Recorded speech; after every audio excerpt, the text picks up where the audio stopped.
Test. All right, we got Mike back. We got the mic back. All right. Good. Sorry, guys. I don't know what happened there. The mic was having problems with the mic. That was very strange. Don't really know what happened there, but that's okay. We'll deal with it later. I was going to show the. Let me see if I can't figure this out. I can share the. See if I can't share this here.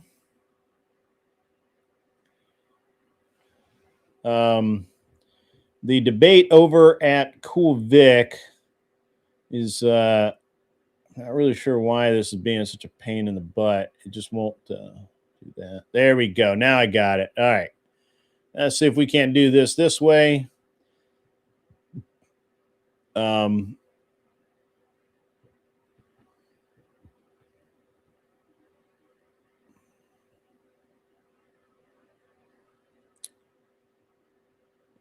We'll do this. Do it like that.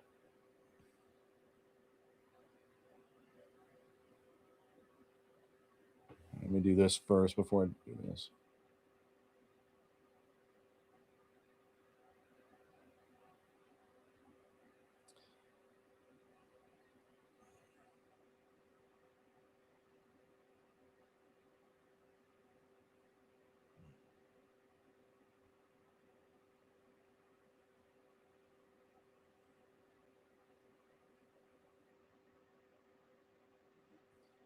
Yeah, let me do this.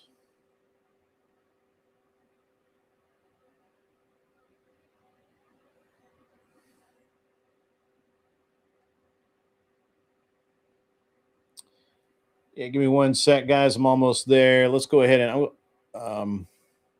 this is and we're going to show that on the stream. Need to unmute them. Hold on. No, let me finish my point. I've never heard of it. So that means that they're not making tons of schools. There's most of the schools they're not getting to. That's a huge deficit of educators that you need to hire. I agree, which means that we need to have this mandate because there's not enough people volunteering and people stepping up to the plate. It's a weird if debate. we have this national mandate, people would be more incentivized to do this through educational programs, which would cost extra money. No, they wouldn't. Actually, really wanted this to be a little better. This would not. No, this would not. Having a mandate does not make people want to volunteer more. It doesn't. We already have PE programs. We already have PE programs that are mandated. That's not what we're talking about, though. That's not what we're talking about, though. We're not talking about curriculum. We're not talking about right. Do the PE teachers volunteer? Do the PE teachers volunteer, or do they get paid? Being paid during a mandate anyways. Being paid during a mandate anyways. That's always the problem. My new mandate always existed. My new mandate, which would actually incentivize volunteer people to show up, which would help employers by reducing costs of people not calling in sick. The labor some burdens on the company.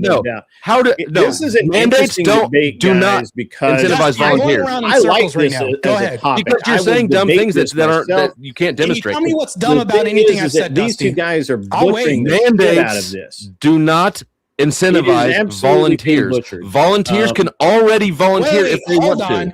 They keep getting into when the volunteers who did the stabby jabby, and the companies didn't get kickbacks. It's just the fact that they from Pfizer, that they have personal. Then that wasn't bleeding into Hold on, Dusty. We're talking about educators. We're talking about educators. Leave it in context. The rest of it, I'll leave up to you. You guys can comment however you want to. I'm going to. Were companies not incentivized during a mandate during the stabby jabby? So. I don't actually recall because I wasn't working. No, I don't think they were. They were. And we had people that could volunteer to do this. How are they incentivized? Hold on. How are they incentivized? Unfortunately, Pfizer gave kickbacks to companies. They not only gave kickbacks to companies, but they incentivized the employer for doing this. And oftentimes, even if they didn't, they said, we're incentivizing you by keeping you employed. So the company got money. This is a great discussion. The company got money from Pfizer and the government. Yeah, there were kickbacks to companies for doing this. So those two institutions paid the expense. What I'm saying is there's expenses for all this shit. I'm trying to understand. No, there weren't expenses. It should be nationally there weren't mandated. Expenses for this, actually, on behalf of the company. They didn't pay any expenses. Now here's my thought on it, guys. So when you say somebody did, no, my national I don't think mandate you can wouldn't nationally give mandate it. additional I do think that expenses you out could, of taxpayer pockets to have to do much this. as Because Kennedy remember did, when I and I talked don't know about in why the we're not beginning, if you mentioning have a this right now. Fitbit, I actually did a this is a show on this reduction a of long costs time from ago. people not calling off No. sick, You could being very easily lackluster in employment and holding people You're back. I gotta speculating. You're these All that money speculating. goes these back guys into the just yelling at company each to other. produce Fitbits. Oh, so that's the wrong button. How am I wrong for this? Okay, let me tell you. These guys just yelling at each other. So here's the thing. You could nationally mandate while you can't actually mandate and make it a requirement for everyone to be fit, you could incentivize fitness just like Kennedy did, JFK did back. Was it Kennedy? I believe it was in the early 60s or 70s. One of the well, now I got to look it up, but there is a national health or physical fitness direction in the schools, and they had physical. That's where PE came from. That's why you had gym class. That's why it was a required class in school. And so while I don't really believe, it was even before Carter. I want to say it was JFK, but it seems like it was even earlier than that. I thought it was back in the 60s. Maybe it was just the 70s. Yep. They've all done, the presidents have all done something, but Eisenhower, thank you. Yeah, Eisenhower. So there's a national physical fitness initiative, a program. And so you would go to school and you had a physical fitness requirement. And that's where this idea of being able to climb a rope, and all of these schools had to all of the jokes that have come out of that, of the geeky nerds not being able to climb the ropes, right? And so that's that's presidential physical fitness test, originally established in 1956-66. Yes, that's correct. It's being reinstated by a 2025 executive order to combat declining youth health. Thank you very much, Rass Illusion. Yes, that's exactly what I was talking about. Now, while we did it in the schools, and it wasn't actually mandatory, but it was very hard to get out of, we can do that again in our schools. Now, as far as once you're in an employment, you could incentivize using existing programs. You could incentivize employers with tax cuts, with various other measures to have employees in better physical condition. One of the things that we've just seen happen, and I don't know if Marte brought this up. I haven't listened to the whole thing, and honestly, they're just shouting at each other, so I don't know that this has been brought up. But there was just somebody just recently announced that they were in fact reinitiating a lot of these types of programs with physical standards that you would have to meet, and companies that meet them get a tax break, and some other things. So I think that there's a way to do this. I don't think that Marte's articulating it very well. The other thing that you could do to enhance adult physical fitness, or at least to encourage it, right, is have a lot of these jobs have physical fitness standards, right? Like, one of the reasons that everybody hates Kash Patel is because he is actually enforcing the FBI's physical fitness standards. And if you can't do a pull-up or 5 pull-ups or whatever it is, and you can't run in whatever gear a certain distance in a certain period of time, and you can't shoot your firearm to meet a certain level, then you're fired. And they've been really pissed and by they, I mean the leftist government, have been really pissed at Mr. Patel for that. I watched the Senate's subcommittee hearings where they were asking him if it was fair to fire those people. And he's like, they carry a gun. If you carry a gun and you're going to arrest people, you have to be in at least minimal physical condition. You cannot not meet the standards and still be an officer or an agent.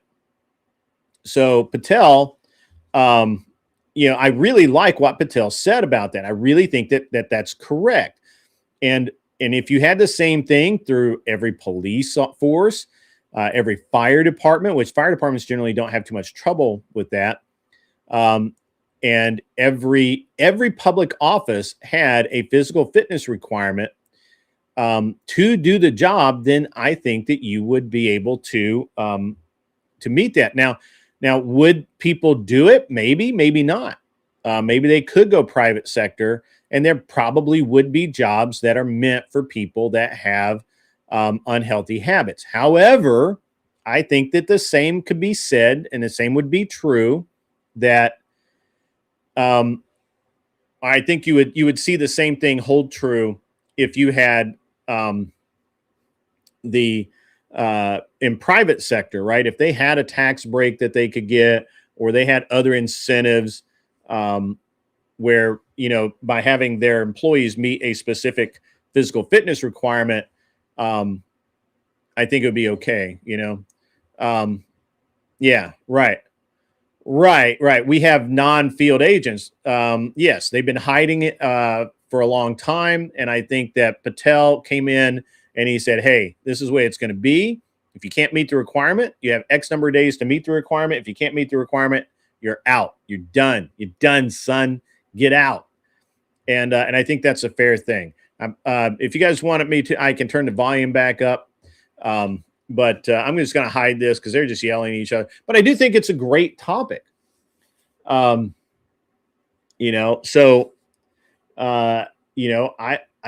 do believe that I do believe that there should be a minimal standard in most occupations.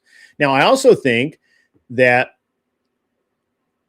sure, a corporate executive, could put on a few pounds, but the reality is that if you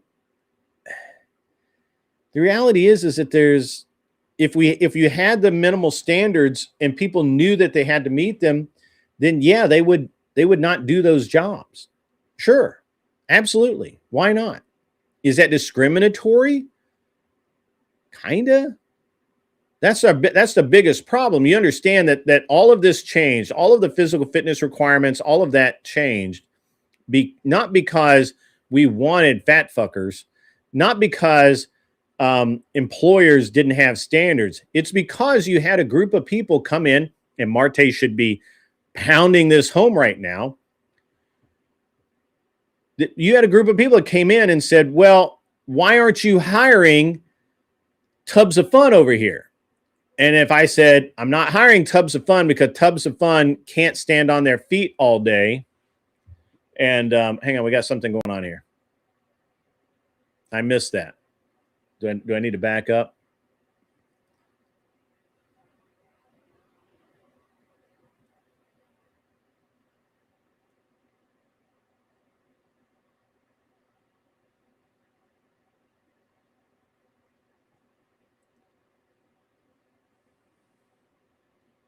Burdensome thing to do, Dusty.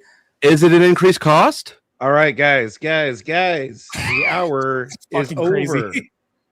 The hour is over, guys. Thank you very much. Anyway, Understand it. You haven't explained the $33,000 probation cost yet. I'm still waiting for that. Yeah. Okay. The hour's over. I don't know what happened here, but here's the deal, guys. Again, if you're, I think that we have to acknowledge the fact that the idea of the non-discrimination, helping people that can't do the job be able to do the job, right? Like we're not hiring Tubs of Fun over here because they can't walk fast enough, because they can't stand on their feet for 8 hours at a time, or 6 hours at a time, or 4 hours at a time, or whatever. All of this, this is what's up, right? This is how this happens. And so what you end up with is all of the not standing desks, but you end up with like a couch for them to sit on, or a specially padded chair, orthopedic mats, all of these things that encourage people to be overweight. Now, I understand we want people to be included. We don't want to say, hey, you have bad knees, so you can't stand you can't stand all day, and you can't do this job. But at what point do we admit to ourselves that because we've made it easy for those people, you can't discriminate, so everybody gets that. Now, instead of a person that has to run back and forth to do their job, or to stand there and move around and stay active, they get to sit in an orthopedic comfortable chair. What do you expect to happen? Yes, Helping Hound is absolutely correct. Absolutely correct. Yeah. I think this debate went off the rails because these guys just don't like each other. It is a great topic to debate. I got to be honest with you. I really wish that I really wish that they had done it justice. Unfortunately, it doesn't look like they did. So, not that it was a bad debate or anything. I just think that when you're just yelling at each other, you're just not really getting any. I mean, the yelling at each other is appropriate sometimes, but you can't have a debate and it just be a bunch of yelling. So, anyway,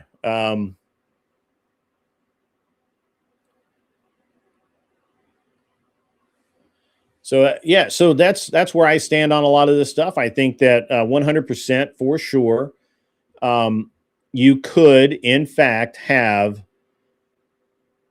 physical fitness standards. I think we've done it before. We can do it again. I don't believe it would actually cost us anything. It may actually cost us less, because employers would not have to jump through all of these hoops to be able to have assistance for these overweight people who don't want to not be overweight. We would also have to limit what doctors could say you are overweight for. Now, in my case, I'm going to use me as an example.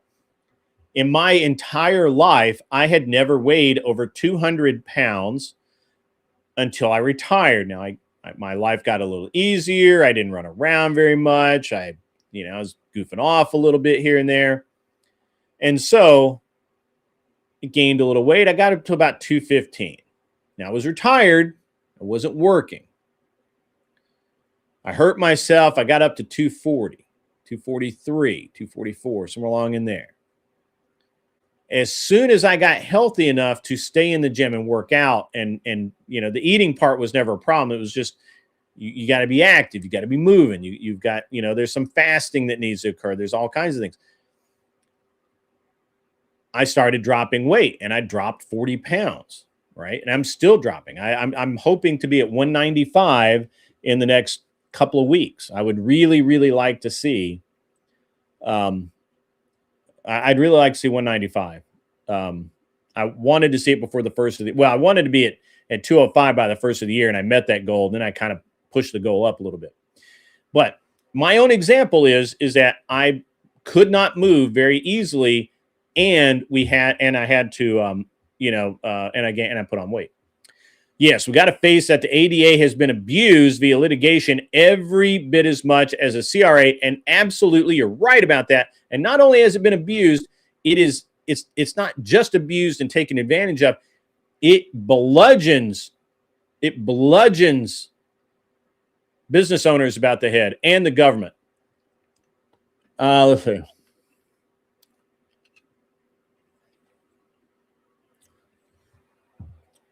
Should make overweight and unhealthy people pay more for health services. I don't disagree with that. Yeah, it's just science. Fire escapes, elevators, airplanes, harnesses, all of it. Southwest, ballsy. By the way,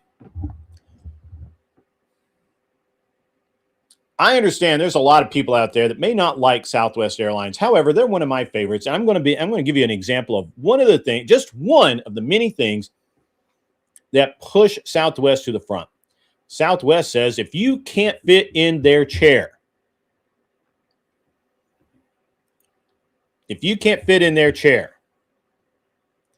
you have to buy a second chair. You don't get to show up massively overweight, spilling over into everyone else's personal space. You don't get to do that and get a free seat. You have to buy the seat. And if you're trying to be a smart ass and wait the day of travel, show up at the airport, and you didn't buy an extra seat, you get to pay day of travel rates, or you get rebooked on another flight. I got to be honest. I love this policy by Southwest. I love it. I think it's awesome. Your kids are on vacation in the Caribbean. You're working and freezing your nuts off. It's cool though. Yeah. No shit. That's how it works when you're a dad. Mental health industry enables obesity. They do make money off of it. That's for sure. The fact that there's an industry around losing weight. Crazy.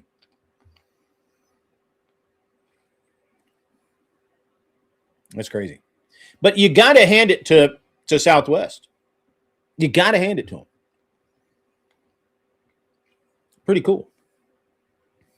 You know what I mean?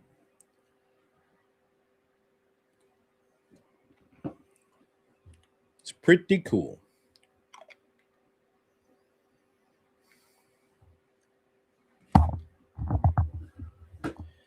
All right.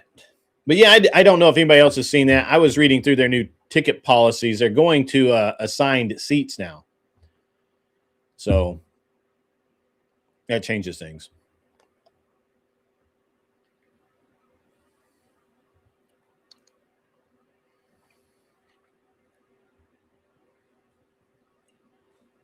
So, all right.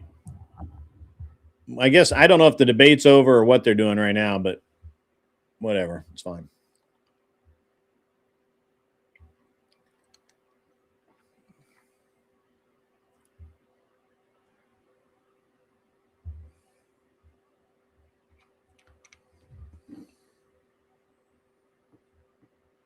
Mullet Baby says, now you just need the magic shot to lose weight, but no data on long-term usage.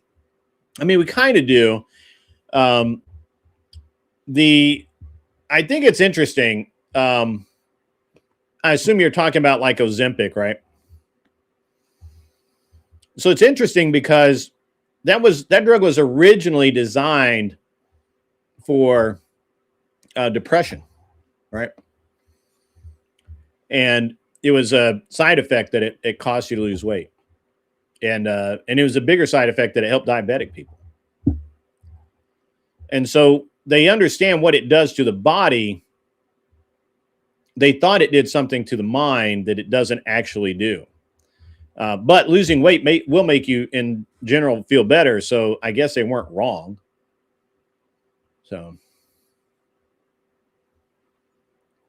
but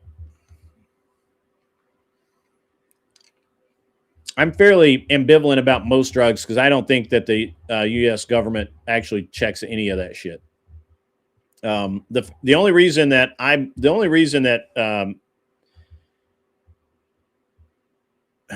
that's not really, I don't know how to say this in a very interesting way, but basically the only reason why there's that I don't give Ozempic and all of that a bunch of shit. Well, there's several reasons, but one of the reasons is they've been using it in Europe for a long time, right? And I if anything, I think that people should be, I think the U.S. market should be more angry that it wasn't approved for use here like it was in Europe and the rest of the world until the mental health industry and the psychiatrists could prescribe it. It wasn't approved until that could happen. They weren't interested in it as a weight loss drug, as a drug to control diabetes. And that's a real problem with the American system. It really is. Huge problem. Huge problem. Yeah, try not to buy into the big pharma. Yeah, try hard not to. Yeah, right. Good luck with that.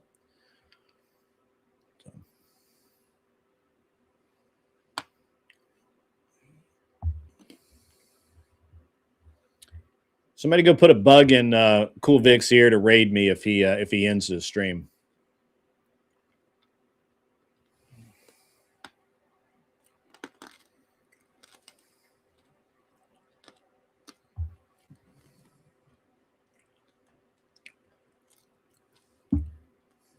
All right, so we need what other countries have where you can walk in and buy anything like Mexico. I mean, you're not wrong. Or China. China, same way.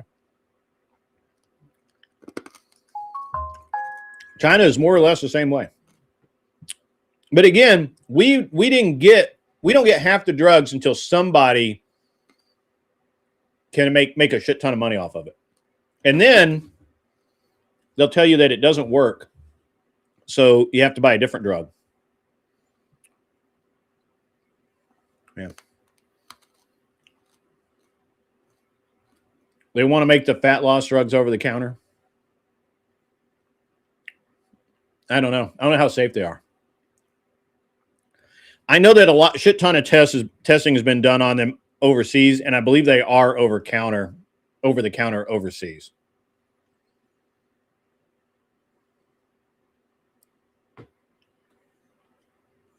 My problem is if here, look, guys, here's my problem. I can walk into the equivalent of a 7-Eleven in China and buy antibiotics. I can buy amoxicillin, Cipro, bunch of antibiotics. I can just walk in and buy it. In the United States, you have to have a prescription. Even and I could actually understand that for some dangerous stuff. You know, there's some antibiotics that, you know, but amoxicillin? What? It's crazy. Now, I understand their objection to this is that you can become antibiotic resistant because you overuse them. But we have that very same problem now. We're constantly having to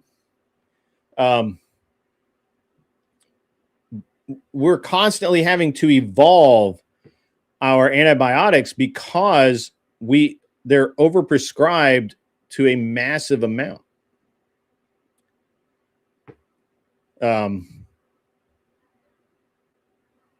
Give me one sec, guys. I just got to send this message.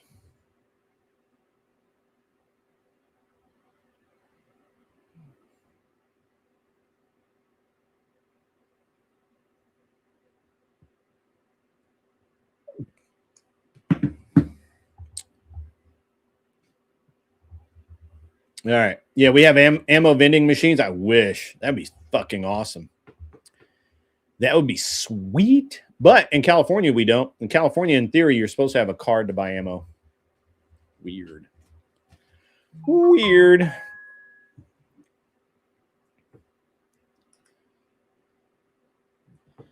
So, but anyway, I mean, there's a lot of, honestly, I think that this could have been a really, really great debate that, just became a shouting match because they don't like each other, which, look, I get it. They just don't really like each other. So, yeah. We need to invade California and take it back. Yeah. Yep. That's true. With too many antibacterial products, hand sanitizers, cleaning products that make germs more resistant. That's true as well. That is true. And that's worse than taking antibiotics.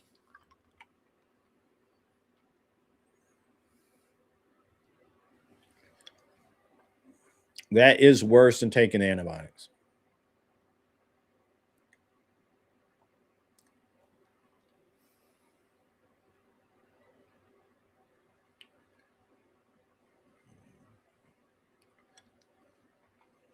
But yes, we do need to invade California. So,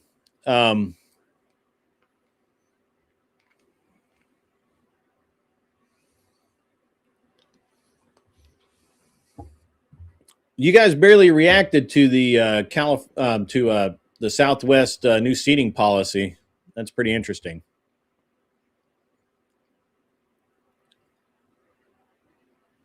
I'm going to say that I was impressed that Marte held it together and didn't start yelling. I haven't had time to watch Andrew on Joe Rogan. I've been either streaming or I'm working on some projects in my garage, so I was busy all day, and I'd pick the kids up. So, yeah, it is what it is.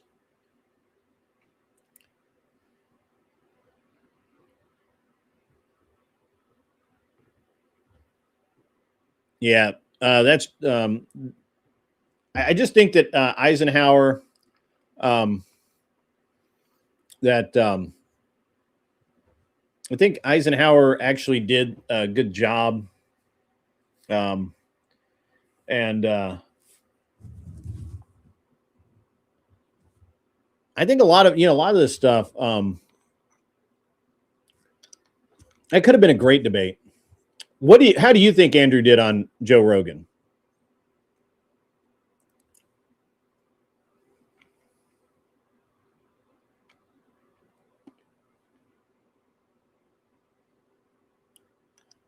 Because I haven't seen it.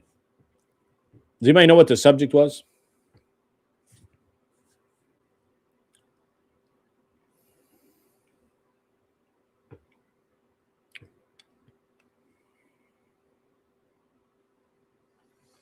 I have a question for you guys. Do you guys, because I'm assuming that I have a large number of blue collar or former blue collar listeners. What do you think about sick days? As expected, they had good chemistry with him? Yeah, absolutely. I could see that.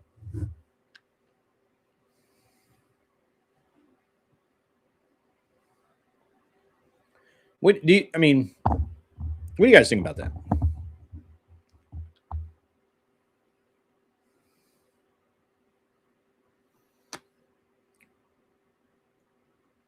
I haven't seen Joe Rogan yet either. I don't normally watch him, and I've been busy all day.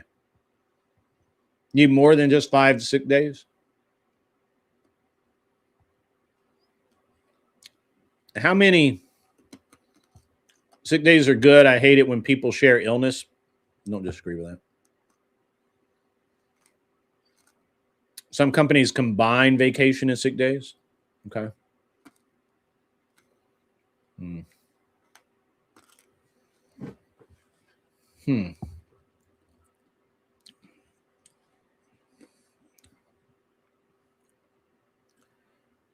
Huh.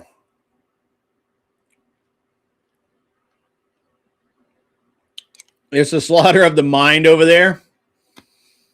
I figured it would. I mean, I started to kind of watch it over here, and it was bad. You haven't been on a vacation in 4 years. I did that myself. I didn't have a vacation for over 10 years. So, but OG, man, I think it's a great conversation to have. If those two guys hadn't been at each other's throats the whole time, I think there's a really good debate there.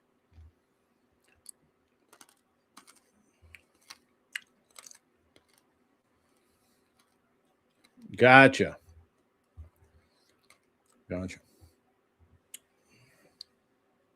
That is an excellent and interesting point.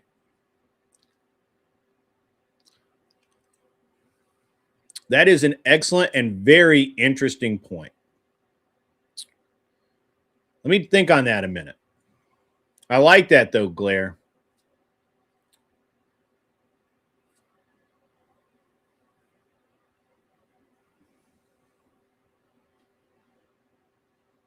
Stay-at-home moms do solve that problem, but I'm a realist and I understand that not all moms will be stay-at-home, and you know, that's a real thing.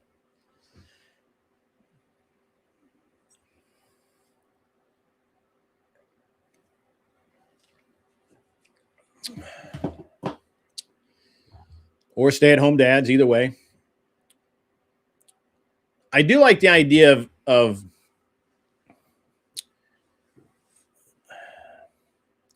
I'm really not sure how we could get there, but I'm positive. I think it's I don't know, man. I'd like to talk about it sometime. Maybe we'll get some people up here in a second, and we can have a round table. OG, you in?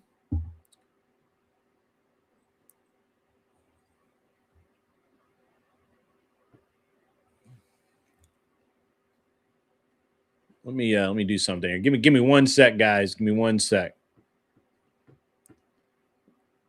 Sorry, my brothers and sisters. Why are they making it about Sarah? I don't actually understand. What are they doing to make it about? I have it turned down. I'm not watching it anymore. So.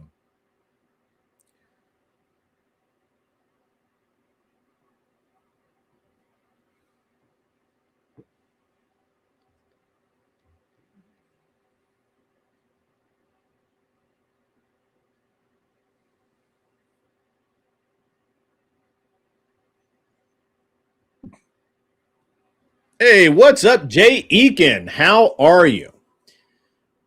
So I actually think that the issue that they debated, mandated healthcare, or not healthcare, mandated fitness in the United States is not a bad thing. It's the chat making it about Sarah. That's gay, to be honest.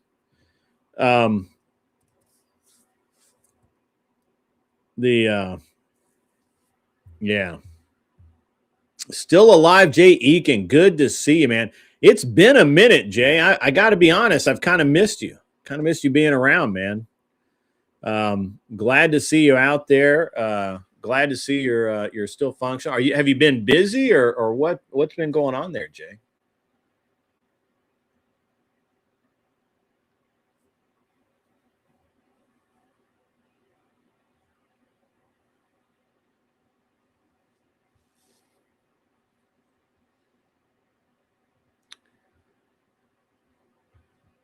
I would really like to talk about this. Maybe somebody let me message. Let me see if I can message more. I'd like Marte to come over, but I'm a little bit concerned that it'll get a little off the rails, but we'll see.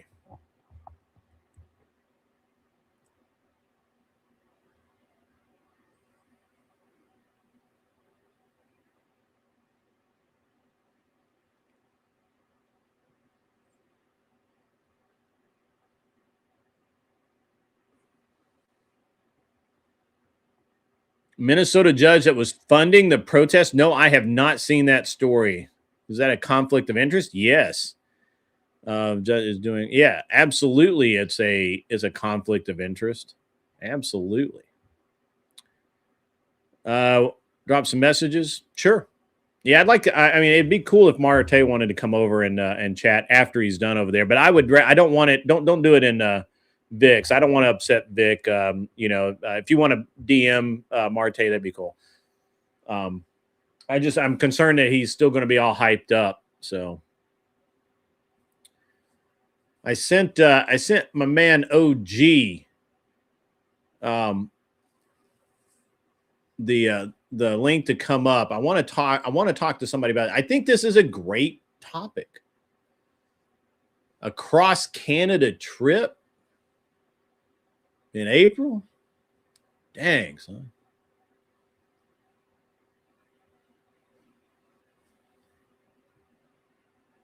I'm really interested to see how many people really think that, or what do we think the cost of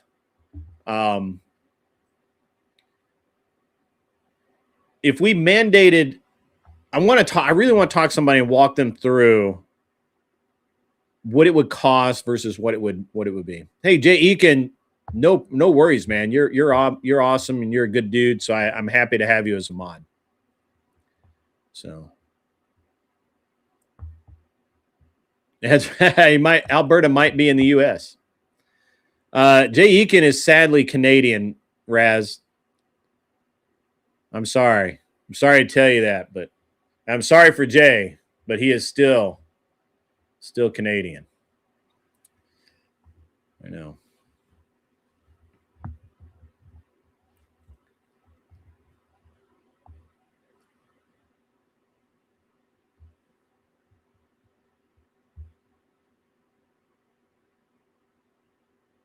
Oh, you can't mess with the phone, no audio. I'm sorry, man. That's all right, buddy. That's okay, man. We'll do it another night.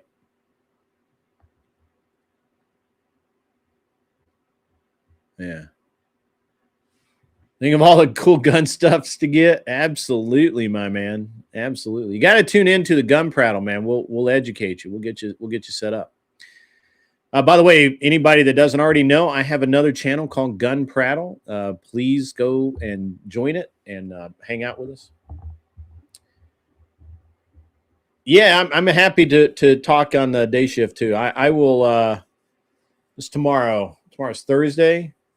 I normally do a day shift on Thursday, and then I usually do something at night if there's something worth doing at night. So.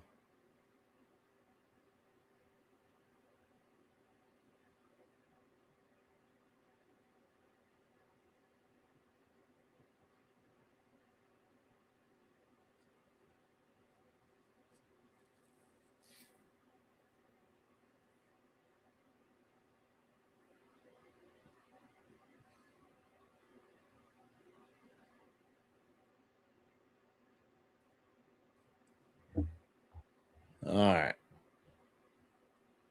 Yeah, absolutely, man. I really actually want to talk. If somebody wants to come up and talk about this mandated physical fitness, I would really love to talk about it because it's a great subject. I really expected more out of those guys than what we got. I knew that I kind of suspected, and OG and I talked earlier that this might just turn into a shouting match, and that's exactly what happened. So I give props to both of the gentlemen for not going over the top. So there you go. Yeah. All right. When the last defense budget got passed, I remember doing the math on how much it would cost to put an auto shop in every American high school is $300 million. Yeah. There used to be auto shops, and basically every high school had automotive shop. Some of them had painting, some of them didn't. They all had wood shop. They all had home ec. And look at what we got today. Yeah.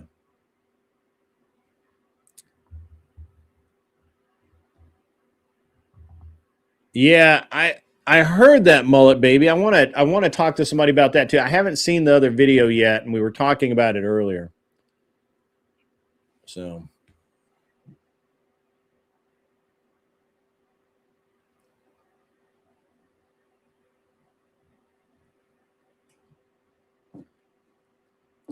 I really do want to. I'm all right. So look, follow my line of logic here. Somebody poke holes if you can. So if we have, for example, right now we're spending a ton of money for overweight and obese people, plus sized, if you will, to have special access, accommodations at work that employers have to pay for, accommodations on public transportation that we have to pay for, accommodations in other areas that taxpayers pay for. Okay. And I'm not saying all that would go away, but maybe there would be less of that needed, right? And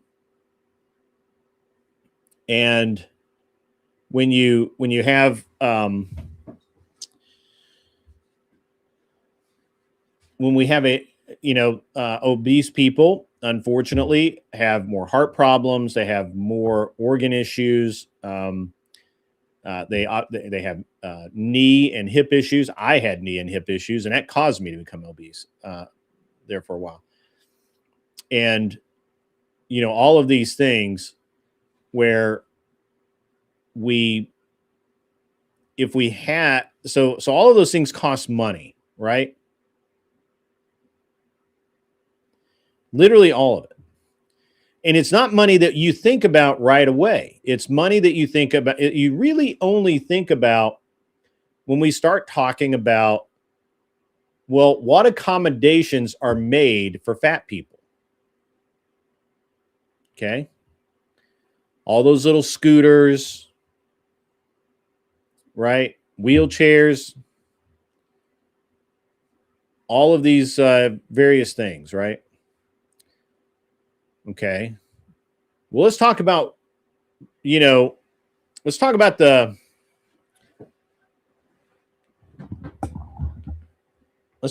elephant in this room. And we'll go back over this, so you don't have to take notes or anything. But the elephant in the room is that it's because we have so much. They do me too, Stephen Akari. And Wally, I was going to go to Wally. Stephen, you stole my thunder. Stephen, thank you very much, Stephen. Rat bastard. You rat bastard. I was going to go to Wally. And the guys who couldn't couldn't even get off the scooter. Damn it, man. Damn it. Well, now Steven's cocked the whole thing up. No, it's fine. It's fine. Fine. Thank you. Anyway, we spend a lot of money on this. And why are they getting fat?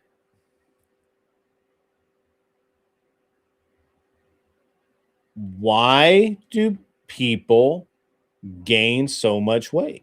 Especially in very specific circumstances. The comment made by Joe Rogan is that, like, the comment, poor people in America are fat.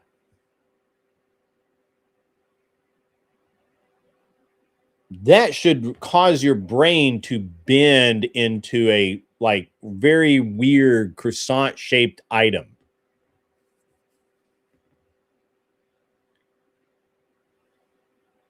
Because that's fucking real. That's real.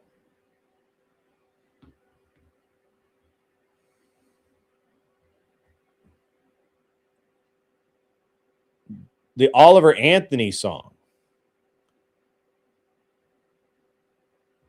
You're 400 pounds.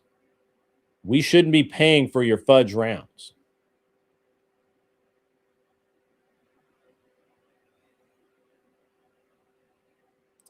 Now, that seems very discriminatory of me. Maybe it is, but maybe that's because, when I grew up, when I was growing up, my man, young ladies, I was a skinny kid.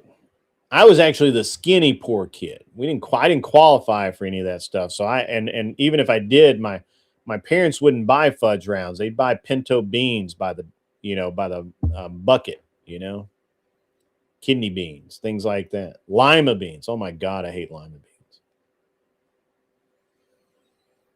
I was a skinny poor kid.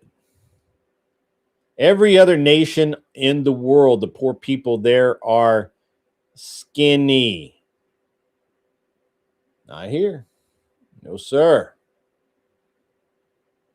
We got choice, prime fat people or poor people.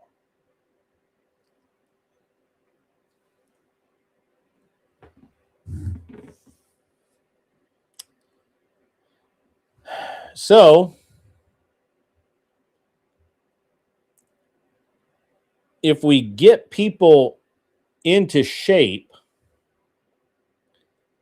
and I'm not talking about Olympian here, I'm talking about a shape other than fucking round, bro.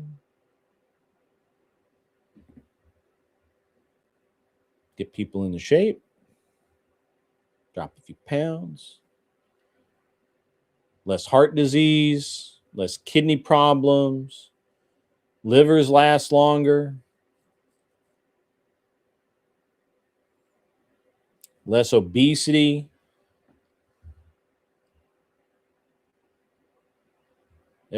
People can work comfortably without a bunch of assistance.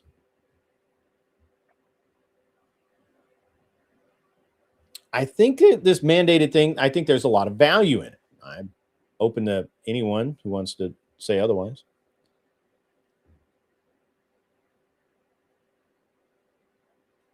Better military recruits, absolutely. Now, I want to point to you guys. I want to point you guys to something that is the fly in the ointment against any argument anyone's going to give me for taking the fudge rounds out of fat people's mouth. And I'm going to point you directly to smoking.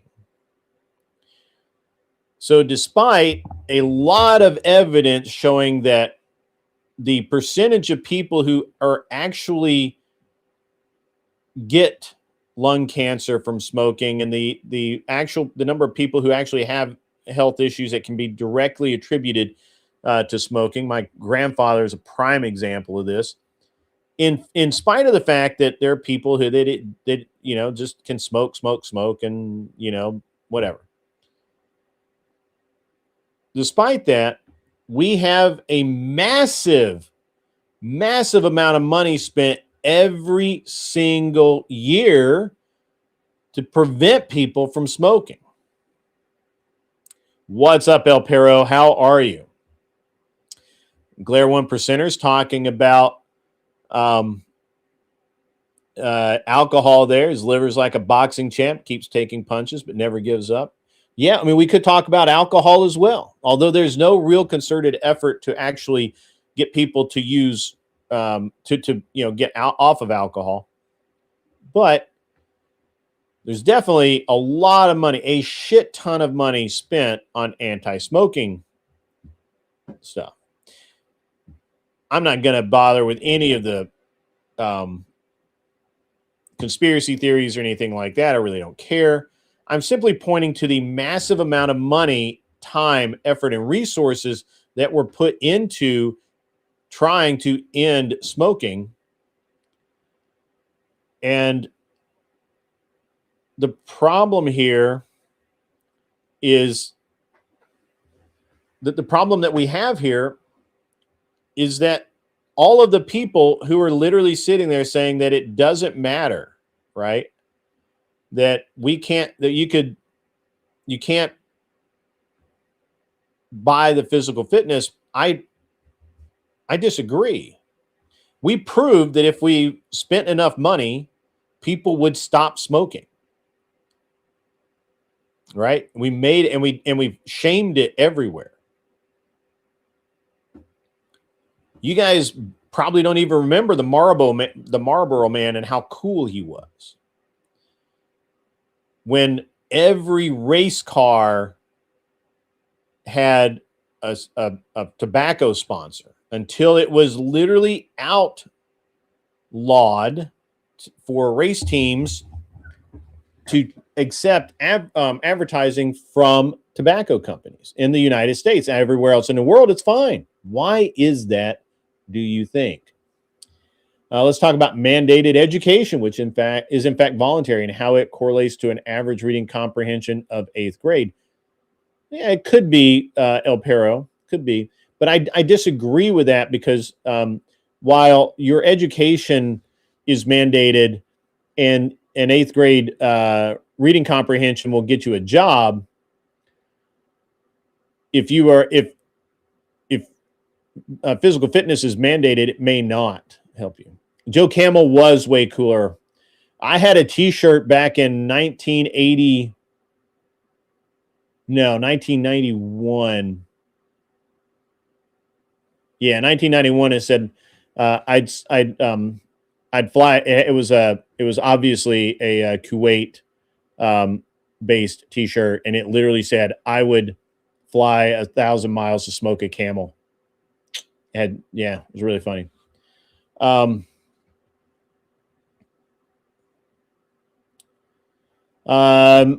We use mandates in a lot of ways, El Perro. I reject your theory. So I reject your theory that it is authoritarian, but that's okay. But that's okay. It's okay.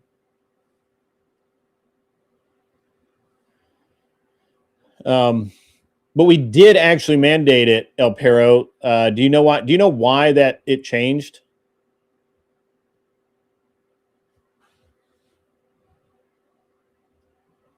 Yeah, camel on all the super bikes. Yeah, that was true. You sent some messages? Okay.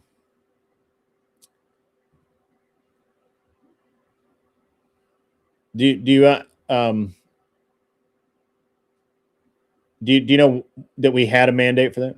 Because it went from physicality to health? Not actually, no. That's not true. We had the anti-disclusion issues. You had to be inclusive. You couldn't discriminate because somebody was overweight. Candy cigarettes were fine. I remember candy cigarettes, dude. I remember that. I do remember that.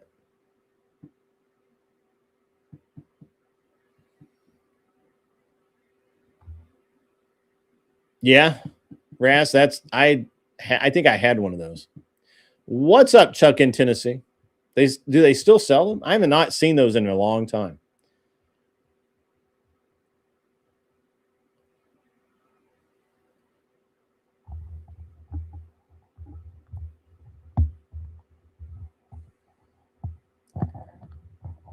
I don't remember licorice cigars.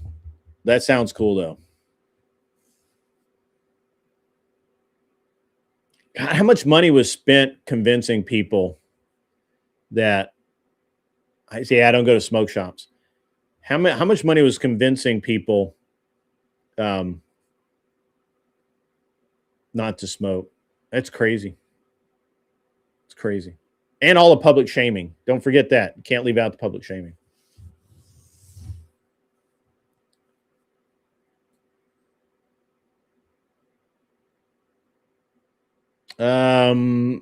So they included people that were overweight and did not address the issue why. There are many genetics that address this.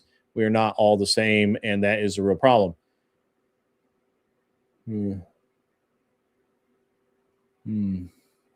So explain to me, El Perro, explain to me, if you will, how when we look back, and I actually did an episode on this before.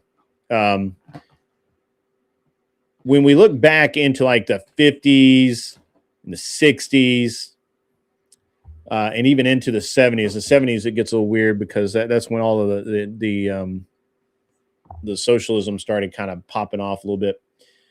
But when we look at that, most people are very athletic, thin. It's also, by the way, when we had the president's mandate for physical fitness, processed food. But all right, so you can say that processed food is the main cause, but I'm not. You don't think that it's just people sitting around on their ass? You don't think it's the much lower activity level that most people have? Yes, I do recall smoking sections on the airplanes. I do that. Yes. Welfare programs. Yes. Thank you. Yes, bring that in there. The good old days. Remember when you could carry a firearm on an airplane and they didn't freak the fuck out about it? Yeah. The good old days. El Perro, we have fat, poor people. Do you understand that? No other country on the planet has fat, poor people. Even people that are literally feeding their poor people fake meat, fake everything, processed everything, and they're still not fat. Why do you think that is? Do you think it's the amount of sugar? Maybe. Do you think it's the fact that they can sit home on a couch all day?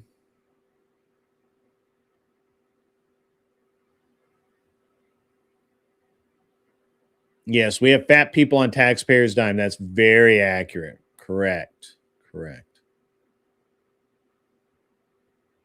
But you did miss the earlier part, El Perro, where I was saying that I don't see why we can't have a national initiative. I didn't use the word mandate. I don't know why we keep using the word mandate. That implies something I don't necessarily agree with. But a national initiative for the reduction in these anti-discrimination sort of policies that allow people to drive around on carts instead of walking because they're fat and they're getting fatter because they drive around on little carts that allow people to skip high school gym class so that by the time they're 18, they're 400 pounds. Was the presidential initiative was sort of a mandate. All schools had to impose a physical fitness class, and physical. This was Eisenhower did this, and it worked. We were a very healthy group of people, maybe the healthiest in the world, and there's still a shit ton of sugar being consumed. People took sugar in their coffee, took sugar in their tea. We ate cornbread. We had real butter. We had all of the things that people think that people. We had all the things that people think are bad for you, and that's not it.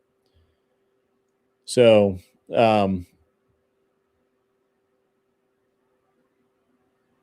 You have leg trimmers and need those carts, but they are always taken by the heavies. That's fucked up, man. Well, Chuck, you're one of the people that you're one of the people I feel bad for, Chuck, because I understand that you like Invisible Hope. You walk into Walmart or wherever and you expect a convenience item to be there for you, a mobility device, because you have an injury, right? You have an actual problem, and they're taken by people who just don't want to walk. I see the same thing in the airport, man. It actually drives me fucking nuts in the airport. It drives me crazy. I don't know if it does anyone else, but it absolutely drives me nuts.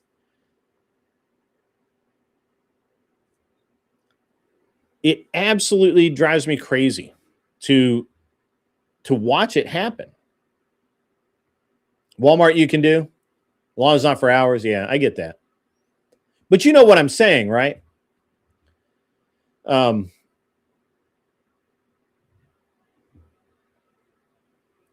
I like Chuck. I don't think Chuck liked me very much a year ago, but I think Chuck's warmed up. And I've always liked Chuck. I always thought Chuck was a cool dude. So,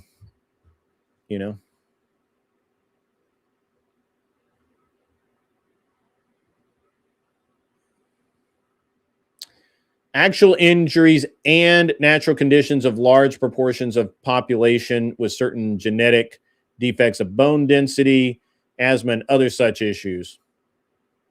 I mean, Okay. All right. El Perro, I like you. We're going to, we had to pay the physical fitness challenge in school, or we failed the school year. We had to run or walk a mile under 10 minutes, sit-ups, push-ups, and so on. Yes, Raging Patriot, you are correct. That's actual. Did that. That's right. I don't rant enough. Yeah.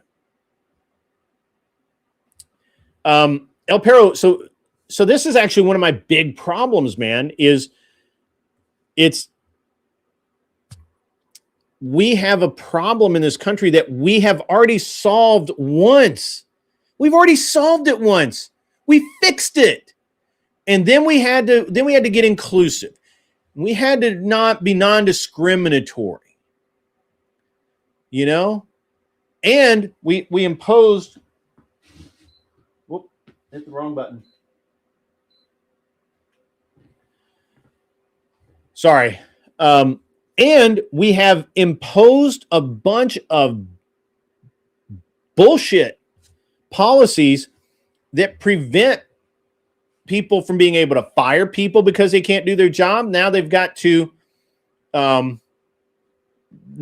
make sure that they're inclusive, non-discriminatory. You can't fire that guy just because he can't walk up 3 flights of stairs like he's supposed to, you know? But you can't fire him. He can't do his job, but you can't fire him. And this is, again, and you missed this back when. So I'm gonna say something here, and I've said this before, and people will remember this. But I did not like Kash Patel. He was not my first choice for the director of the FBI by a long shot. Honestly, I didn't have a choice because I honestly didn't think anybody that I knew about was going to do a good job. Whatever. But I have to say that good old Kash Patel has come in and he's fired like 800 people at the FBI. It might be 600. I've heard 800. Don't castigate me because I don't have it right here at my fingers. But a lot. He's fired a lot of those fuckers because they can't do their job. They can't do the 5 pull-ups. They can't run a quarter of a mile or a half a mile, whatever the fuck it is. And I was watching the Senate committee hearings when they were interviewing Kash, and they had these numb brain, no brain, stupid, I don't know, whatever you want to call them, politicians that haven't run since they were 3 fucking years old. They haven't done shit in life except become a politician. And they're asking him, well, why is it important for them to do however many pull-ups and be able to run, you know, so far in such and such a time? Why is that important? And Patel gave one of the best answers I've heard, and that is because they carry a gun. Because they carry a gun and they arrest people. And if you're going to go out and you're going to carry a gun and you're going to arrest people, you are going to be in shape. You are going to meet the minimum requirement. These are not the maximum requirements. There are no such thing. And certainly they expect people to do better than the minimum requirements. But it's the minimum requirement to carry a gun and arrest people.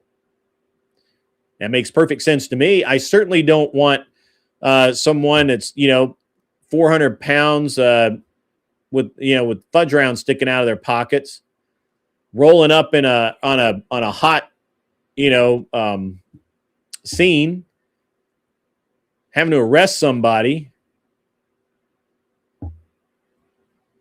not being able to run and catch the guy.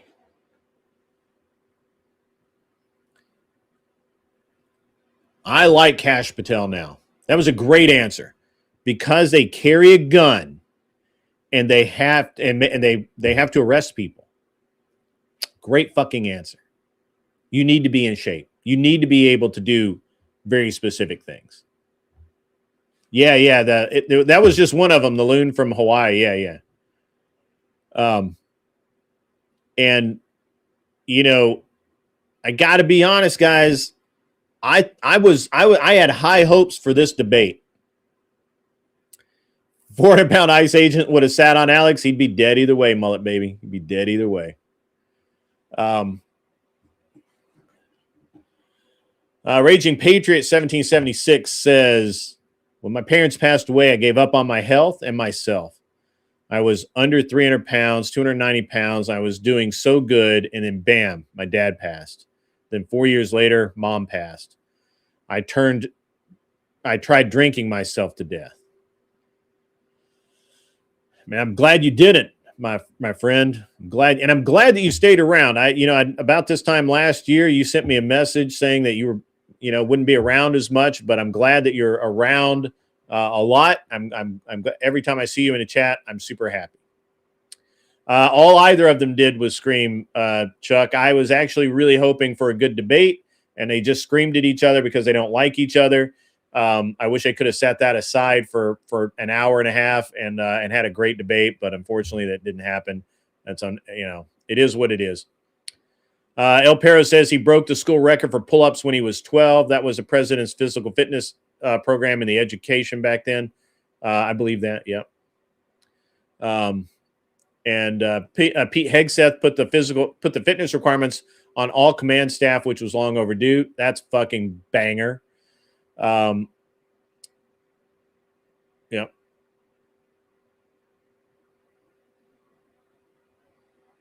Yeah, you have to look at the swamp is getting drained. They're blaming Bondi, but half the Biden DOJ holdouts resigned.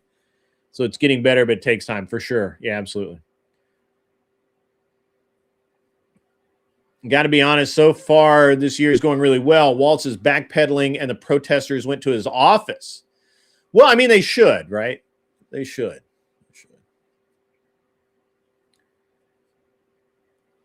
Yeah, absolutely. There's competition for those presidential records. There's a lot of difference. You're here for the rational content. Thank you so much, Ahimsa. If you would like to come up, just let me know and I'll drop a link just for you.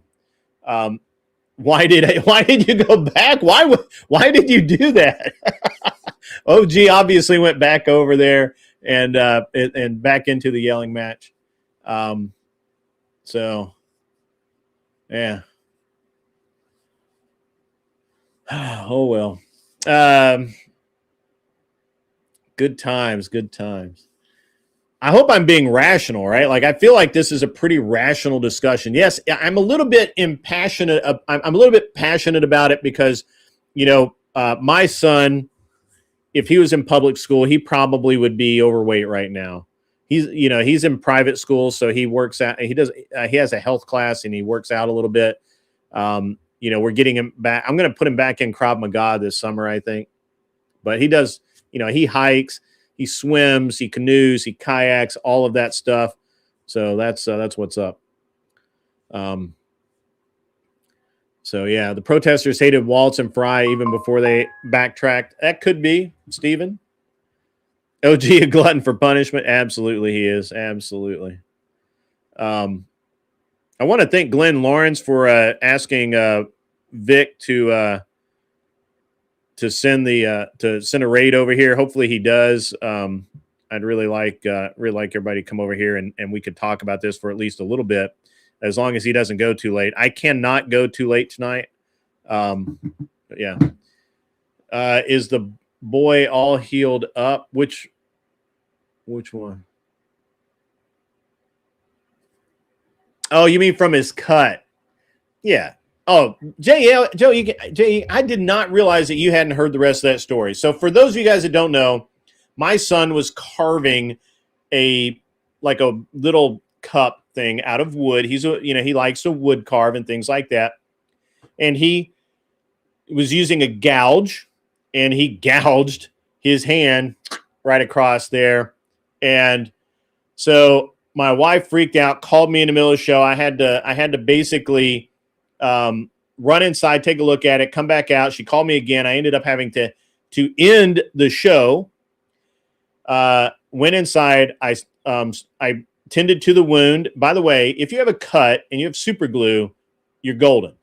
Use something to clean the cut out and sanitize it. Alcohol, not necessarily the drinking kind, but alcohol.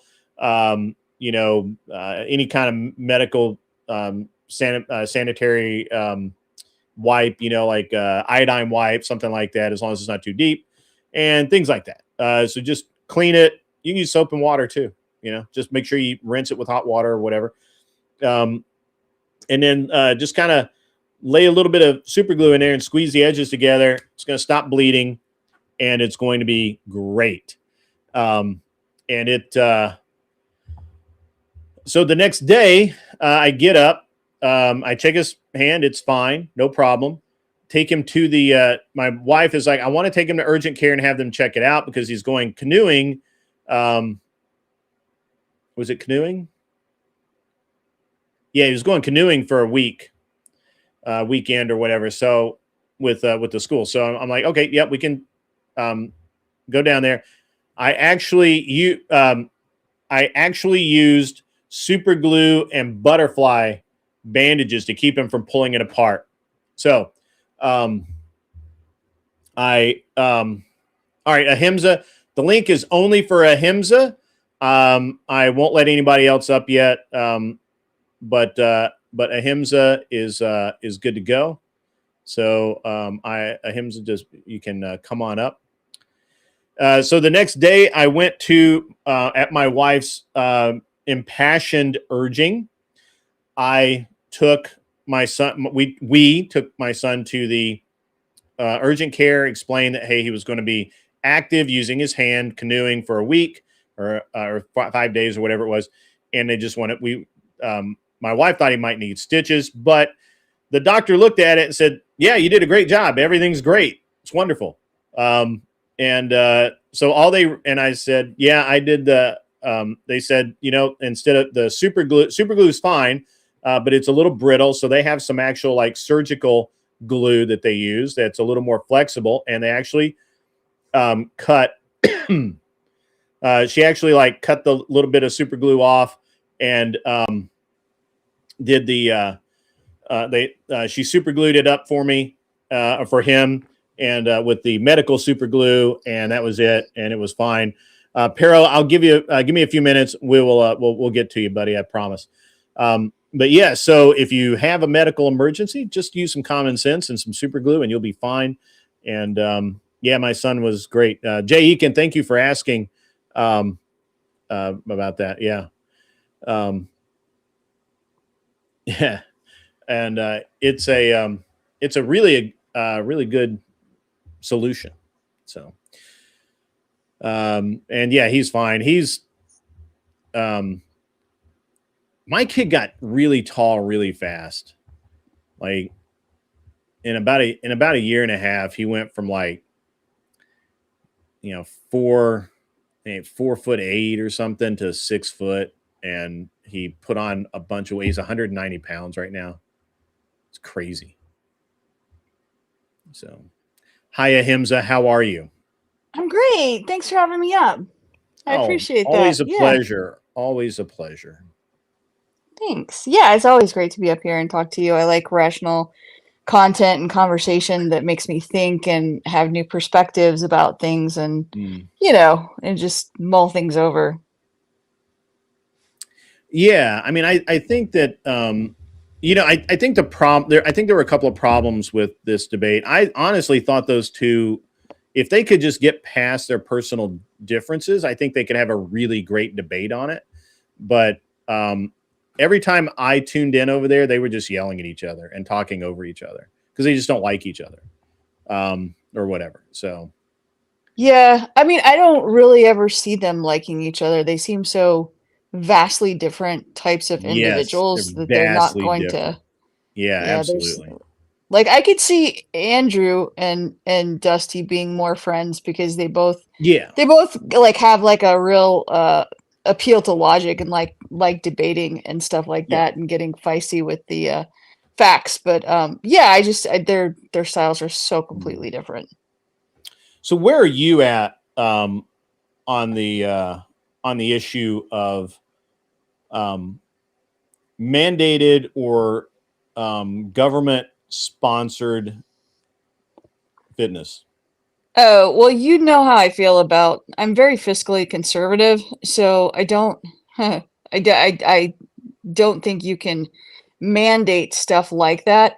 I do believe, and that was part of what I was saying in chat, I do believe in corporations giving incentives to their employees, like Marte was advocating. Mm-hmm. I believe in that because that keeps your own, unless you have children who are germ magnets, as you all know, that keeps the incentive for people to stay healthy, and your insurance actually goes down if you do certain things. So I'm in big favor of that. I mean, my kids are athletic and, they've done sports throughout the years, but I'm a big fan of that. So let me I ask just you, don't mandate it.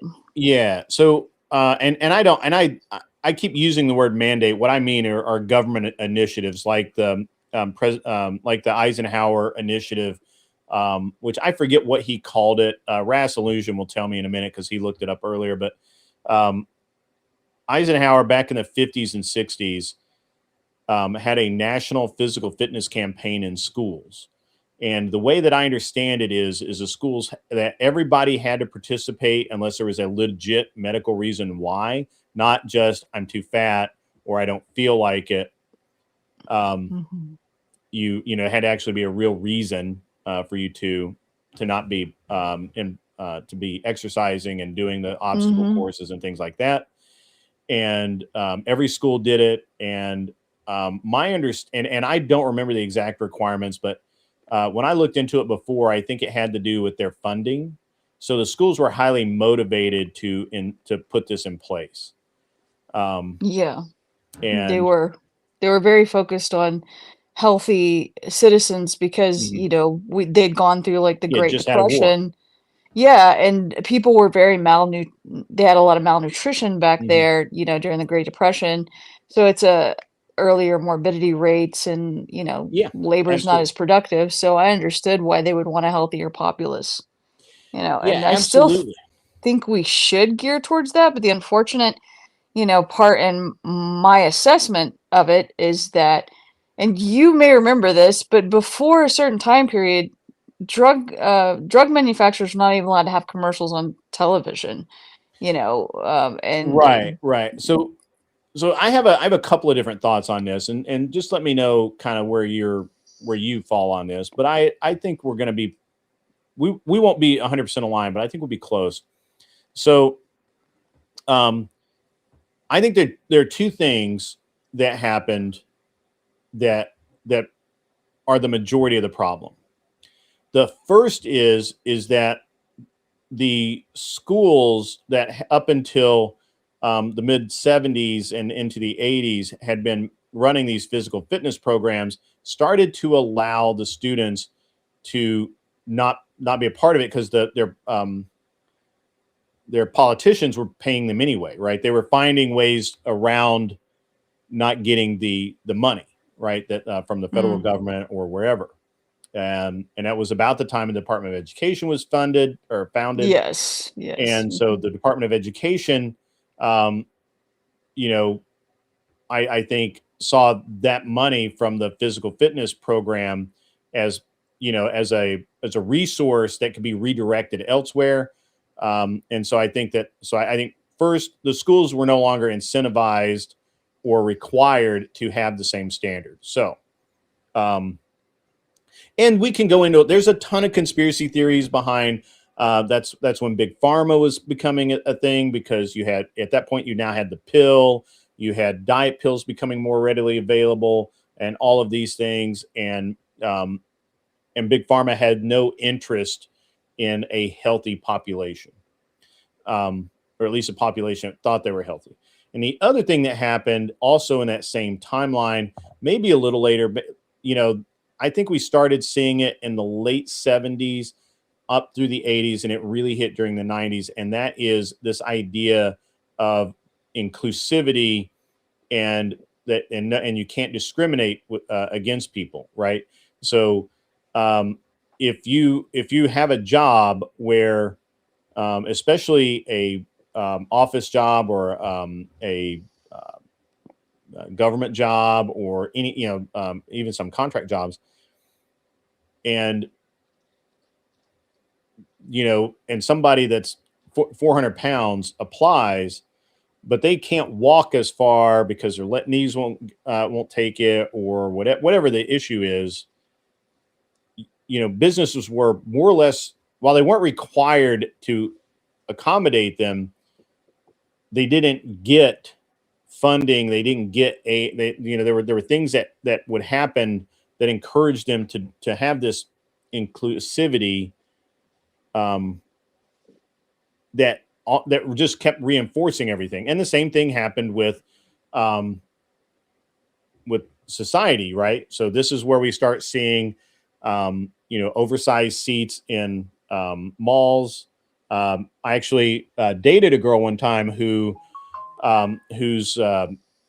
aunt, I believe, was a landmark case where she sued an airline because she couldn't fit in the seat.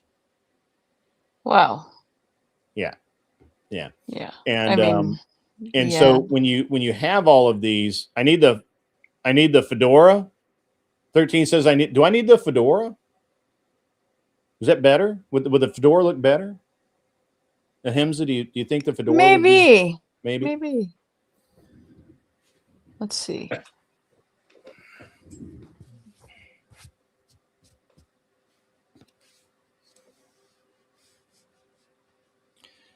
Oh heck yeah, definitely. Yeah, the fedoras can never, you can never wear a hat straight. Did you know that? No, that's like a rule. It's always needs to be tipped. Yeah.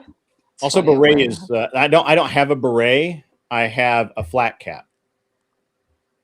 So, but when we're talking about this, I think this idea of inclusivity, especially in the workplace, has worked against us in many things, and it's encouraged this societal evolution of just increasingly unhealthy people. Now that feeds into the idea that we have, now they have health issues, so they're going to the doctor more. My kids don't actually go to the doctor very much compared to, like, say, my grandparents, where they had the view, in my opinion, is very different because they back then in the like World War II generation, they viewed the doctors as almost like the supreme authority figure. And so they were petrified to ever ask questions when you're actually paying for the service. But they were petrified of like asking questions. Like my grandfather had a stent put in or something, and something like he's the doctor said, my grandmother's going to be a widow by the time he's 40 or something like that. And my grandpa, thankfully, was a very spirited man and clapped back, got a new doctor. But that was very rare for people to change doctors or to question doctors. And that's completely different nowadays. Yeah. And there's and if my buddy Fabian Liberty was on, we could go into a whole discussion about how the AMA ruined these medical lodges. I got too much of a tilt there. Is that all right? There we go. Where you had these lodges, healthcare lodges, where basically a group of people get together, pool their money, and have doctors come in and buy medicines and things like that. And the AMA basically said no. They increasingly made it just impossible for them to afford it. And the reason for that was because the AMA has no interest in affordable healthcare whatsoever. And the same thing with law. I mean, we can talk about a lot of this. We could go down a lot of different paths. I'm trying to kind of keep it a little tighter, but I think that when what we look at is, in general, is it a matter of inclusivity? Yeah, I don't know if it's a matter of inclusivity or just a matter of a lot of electronics and disconnect, because parenting styles have changed so much from the way that we were raised versus the way that Gen Zs are raised. And then they just are so focused on being on the electronics, and there's not as much emphasis with even the families doing things like picnics and going out, stuff that they used to do more commonly, like family reunions where you're throwing the frisbee or something like that. That is not a real mainstay of the cultural bonding methods anymore. And so I believe, you know, the less healthy lifestyles have become more and more prevalent, even though there's more focus on it and knowledge about the benefits. I just find you know, like I got out and walked today in the snow. I'm just like, cabin fever, haven't been able to leave my house. It's Friday, but I'm just like, I'm walking to my elderly neighbors and checking on them. I'm just going, you know, nuts with I don't that. want to go too far down this specific rabbit hole, but I do find it very interesting. So I have always lived in what I would consider, a hard lifestyle. I work out in the cold. This is a second year that I've had a heated garage shop at home where I could work on my stuff at home. When I had the race shops and everything, sometimes they were heated, but oftentimes they weren't, and they were never air conditioned. So when you're working in there in the summer, it's hot in the actual shop. So you just acclimate to these things, and I believe that it makes people tougher, right? It does, and it makes you more resistant to disease, to medical to having medical conditions. I think more what I was really talking about when I was talking about the health is if you weigh 400 pounds and your body type, for your frame, because you're 4'11", if you weigh 400 pounds or 350 pounds or even 250 pounds at 4'11", your bone structure is going to suffer, right? Like you're going to have problems. You're going to have joint problems. You have circulatory problems. You're going to have a lot of different problems, and that,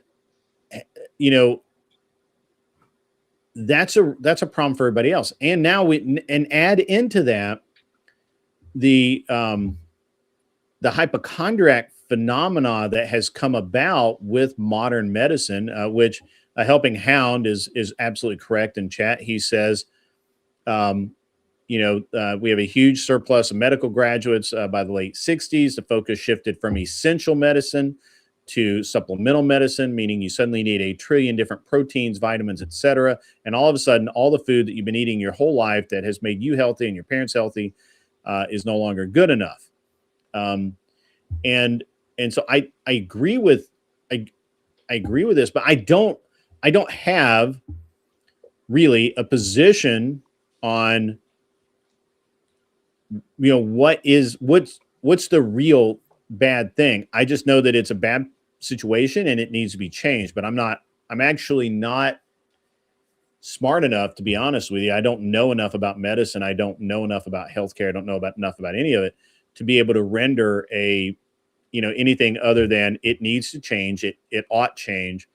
And we're not doing anyone any good by saying that movie theaters need to make their seats wider to accommodate fat people versus saying fat people need to lose weight, and we need to encourage that in society.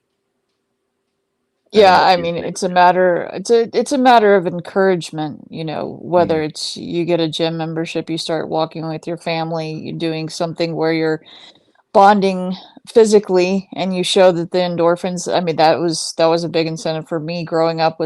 My best friend, all of her family were active swimmers and track, and that's how they bonded. And they had a big family, so you would see that. And so it was very different than my family, even though I did like volleyball and other things like that, softball when I was younger. But even now I do like yoga and I work out at the gym a couple times a week. And so, it's a matter of how people are raised. And I don't know that you can actually mandate that, because a lot of people are so different.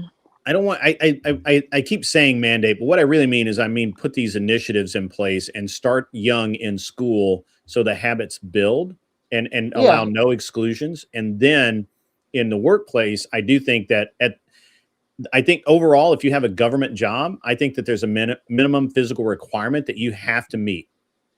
Yeah, I like what you were saying about Patel earlier. Patel, I did not. Did not know that. I found that fascinating. I really appreciated that one too. He's because you're fired right. like 600. I actually think it's 800 people, but I could be wrong. So I don't, I'm not always. I don't always pay enough attention to some of the things I read, but he's fired at least 600 people from the FBI because either their jobs were redundant or they couldn't meet physical requirements. That's great. And that's awesome. And his reason was in the hearing, he gave one of the best readings ever of they carry a gun and they have to arrest people. You can't be out of shape and chase people and arrest them. It's very true. I mean, I just thought that was great. And, I became I'm not going to say I'm a fan of Kash Patel. I think he's got some, problems, obviously, but certainly I'm a bigger fan of his currently, because I do think that he's at least in the right direction, Yeah, I believe if you do carry a weapon on you, then it is important that your endorphins are working right with your brain, Yeah. And that's an important thing, because can you have the clarity? I mean, of course, we know people who can be in fitness that still maybe have a super low IQ, and you really may not want them having a gun, but that's neither here nor there. Still, I would prefer that people be in shape if they're going to have to chase someone, or if they're responsible for unloading a weapon, which is unfortunate. They're trained for that, but it does happen. It's a scary situation when they do have to do that. But as far as initiatives, I would definitely like more initiatives insofar as that. In fact, at my kids' school this year, they made it mandatory where no cell phones. Cell phones are off all day, and you can only use them, I think, maybe at lunchtime. I don't even know then. And no, they weren't even allowed them at lunchtime.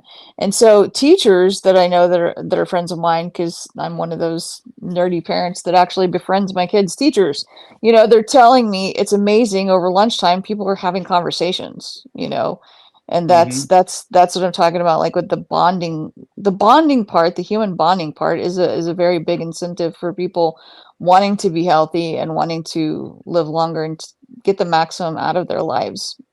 So incentives like that would be great. Yeah, and so then it becomes a government sponsored initiative. So it's a minimal amount of money, right? But it's at the same time, it's a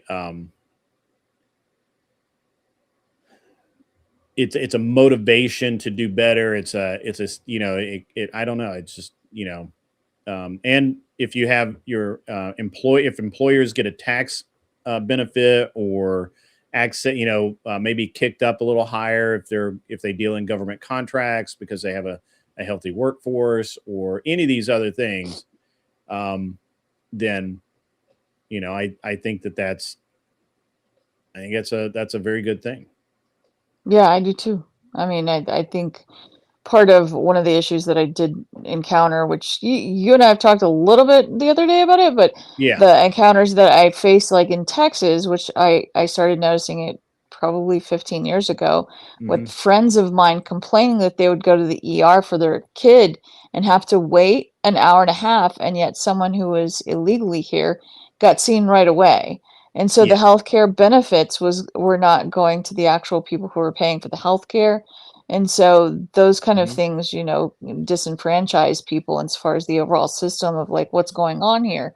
But insofar as investing in our future, investing in our people with what you're talking about with former initiatives, we were trying to become at that point the best in the world. And we maintained that. We maintained that academically everywhere around. And yet for some reason, and I will say that there was a large correlation with when debt started being rolled out as a good thing in the 80s, where you're borrowing against the future. And so it's always, there's no longer a delayed gratification element going on in society that's normalized before. And so people would work really hard their whole lives to buy a house or to buy a car or whatever. They would save up for things. And we don't do that anymore. It's almost like ever since the boomers, it's instant gratification. And because of that instant gratification, it's like all work and no play makes Jack a dull boy. But the second part of it is all play and no work makes Jack a mere toy. And so I think we've gone that way, and we're almost like toys. So it's hard to get people to want to be in their bodies, moving around, being healthy, looking to the future, having something to aim for. Yeah, I mean, I think it's really interesting. I have a so like my son, my oldest son, they're required to have an extracurricular activity.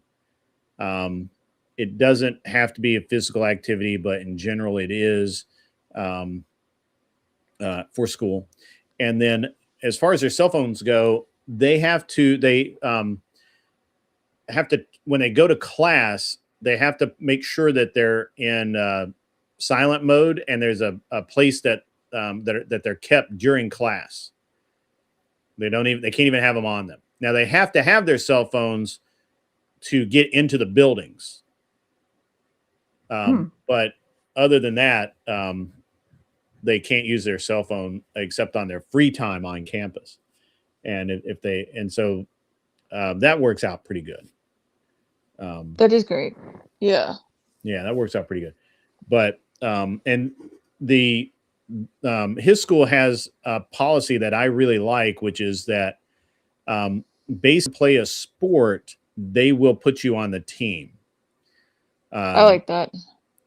So because they are a smaller school, and so they sometimes they need more people. They don't have a football team this year at all. Oh wow. Yeah, they got rid of the football program. Do they have a rugby team? They have soccer, and they have it's soccer, baseball, tennis, golf, cross country, and skeet. That's cool. Yeah, they have a skeet range they have a shooting range on the campus. Awesome. Yeah. I love that. That's really cool. Yeah, it is actually. Yeah. Really cool. So the Raging Patriot says he had to prove that he wasn't the stereotype, the fat guy at work. I made them choke on their insults and shit talking behind my back. Yeah, I mean, and there's nothing wrong with that. I knew a fellow who, he had been fit all his life. He got older, just his body type chunked up. He was still light on his feet. He, could run really well. But he was just physically a big guy. And, but he was not fat and lazy or any of that nonsense. So at any rate, it was a really good time. And, I enjoyed hanging out with that guy. So it's awesome. Yeah. I mean, I've had several friends that were overweight, but they were just like the life of the party. I don't know. I'm naturally probably more inclusive. Like I try to see what's bubbly. Inside. Yeah, I'm pretty bubbly, and I try to meet people where they're at with the personalities, and I'm like, okay, what is their best attributes here, and how do you play upon those strengths? And so I'm not usually trying to fix what's wrong, because I think people do better when they focus on what their strengths are and occasionally tweak what's wrong, if that makes sense. So if someone is, terribly overweight or whatever, I have a talk with them, see what's going on. Are they depressed? And a lot of times I've noticed with people who have a lot of weight issues, there's depression issues. And it's like, can you unpack it, or do you need professional help? And a lot of times, it's a matter of going the distance with a friend. And, I mean, I don't know. I think I was just naturally inclusive anyway. I'm like, I notice differences, but I don't necessarily put a judgment on them. Sometimes I will. Behaviors, character, intelligence, I definitely do that nowadays. I'm like, oh, you're a crappy character, I don't want to hang out with you, but or you're, I don't know, not trying to be. I think it's a really interesting I think the idea of physical fitness in the modern world is very interesting, right? Yeah. Because you have this idea of, you know, you have these like nearly superhuman people, you know, that are, you know, working out hours and hours and hours a day, and they really don't do anything else. I actually had a roommate when I was in college. She was from Ohio, I think, and that her job, if you will, was she was a fitness instructor, and she worked at the gym. She literally spent 8 to 10 hours a day in the gym. Part of that was her working out herself. Oh yeah. Wow, though. And then she would do classes, and then you know, she would work the front counter. But a big chunk of that was her working out herself. It was insane. She obsessed over her food, and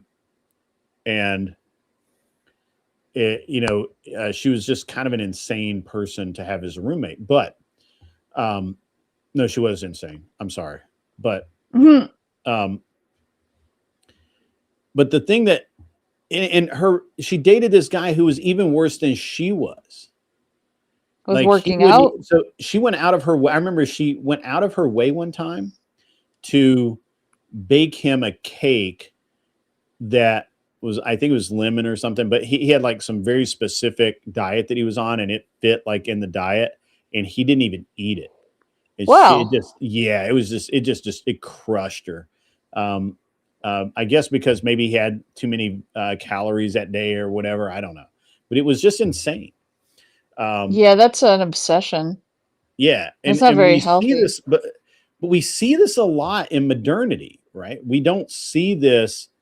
We don't see this in other societies, right? We don't see this in other things.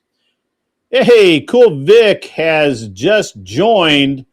What's up? We got a cool raid. It's Coolio. Awesome. They're raiding. What's up, guys? By the way, mods, including Jay Eakin, you're one now as well. In the mod chat over on the Discord, I believe I posted a link. Let me check and make sure on the Discord that you have that in the mod chat. You have the latest one. Yes, you do.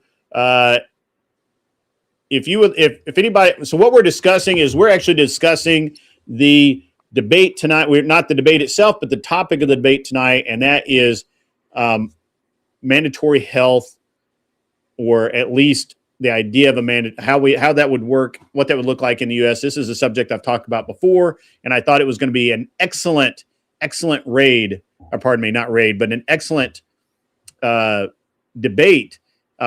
But unfortunately, it got kind of cocked up because those two guys just hate each other. Not hate each other, but they don't like each other, and it became more about sniping than the debate topic. So I would really, really, really like to continue discussing this. I have a runny nose. So I have put the link over in the Discord. The way that you get onto the show tonight is you go to the Discord, you go to the waiting room, and you ask a mod, I'd like a link. And then you click the link, you come over here, you check all your settings and everything, make sure everything's good. And then if I know you, I'll probably let you up just without any real bother. But if I don't know you, you will have to cam up before I let you up, because I have no interest in getting porn bombed or anything else. So, just, you know, I don't think that's a good thing.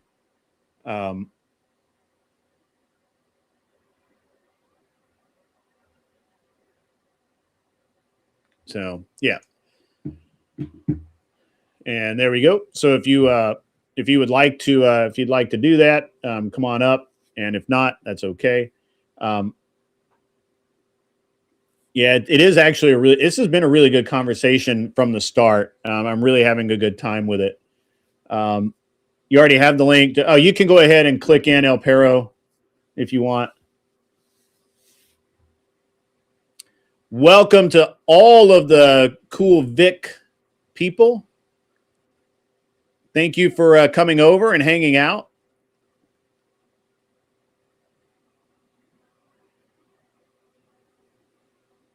It's we've been discussing the same topic now for a little while. What's up, El Perro? I see you back there. Thank you very much. How are you? I am well, brother. Appreciate you letting me up. Yeah, no problem. I agree with you totally that yes. Hi, Ahimsa. The thing with the physical fitness program, I think it's a much better aspect as an initiative. Like I said, I believe in inspiring people, because when you force them, it kind of gets a mindset of being detrimental to them, because some of them may or may not want to do it. And this is beneficial. And this would be beneficial even for the people that I mentioned earlier, those that might have asthma, bone density issues, metabolism problems, because a physical fitness program in reality should be an aspect that everybody would be included in it. And that means it would be not a standard, but a model for the various different issues that are within the physical health. And I think it's important that people understand that your physical health comes along with three different, very imperative aspects when it comes to the physicality. And that is your nutrients, in other words, your diet, the physical exercise, and your breathing. Breathing is one thing that many people don't think about in that physical aspect. And then when it comes to the mental aspect, you have to have the mentality. You have to have that mental health, and the intellect. So I think that there's I agree with a lot of what you said. And I've been thinking about, again, I did a show on this a year and a half ago about how the way our overall health as a country has declined versus in the 50s and 60s. And why is that?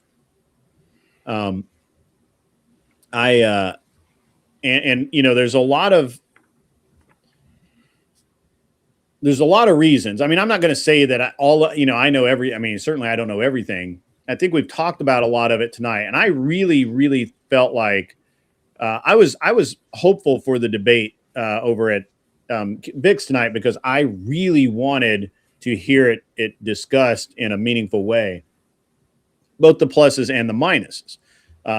You guys have both brought up that, there's a cost to it. I say that the easiest way for the government to incentivize businesses to do any kind of mandatory health sort of deal is first, I think that you start with tax benefits. Just right out of the gate, that just seems the easiest, because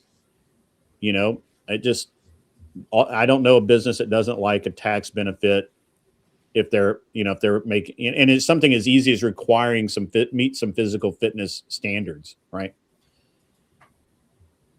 I also think that as far as, especially in corporate or near corporate America,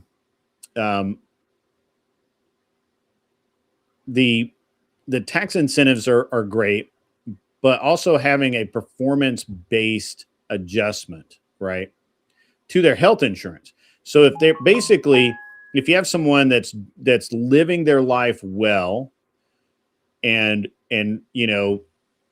they're working out, all of this sort of thing, then maybe they get a little bit of a break on their health insurance, or maybe they get a lot of a break on their health insurance. And by a break, I don't actually mean that they pay less, but maybe the company pays a little more, gets a better caliber of health insurance, because the company can buy that insurance cheaper now.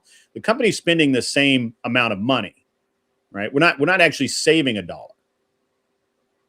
Yeah, a lot of companies already have that, though, don't they? I mean, I'm sorry, Alvaro, but they have that where if you're not smoking, not drinking, all of that, if you're working out or something like that, they give you a discounted in-house rate that I actually appreciate, because I mean, it does incentivize people to be cognizant of the fact that your corporation is paying for your healthcare as a perk, you know, because there were plenty of times before corporations didn't pay for your healthcare. I mean, that was a Nixon thing where he rolled out healthcare as a normalized thing. But I do agree with that, incentivizing people to live a more health conscious life. But has it moved the Richter very much? Because we've had that for about what, 10, 15, 20 years? Well, I mean, I think it doesn't move the needle very much because of the requirements and the burden on the insurance companies and the companies themselves. So, and they're not doing it willingly. Right. And I think that's an important aspect that I think about a lot is the merger of both the social capital with the economic capital. You have a social capital for the employee that has that intrinsic altruistic aspect of benefit there, and the corporate benefit of economic gain. So give me a second, guys. I have to cover some ground with the folks that just showed up. So guys, what we've already kind of talked about, and just to save some time, I'm just going to burn through this really quickly. Feel free to ask questions or come up here and talk. Either is fine. So here's the thing. A national mandate, when I say mandate, I'm really speaking of an initiative and put in place by the government to incentivize corporate and social growth in a given area. Now, I think that in school, I think we should have a national initiative like the president's physical fitness test that was started back in the 1950s by Eisenhower. I think that program worked. I think it would work again, and I think it had a great effect on our country and the nation's health. And basically that, and I'm boiling this down really, really simply. Basically what happened is that you had, for example, schools would institute these physical education programs that included running, climbing ropes, obstacle courses, all kinds of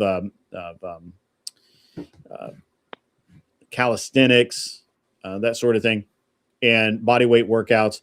And they would incorporate these and into their PE program. That's where we got physical education to start with. And what that would do is get people in the habit of it. And and I think we need to bring that back. And so when I say initiative, what I really mean is, when I say mandate, what I really mean is initiative. I understand there's some I like Constantine's idea there of PE in school. It wouldn't be difficult to implement in a work setting. Right. I think that's what I'm saying. I kind of like that actually, because it's kind of like siestas over in certain European countries. They have breaks where they leave work for a couple of hours and they just take a nap or they do whatever. But I think that's a good bonding thing. I've seen that also with like Dave Ramsey, which I think is over there close by you, Grid. Part of the thing is that when you're an employee of his, you have to actually take the course and then get out of debt. Why? Because when people are in debt, they bring down a certain anxiety to the work. Therefore, their work performance isn't going to be optimal. So it's very similar, like with the financial health, with the physical health, and all those things. That it makes a different employee. Like when you are physically fit and you are debt free and all of those, you bring more creativity to the table because you're not as anxious. But I think we have a culture that's anti-anxiety meds is the number one pollutant in our shared water supply. So I feel like there's something inside of us that is maybe even in the DNA where we're so anxious from our ancestors just trying to survive that we're just looking for something. And in the process of it's not being there, this challenge to overcome something externally, a lot of people have just chosen a sedentary lifestyle. I honestly think that the reason that people are so anxious now is because there's not enough bad going on in the world. I think that as humans, when everything's going too good, we get very anxious about that. We're waiting for the other penny to drop. We're waiting for the other shoe to hit. And so that and we just have it so good, right? You don't worry about lions and tigers or bears or anything attacking you in the middle of the night in your sleep. You don't worry about rogue bandits coming into your home and crashing your door down and killing you. We have it. I would say that we don't have the anxiety that we have is self-imposed because you're we right. Good. Yeah, that's what I was talking about earlier with the convenience of the welfare program and stuff. Sure. As well as we have a lot of people in America today that are wealthy because of their family members. So that also allows for the ability of laziness and comfort. So sure. And I think that there's and I know that we're retreading over some ground here, but we do have new people here, and I want to awesome. involve them in the conversation. But this is such a great conversation to have, but we need to, and it can be debated, right? It can be debated that having the government interested in physical fitness is a national security issue, and therefore they could mandate a lot of different things, right? Now, would we as citizens be okay with that? Probably not, but who knows? I think that we can go back to the way things have been in the past. Programs have been used in the past, and they will be fine. I think that also that if we get rid of a lot of the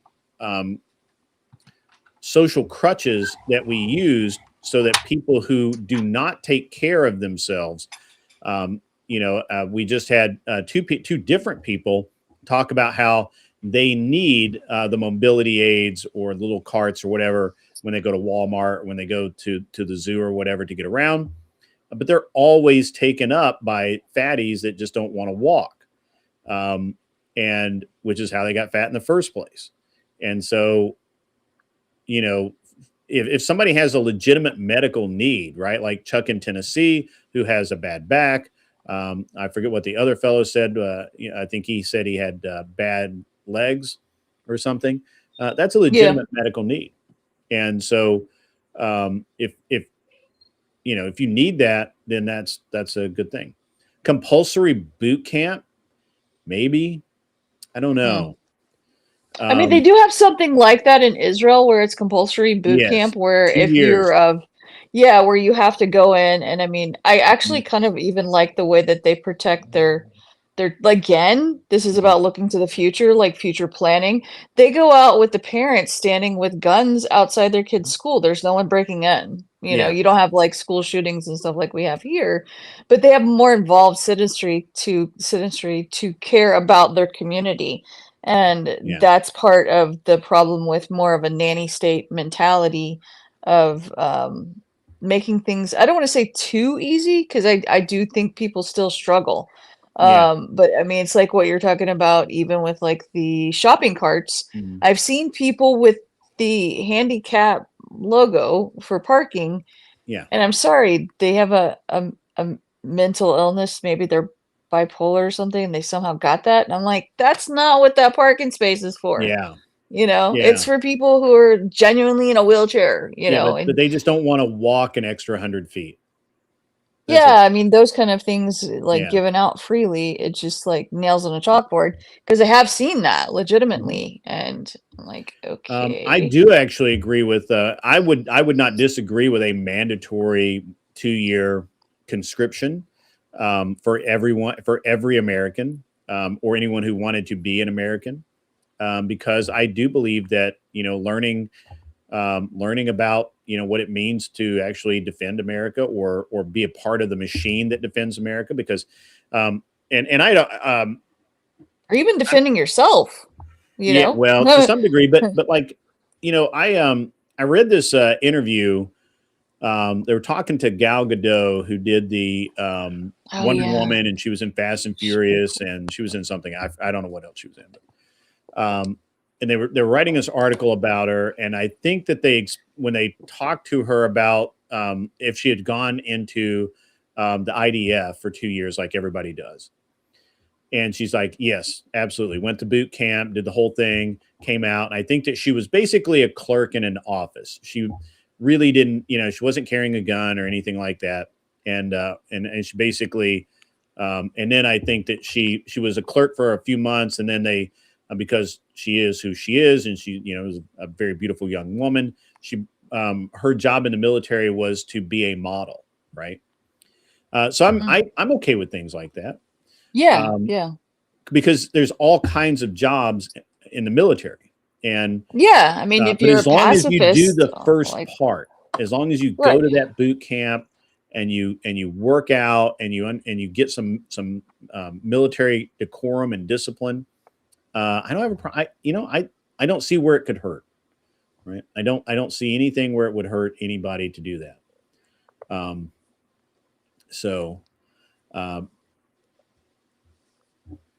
It is the shed on the, I'm sorry, I can drop the link. I apologize, my friend. I'm in this discussion pretty deep, and I forgot. I just did. Give me 1 second. I'll drop the link right here, right now. There it is. Boom. There it is.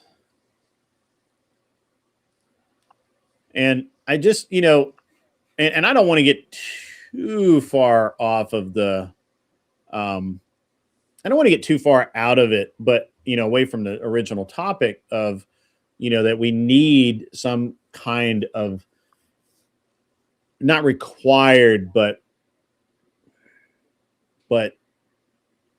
encouraged physical fitness in the United States. I agree with that.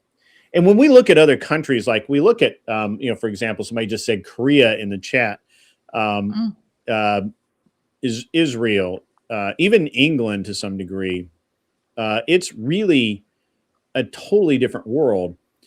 And when I look at places like, and where I can really see this, this is going to be, no one's come to vet you. Oh, I'm sorry. You don't get, I do the vetting, but what happens is you go to Discord, you go to the waiting room, which there it is. And there you, I don't see you in the waiting room.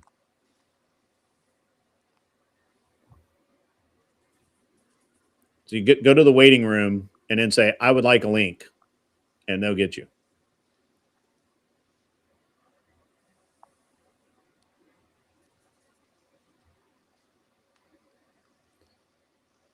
Yeah, he's in VC. Yeah, it's the wrong spot. Yeah, I don't use Discord for this. So, Jay, if you could throw him the link, that'd be awesome. It's in the mod chat. You are a mod over there too, as well as over here. Just go to mod chat, copy it, and throw it at him. Just send it to him in the DM. Ross Illusion says, I watched all 3 of my kids go through boot camp, and I will tell you this, Obama wrecked that process. I saw its decline over 5 years between my kids' enlistments just at graduations. That doesn't surprise me, but it's gotta be getting better. My son's trying to go to West Point, so that'll help. That's awesome. One of my best friend's husband graduated there. So good school. Yeah. So apologies for guys that didn't understand the process to getting onto the show. But at any rate, back to the thing. So, I mean, I don't see any problem with anything that we've talked about. I would love to hear an argument against it. Like, I can't think of a single argument against and we use the word mandatory, but it kind of would be, right? Like if we did a 2-year conscription, that's easily something that would get most people into shape, give them some skills to stay in shape, and maybe some motivation to do so. So I don't know. What do you guys think about that? Does anybody have any input? I actually like that idea, even though I know as Americans they would completely 100% rebel. And that's part of the issue that I've got, even with the presidents that we've had for the last several ones. they seem draft dodgers. They avoided any sort of military service, and yet they're the commander-in-chief. And I'm like, how is that a good example of a commander-in-chief when you essentially dodged out of it yourself? I mean, I don't care what they're doing, but you know what I'm talking about? Like if they're National Guard or something, that doesn't matter to me versus like the Marines or the Army or something, but some sort of service. Because if you're a leader, I think, you know, you have to know what it's like to be on the bottom part of who you're leading. So I mean, my great grandfather served under Eisenhower directly. Mamie Eisenhower gave my great grandparents a gift when my great aunt was born. So yeah, I mean, I think that is important that you know how to be in the military and lead the military if you're the supreme commander in chief, you know. So I don't know. That's not a bad idea, but you know, we can't have people leading or even eligible for becoming president if they didn't serve. So we've talked about several different aspects of having, if not mandatory, certainly initiatives towards mandatory healthcare, physical fitness in the United States, right? PE in school, right? We've talked about incentives for corporations or you know, employers to make sure their people stay healthy, and we've talked about now required service for El Pero has to run. Okay, gotcha. Bye, El Pero. Blue screen of death. Hate that. Good chatting you. Always hate the blue screen of death, my friend. Bandit, you there, buddy? Okay, he's going to have to probably configure his mic. Bandit, a couple of things. I do use I use a very specific software for this. It's no big deal. It's easy to use. Just down below, you're going to see a thing called that looks like a microphone in a circle. Next to it, there's a little pip. Click the pip. It's going to bring up a drop down, and you're going to select your microphone. And once that happens, you should be fine. If you are on any other browser than Chrome, you may have issues. So, but yeah. The main point here is we're supposed to separate political leadership from military leadership. I agree. Would support Secretary of War being military service mandatory, but not president. I think he says making. But yeah. Well, I mean, in you know, the president is the supreme commander in chief or whatever it is that they call him. Charge of all the military. Over all the military, but certainly I think that each branch should be able to run their they should be able to run their military as they see fit. That's just my belief. So, you know. But anyway, so we're talking about this, we've talked about a bunch of different ways that this would work. What's the objection? Does anybody and you know, chat, you guys get in on this too. Is it what would the objections be to it? To any of the things that we've talked about? It doesn't really cost the American people any real money because we're already spending that money, and we may actually might actually get some money back. Yeah, no worries, Bandit. No worries. So if that's the case, how we feel about it? I thought Marte was going to come over. He doesn't like me. He doesn't like you? Yeah. Really? I know. Little old me. I don't think I've ever talked to him, but I had an exchange with him one time because I don't think he wanted to debate Dusty. So I was like, come on, you know.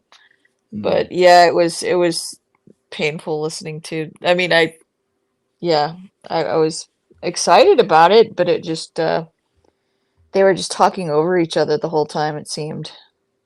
You know, or just I don't think they ever found any common ground. Yeah. So Lord Jungle Bear says, I was 160 at 12. Wow, that's big guy. I just didn't understand nutrition or exercise. I feel like the ignorance and dopamine seeking is the problem and a lack of purpose, i.e. Christian identity. Certainly, I think that religion can help. However, I would also say that at the end of the day, I think that it's a national issue that we need to find multiple streams of work with it. Yeah, I really just believe in focusing on more investments in the future versus taking from the future for now. Yeah. You know, I mean, you've been through the workout routine last year. You've lost a ton of weight. You've gotten more in shape. It's not instant gratification. It's a slow process to learning to be like healthy living. And so that's contrary to a lot of the, I would say, cultural values we've got going on now, which is instant gratification. And so you have to teach people why it would be good to delay gratification. You know, I mean, that part isn't focused we on. can't do these programs. It's ableist and not fair to trans. Yeah, I don't care about trans quadriplegics. Trans quadru. That's interesting. That's crazy. So, but yeah, I don't know. Do I have Marte on Discord?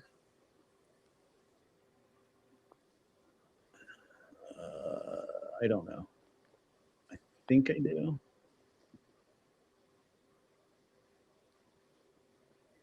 it is funny. Trans quadriplegics. Sorry, I got distracted. I apologize. No, I'm reading your chat. That's hilarious.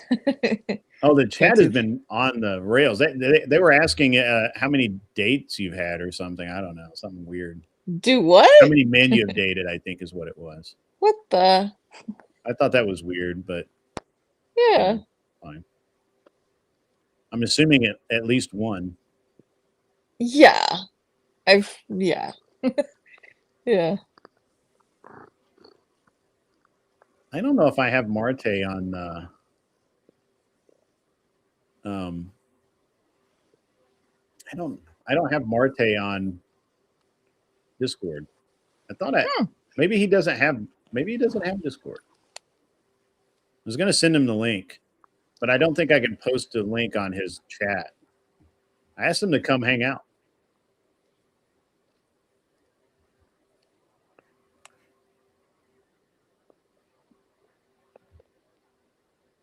Did he say he was going to? He hasn't. I haven't heard him respond. Oh, okay. I can't listen to both. Bloody count, you're funny. I mean, I can kind of listen to both, but not really. I think they're really kind of just still. Yeah. I think they're really pardon me, they're still kind of talking about the dislike. I think they're tied up in the dislike portion of the program. Oh, okay. So okay. Yeah. Bandit, you with us?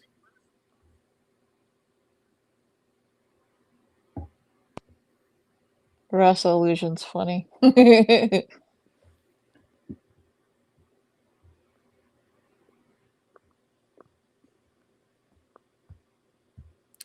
right, let's see what we got here. I missed some stuff. Oh, they're talking to each other about the thing. Oh, it's a whatever moment. We demand the body count. That's hilarious. Goofy. He's still on panel with some people. Okay. Yeah. No, I get it. Rasa illusion. That's funny. Yeah.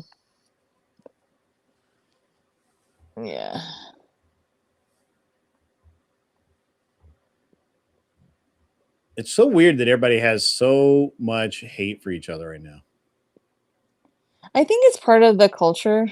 You know, there's just like tension in the culture where there's just a lot of like, I think hate is just kind of maybe easier to cultivate because it operates off of our fears and our anger and our whatever, whereas it's much harder to cultivate a spirit of cooperation and hope, you know, within the general public. I don't know. It's again instant gratification stuff, you know. I mean, I'm the worst about it. Sometimes I get irritated and get lippy and just be like, you know. But I apologize.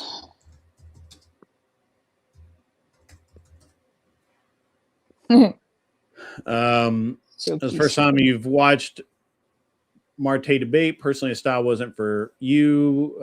Liked my comment to Cool about making 2-minute blocks. Yeah, because they were just talking over each other. I think that would have been better. Yeah, I do too. I think the biggest problem was let me see what Marte says.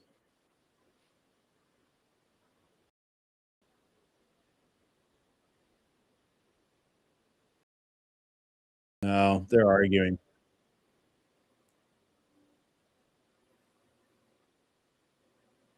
All right. Anyway, I'm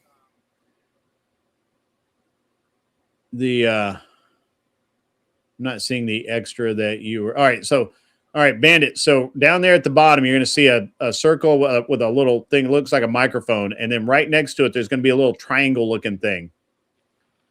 You click on the little triangle looking tab thing, and that's going to bring up your drop down menu. You see it?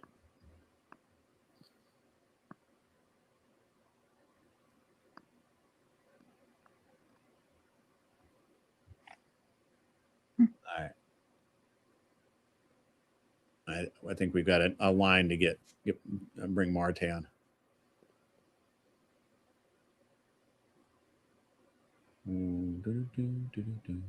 General stuff. And paste. I like Mr. They always have a lot of wisdom.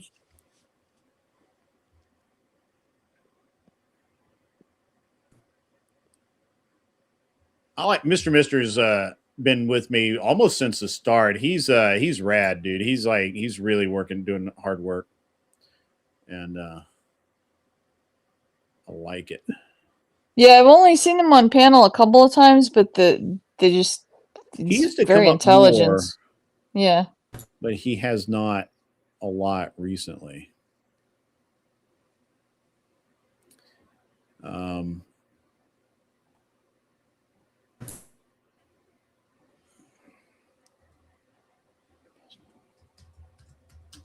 I got into a heated debate today. It was funny. Did you? What was it? Yeah, we were yelling. We were yelling at each other at OGs. It was awesome. I've never done that, except in a kind of maybe a joking manner. But no, I was serious the other time I yelled. But yeah, it was over media coverage of ICE and stuff.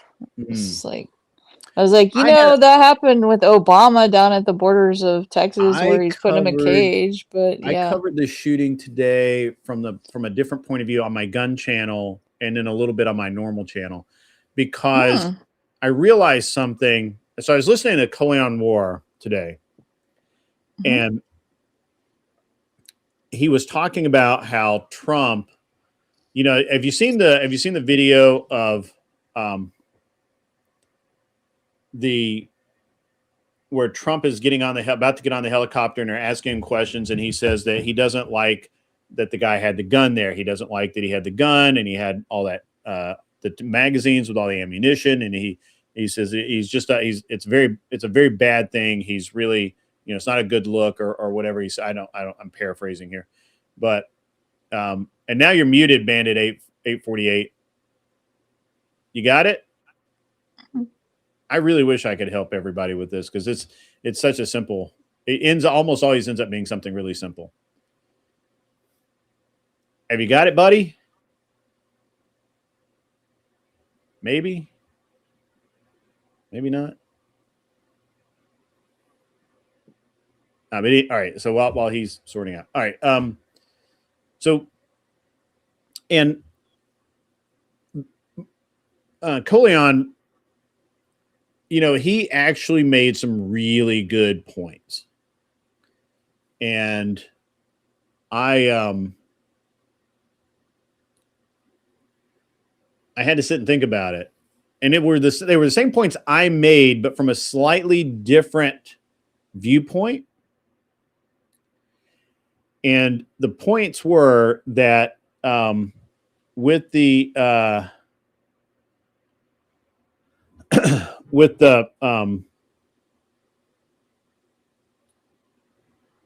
that guy knew he was armed.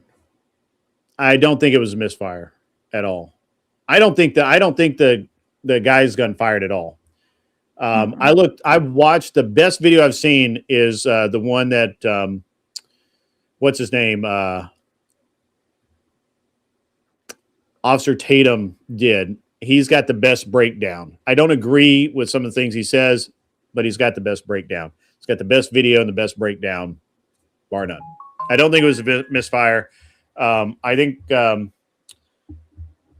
I think that guy went there armed to cause problems. It came out today, right as I was doing my stream. It came out. I should do an instructional video.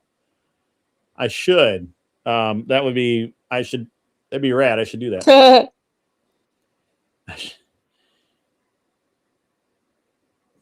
What happens if you drop the link down there? Do you think that would help him more? What's that? I don't know. I just saw his volume go up. So try and talk, Bandit. Are you there? No, that's me. I can do that. Never mind. Anyway, so at the end of the day, that guy, apparently the week before, he had vandalized BP or ICE vehicle. He got roughed up. I haven't actually seen the video. I don't know whether he just got like pushed around and told to leave or what, but he was roughed up. And then they, at the end of the day, no big deal. This time, I think that he came down there with the intention of interfering with the law enforcement officers, and he carried his gun. Now, why is that important? Because I don't think that he intended to get in a gun battle with those guys, but I think he came down to specifically his intent was to start issues with the officers. He was either pissed about that or whatever, and he got what he got. You saw. I mean, he's also a VA nurse, though. I mean, he worked for the Veterans Administration as a nurse. Yeah, but so, I mean, he did serve our country. I don't understand why people think that makes anybody a better human. I know a lot of piece of shit nurses. No, but I mean, veterans, they get paid the worst. That's like one of the worst no offense to anyone who works in that, but that's one of the worst hospitals to work in. I don't know that that's true anymore. I don't know because I don't buy into any of this stuff anymore because I got schooled. I actually was operating off old information that it took a long ass time for people to get in, and the doctors were underpaid and they were understaffed and all this other stuff. And then somebody came in and we weren't really debating it, but we're in a conversation like this, and they pulled up the receipts, and that's not true. Now, it is true that I think the doctors that are residents don't get paid very much to be there, especially if they're in the military. Yeah, but that's residents everywhere. But yeah. Yeah, I don't think they get paid very much, and I think that especially if they're in the military, and it's kind of a sucky job. But I think that the nurses actually probably get paid the best as far as or competitively with anybody else, because you don't have to be in the military to work as a VA nurse or have been in the military. That's true. Yeah. So and they pay better than say like the school system actually. Yeah, I don't know how they. Again, I don't know this for a fact. I just don't accept recently. the fact that he was there. So at the end of the day, I don't care that he was. I don't think he was a good person. Okay, he had already had. I didn't know him, but yeah. Yeah, I don't either. I don't know him either, but I'm going by his actions. He had already, with intent, gone out and vandalized an ICE or Border Patrol vehicle, got in a fight with them, spit on them, all of these things. Okay. So this is a guy that had a grudge, or maybe he is suicide by cop. I don't know. I've heard multiple people That's say what I said too. Yeah, there I were said he was on a multiple people that suicide have said mission. suicide by cop. Like there, and I think that's what he wanted.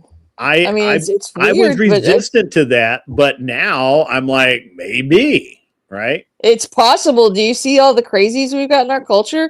That could be like he's watched too many movies, and so he's got a death wish, and that's how he wants to go out in a blaze of glory. Because let's be honest here. Let's be honest here, right?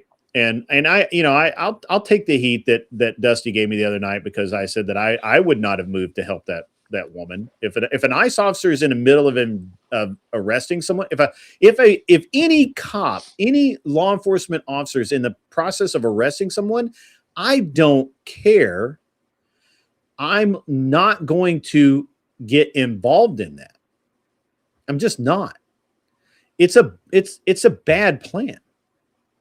I guess it depends for me. It depends on what I assess the situation at the time as being. I'm kind of I believe in de-escalating things. If you just pushed her randomly for no reason, then I'm gonna be like, yo, what's up? What did you do that for? And that's the way I am. I believe in respect for people.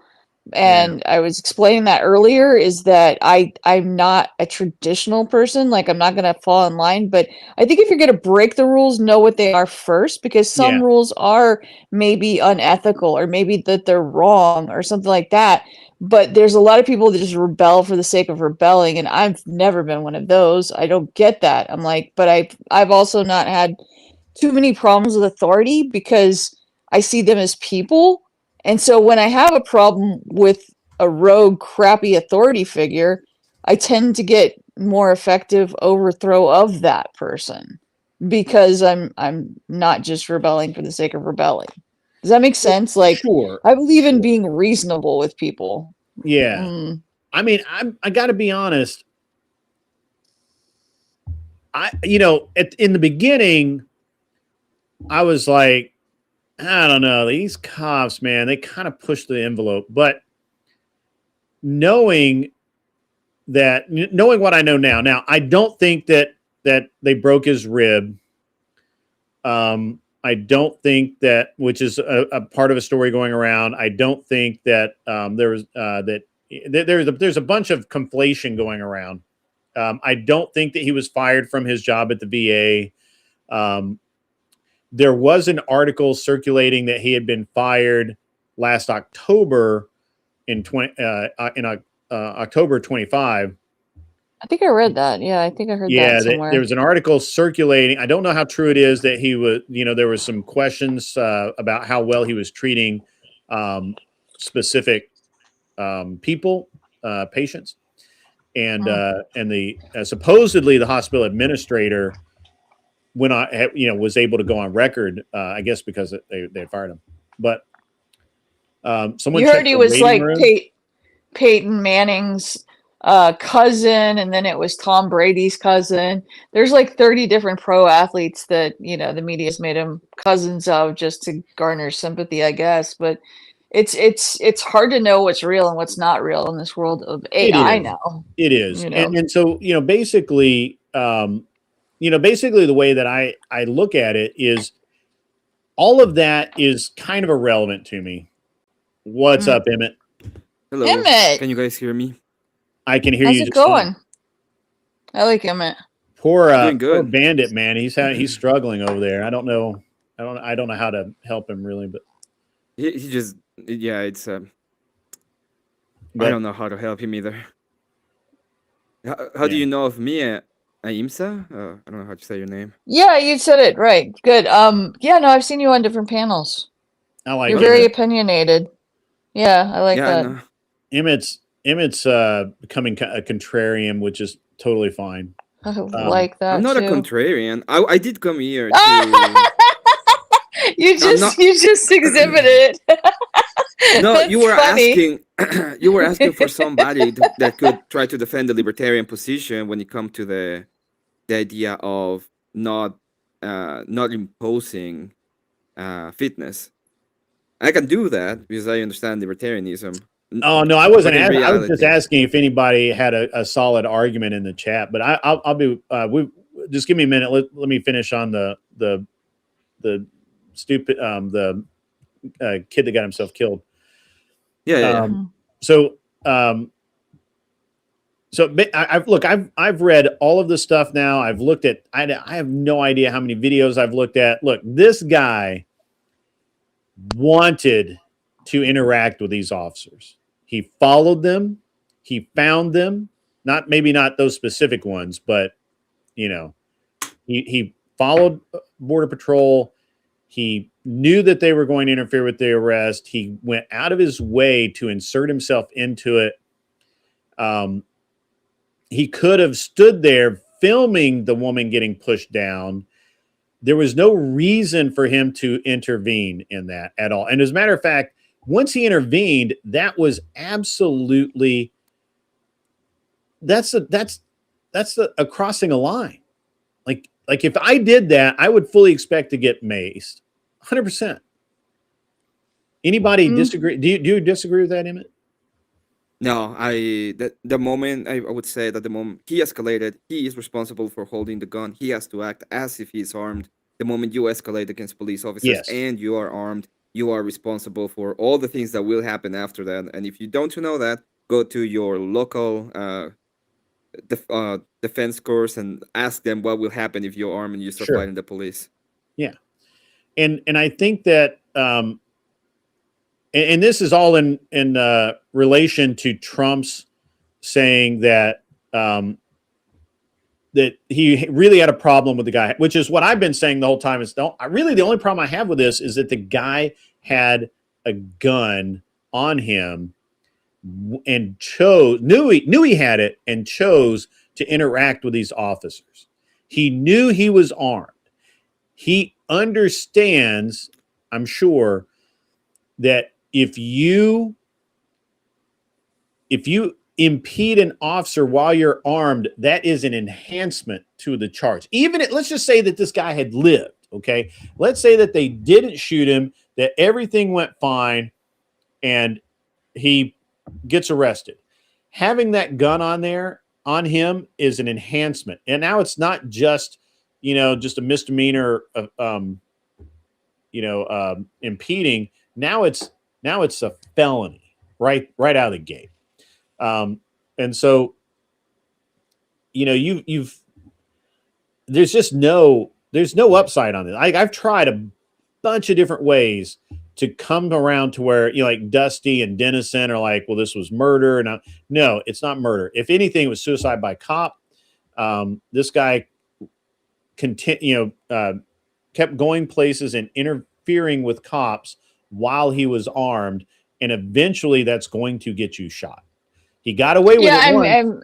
I mean, it could be construed as murder because there were like 6 of them pinning him down, but it's neither here nor there for me. But I'm more like, I'm just, the video showed it. Neither here nor there for me. I'm kind of the thought of, there was a saying when I was growing up, the kid who eats the most marbles shouldn't reproduce. Fair enough. You know what I mean? I don't think he's pinned. He's still fighting while all of this is happening. He was definitely that, and that was a deal. That was a straw breaker for me because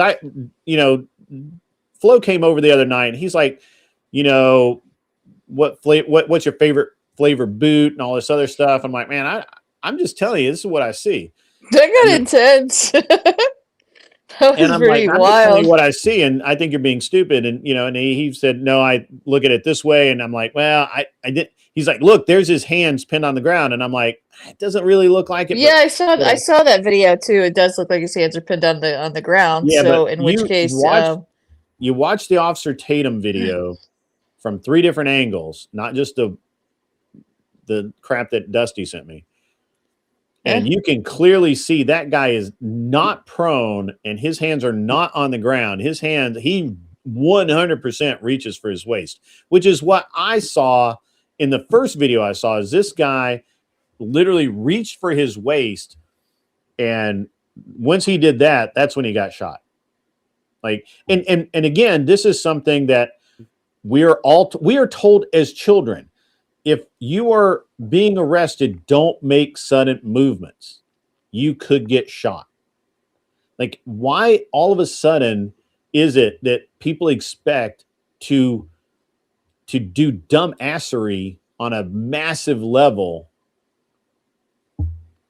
Well, there's also no accountability for the other side. Like, whenever I talk to people, they're like, oh, the cops have to be perfect, but you're a citizen. You have duties as a citizen to behave in accordance to, like a citizen, because that is part of your duties. And being armed is, if you're going to be armed, it entails, you have to act like you are. Yeah.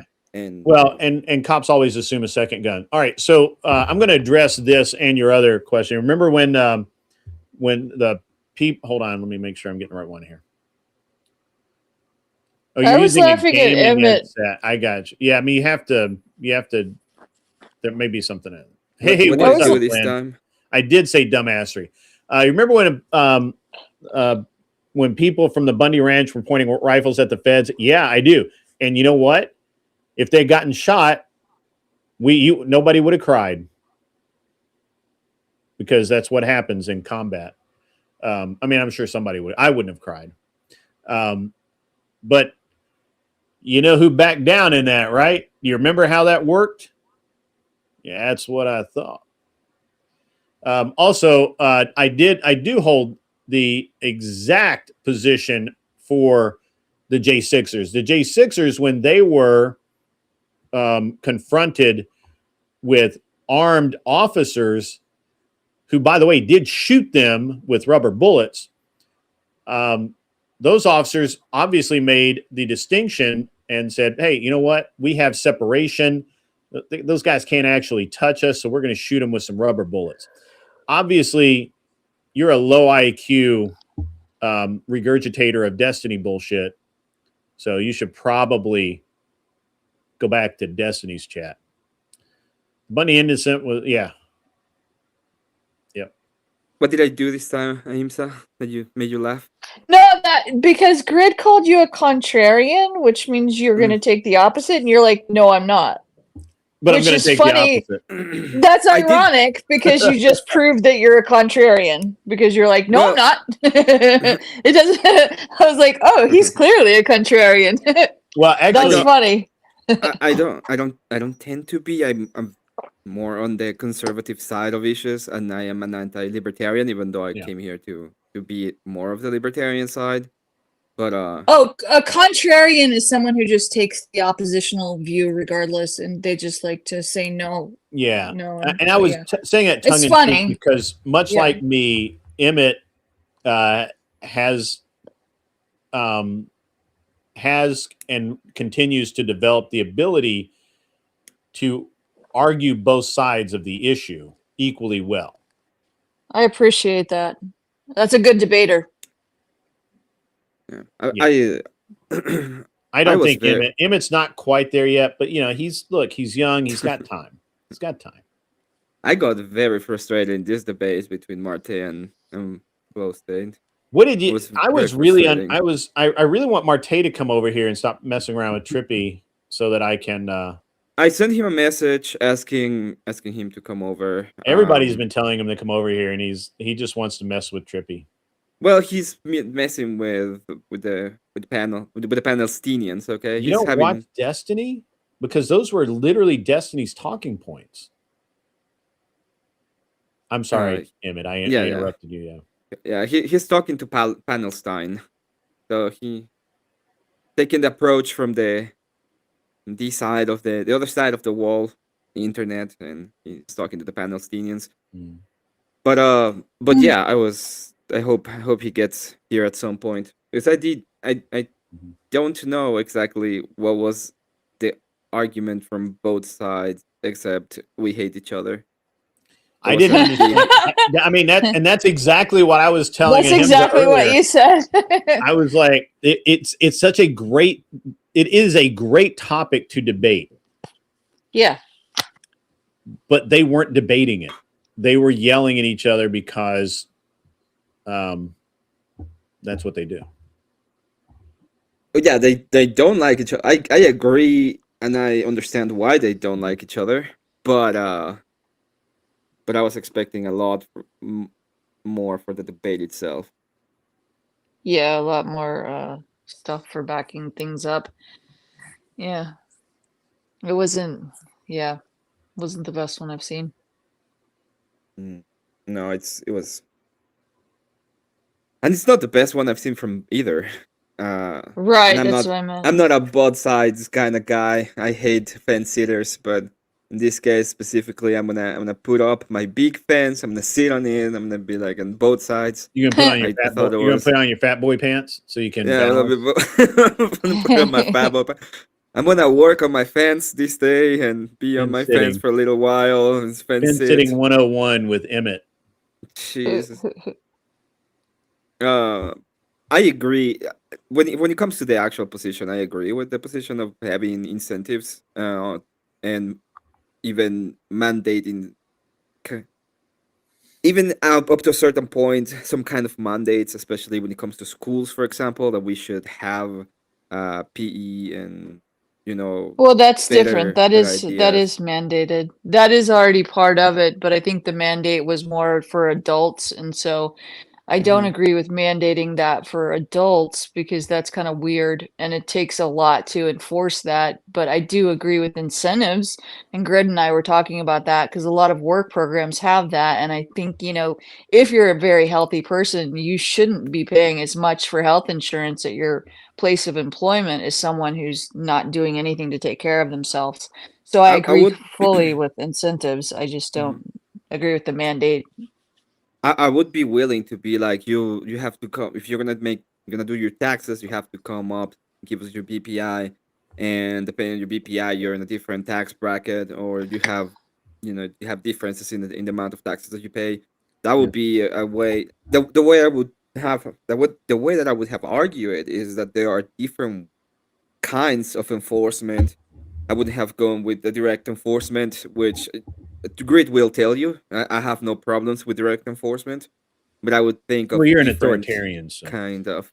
Let me interrupt you guys here for just 1 minute. Work academics. I'm pretty sure I've seen you around, but I don't know your exact position. But I was very specific in addressing the J6ers. The J6ers were. Destiny is a gay and lame. Yeah, I agree with that. He literally sucks dick, therefore he is gay. I mean, you can't like Connor. Yeah, I don't know if Connor is gay. Connor sucked Destiny's dick so hard it's still stuck in his throat. I mean, he may not be gay, but going to gay. I'm so over the gay talk after the debate. Yeah, true. So Can we not? At any rate, what about the J6ers? I already addressed that. The J6ers were shot with rubber bullets. That's the amount of force that the Capitol Police deigned to use. If they had felt like they needed to go kinetic and use actual live bullets, they had them to use. As a matter of fact, I think that based on what we know, today is that the Capitol Police fired rubber bullets into the crowd, into the back of the crowd, who were really not doing anything, and that's been a big bone of contention with J6 is that the Capitol Police actually kind of shot into the people who weren't being a problem. As far as Bundy, I addressed that as well. I don't understand how you missed it. Maybe listening skills. I don't know. I did read the $2 Destiny's Gay and Lame. I'll read it again. Destiny's Gay and Lame. I was paid $2 to say that, and that was fine. So, yeah. So, do I acknowledge the right wing was on the side of Bundy? Sure, absolutely. And I was not on the side of the feds at that moment, because I believe that I honestly do believe that the Bundys were being railroaded, and they were literally being stolen from. They did go to court. They did all of the things that you're supposed to do before you resist the government, and nothing happened. So, what else are you going to do? Yeah, I agree with you, Bandit. Yeah, sure. I got Gamer James over on Twitch. I forgot that I had Twitch up. I apologize there, Gamer. I apologize. You know what sucks? An emotional salary. I don't get how employers can pay you in feelings instead of a living wage. I would really, you know what? If I could pay people in an emotional salary. Oh, I like emotional salary. Yeah, great. You feel great. Yeah. What the heck is that? Those rubber bullets are no joke. That's true. I agree with that. I mean, that is one of the bones of contention right now with the January, the people who are suing the various agencies, is the use of rubber bullets firing into the back of the crowd instead of into the front. Now, I personally believe that the police did that because there was no reason for them to be shooting. And if they had shot somebody that close with the rubber bullets, they could have killed them. And they didn't want to have to justify it. So they shot into the back. You obviously did not hear a goddamn thing I said. Somebody, work academic, go over to the Discord, get the link, and come up here, and I will explain it to you in small words that you can understand. As a contrarian, as an honorary contrarian, I agree with him. I just want you to yell at me because that's my contrarian nature. Is it an honorary contrarian or an honorary? No, he's an honorary. That's honorary. Honorary contrarian. There's no H there.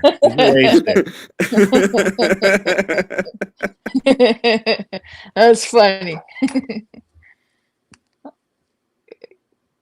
Oh, but damn it, the Mexican attacks again. I am Mexican. Dang, Mexicans. Can't get rid of them. Dang, Mexican. That's cool.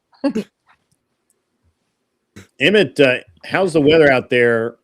You don't have a Discord? All right, I'm gonna drop the link. This is only for work academics. None of you other Malcreants can go get it out of Discord like normal humans. The weather's fine. We haven't had any snow. Call ice. We've already called ice. Emmett just so the problem is they interview Emmett and they're like, "You want a job? You want a job?" I already made a deal with them. I'm the last one, so I've been like doing raids and stuff, and I'm gonna be the last Mexican deported. We need putting my floor in, Emmett. Oh dang! Soon. Yeah, hit me up. Yeah, that's funny. I like that actually.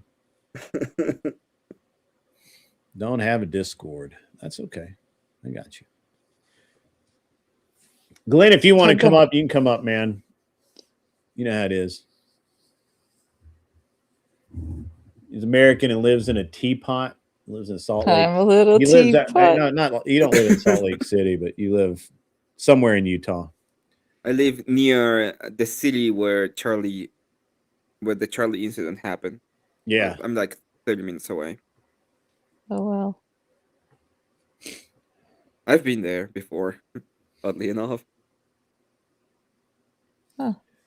You know, the interesting Utah's thing is beautiful. the leftists are all pro-gun now. I love that. Yeah, it won't last, but they are. They're It all won't pro-gun. last. Why does my collar keep rolling up? Weird. Bandit's like taking, being like 30 minutes away, drawing the maps, trying to figure out where exactly is it that I live. Yeah, I've been through there once. It's beautiful. I think we're going to start paying people in emotional salaries. I think that's a legit thing, especially for Emmett. Emmett gets. If they pay me an emotional salary, I will feel great. So, I guess it's fine. Feel great, and you'll look good. Feel great. So Emmett's Mexican and Mormon. Oh, them's fighting words. Yeah, that's not fighting words. Come on up now. We have to fight. That's hitting so far below the belt, you might hit his toe. Emmett is turning over all his illegal friends to be deported for cash rewards. Yeah, he would. 100%. I'll do it for free. So I heard and look, I don't doubt that sometimes this is true. I got Mr. Work here. Stand by, Mr. Work. We'll get to you.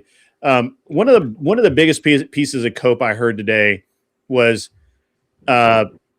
somebody, and I forget who it was. They were on a show and they were talking about how, that we shouldn't get rid of all of the Mexicans or Somalis or whatever who are coming into this country who are just doing the work. And they were talking about how down in the South where I live, that some town got really good and efficient at deporting or getting rid of the that was me. Illegals and they couldn't get any, and only white people were left because it was the South. I was in on that one. And and they couldn't get anybody to work. And not only is that the worst cope I've ever heard, I think that's a fabrication. Right now we have a Tennessee has cracked down so hard on the illegals and they're mostly through their driver's licenses. It's crazy what they're doing now. But my argument was for the farmers, the people who are here illegally and they're working on a lot of peonage systems and they're growing the food. So who's going to grow the food? And so you weren't the one that used the fictitious. Yeah, example. I wasn't that one. Yeah, I wasn't. Yeah, you weren't using the fictitious example. I also don't agree with that. We do have this thing called migrant farm workers, which people I guess assume that they're illegal. They're not. I actually used to drive through Kansas and Nebraska all the time, and they have these migrant farm worker training centers. And they go and they teach them how to harvest these crops and things like that. They have to be done by hand. It can't be done by machine, I guess. But at any rate, I think that's really kind of I think it's kind of cope, and it's attempting to justify something for nothing, right? But I don't think the real issue is I don't think that's like if it's criminal, because that's something I faced when I was in Texas, is like I think you and I talked about that before, is that I started noticing the gangs coming into like Houston, and that was a big thing. Sure. But insofar as the other people that are just coming because they've been shut out of work. That's a very small number of people. That's the problem is I don't disagree with you. That's a very small number of people, and there is what number? I don't know. I think it's probably like 10%, 12%. Violent, or you mean the gangs, or are you talking about the middle class in Mexico? I'm talking about the people who just want to work on farms and don't want to bother anybody. I think they're like 10%. I think the vast majority of illegal immigrants, especially that have come out to the country in the last 5 to 8 years, are violent criminals, people who are in theory refugees, but are actually some sort of weird prisoner exchange or something. Well, that's not even from Mexico, though, for the most part, is it?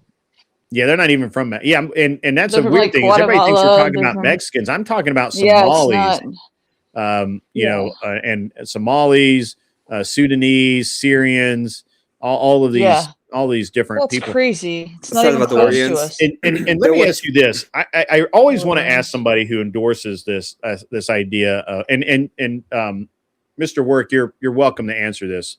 Don't feel like you have to sit there quietly. This is for everybody, even the chat. Let me know in the chat if you're on this, which side of this boat you're on, or just give me an answer. Explain to me why you think it's important for us to import mass numbers in the thousands or hundreds of thousands of people with exceedingly low IQ. Like the average, seriously, the average US IQ is 97, and we're not rocket scientists. We're not all rocket scientists. You're making me feel smart. The average Somali IQ is 67. Just to let everybody know, you have to have at least 83 to be in the military, and they will take rocks as soldiers. So this is how the average dumb they are. Right. So in what way do they benefit our society? What jobs do you think they're getting with a 67 IQ average? Obviously, there are smarter ones, but there's probably some dumber ones. What do you think they add to our country? And I'm picking on the Somalis because I just happen to have that information because I did a debate on it. But this is true for basically the Syrians, the Sudanese, the all of the people that we've been importing. What jobs we're do you importing think them? I don't get it. I mean, like, why wouldn't we be importing from countries that are not hostile How are you? To us? Marte probably knows. He probably has the answer. I can answer that question right now. That's all right, man. But let me. So, anybody got an Marte? The question was for all these people who are so okay with importing all of these illegal immigrants en masse, thousands, hundreds of thousands, tens of thousands, whatever, that have, that have a low IQ. The average IQ of a Somali, for example, is 67. The average IQ of an American is 97. It's a 30-point spread. And at the end of the day, what jobs do you think that those people are doing that are so valuable here that we are taking jobs away from Americans, that we are using up our resources, costing tons of federal and state dollars? What benefit is a mass of 67 IQ people doing us? Can I give you the liberal answer? Yeah. Give me any answer would be great. This is the liberal answer, and this is true. And you could see this, and they'll actually admit this, but they're never going to say this. They're going to frame their verbiage differently. This is how it amounts to a pseudo slave class, because if you compare this with like slavery back in the day, they consider blacks to be low IQ. And guess what happens? You're going to be low IQ and you don't provide education to a certain subset of individuals. And guess what happens? It degrades education and value and culture. So when a culture comes in and they're willing to do jobs that you don't do, you in a sense create a pseudo slave class that are coming in that basically does the jobs that you don't want to do. To me, this is a conflation that I'm making right now, because they're fine with this. They're fine with subjugating people because they're less ignorant, will obey more commands and do all this because they're grateful for the freedom, but they don't enhance our country because they don't add to any society. Yeah. They're trashing their countries and coming to ours. Yeah, they don't. That's a great leftist answer. Really good job, Marte. Andrew, to be honest, you wanted to. I know. It's a great job. It was really a great job. Andrew, I understand you're in a bar, so you can't hear shit. Having a nightcap, so I got to type. Somebody type out that it was an easy win, but it was basically that they were just yelling at each other, and because they don't like each other, I guess. And I don't know. It was weird. So but it was an easy win. Let me reconcile this for you. There's a reason. So hold on. Let me get. I know why you don't like Dusty. I get it. I understand. We do know that. He's doing a cope stream right now with me with my shirt off from 15 years ago, which is pretty. I don't know how straight it is for individuals to be talking about somebody's body for like 3 hours in a cope stream. Oh, but I mean, please, let's not do the gay stuff anymore. He's got to. I mean, he's got to keep. I said no more. I don't want to talk about the gay stuff anymore. Yeah, please. Right, I agree. Really, you know what? No. I concede. I agree. I agree on all. Thank you. Yeah. Thank you. Look, it's all good. I'm not. I'm with you on that. Yeah, I don't. And Mr. Wirt, do you have your mic up yet? Yeah, can you hear me? Yeah, I got you, brother. What's up, man?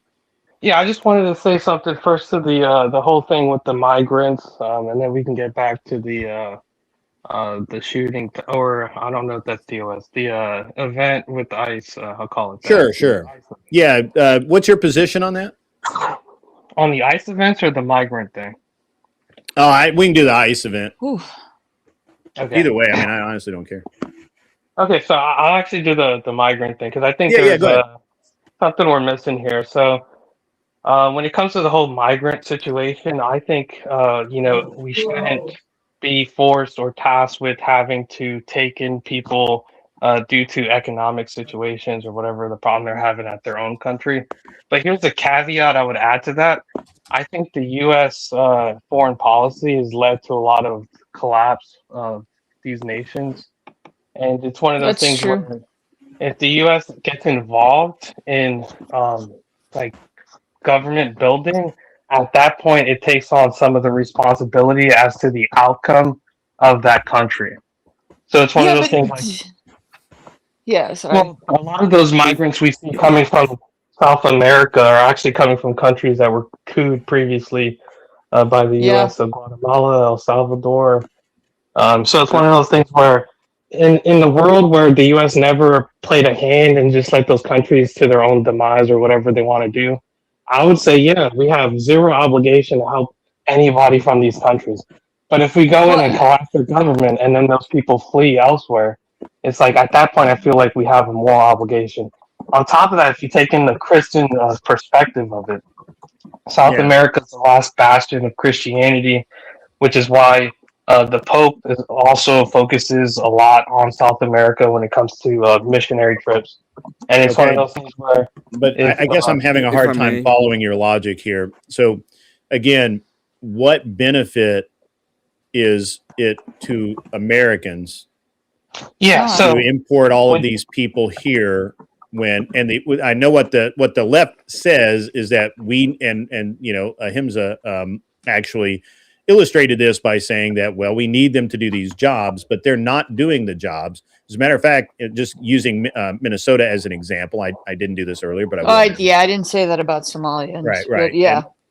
I understood where you were coming from. I just want that they're the smallest amount. Like I don't even care about those people at this moment. But when we talk about this immigration issue, just picking on Minnesota for a moment, because we do have the data for that pretty at hand. 80% of the Somalis that are in the United States, in Minnesota, are on some form of welfare or public funding. 80%. Statewide, the entire rest of Minnesota is 2% on welfare. So you can't tell. There's no benefit. There's nothing for the United States in this. Now, I understand. And I was having a little bit of trouble hearing you. I had some other stuff going on, and so I want to make sure I heard you right. But you basically said that because these people are having trouble in their countries, and some of that we may or may not have had anything to do with those problems. We need to bring them here. Well, I don't think there's any ambiguity in it, right? So it's not that we may or may have not something to do with it. We know there are documented cases of where the U.S. has played a role and toppling a lot of these governments in South America. I know we're talking about Venezuela, or you're talking about Somalians, but most of the actual illegal immigrants are from South America. We didn't topple the Syrian government. We didn't topple the. We did not topple the.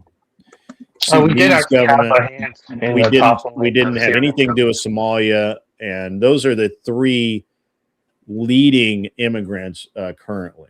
We didn't have anything to do with that. Yeah, well, we did have a role in Syria, but Somalia, I'm not too familiar with the history of Somalia, but I know most of the immigrants in the United States are from South America.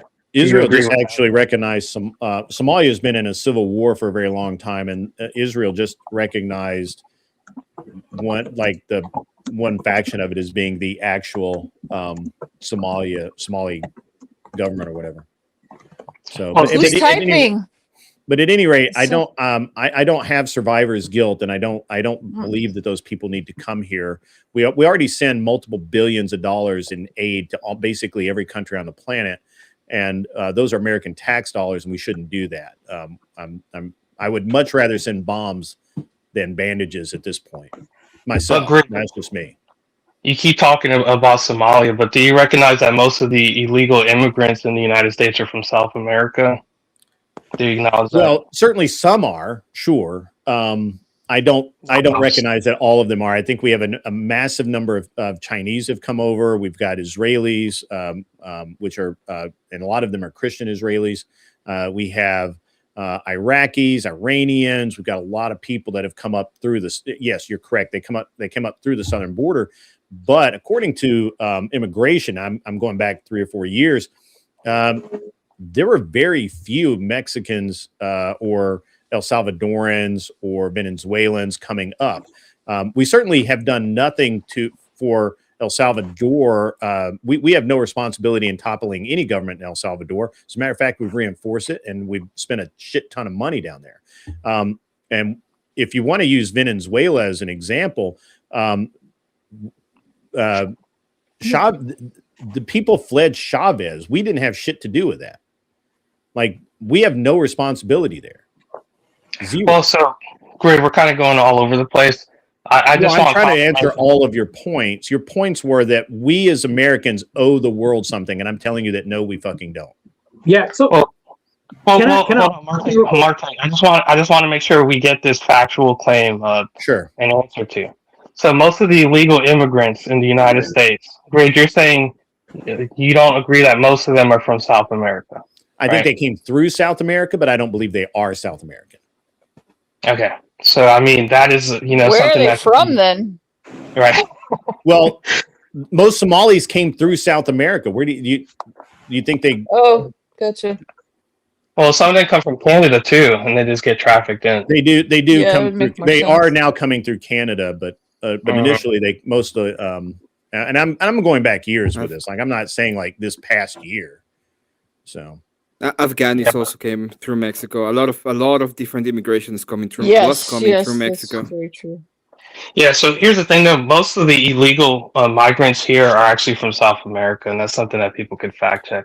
But the reason I'm from South America. I know a couple of things about South America. You said that we are the majority Christian country. Well, no, it's south. Well, it's out of the border, and I can read and learn. All of it is Mexico. Okay, the province of Uruguay and the province of Argentina is also Mexico. So, every single time you mention South America, Mexico is all America except America. Okay, that's all of it is Mexico except America. I'm a contrarian. Yes. When you look at the region and you look at what kind of policies and what kind of politics were invading all of that region and why they're in the shit they are, is because they were taking a bunch of different policies, especially coming from the USSR and by proxy from France, because, French are idiots. But yes, they are. Yes, they are. So if you look at the actual thing, it's not like they were following Christian principles and they're following Christian principles, especially when it comes to their governments. So I don't know why do you even mention that they're supposed to be Christians?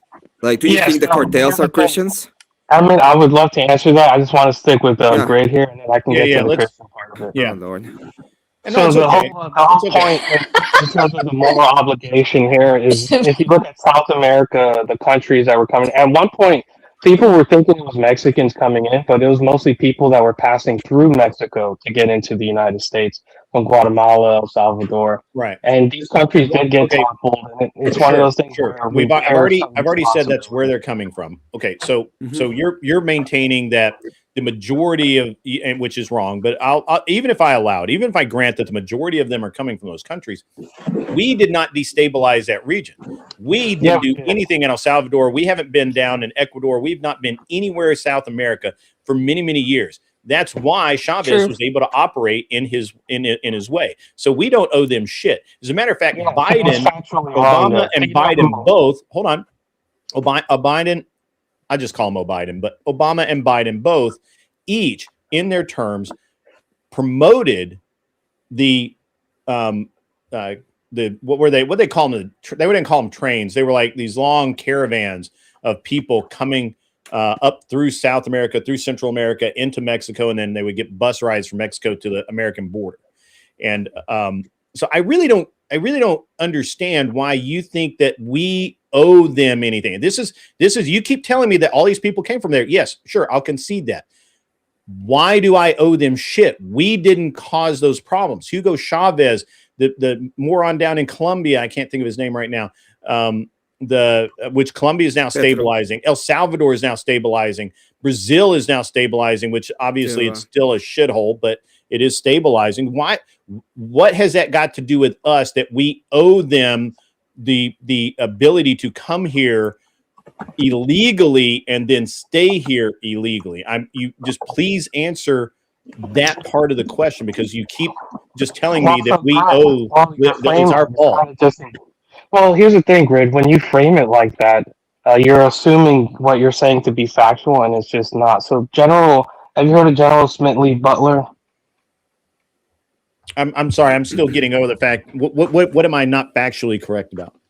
Yeah. So General Smedley Butler, who was a general under, I believe it was FDR, wrote a book called "War is a Racket," and basically he talked about how the United States played a hand in destabilizing South America and overthrowing. Like 50 years ago. What has that got to do with the past 10 years? Yeah, well, 50 years. I mean, that's pretty relevant when you talk about, the development of it's country, not. Right? It's absolutely not fucking relevant. This is a kind of bullshit that centrists and leftists pull all the time, and I'm not going to allow it here. Here's the thing. 20 years ago, we tried to stabilize the region, and we got thrown out of Colombia because of the drug cartels. We've been down there and tried to help. We did Panama. We fucking tried to stabilize Panama, and that blew up in our fucking face with Noriega, right? So no, I don't want to hear shit that we owe South America anything. If anything, South America owes us wartime reparations for the men that we sent down there that died on their soil protecting them, not us.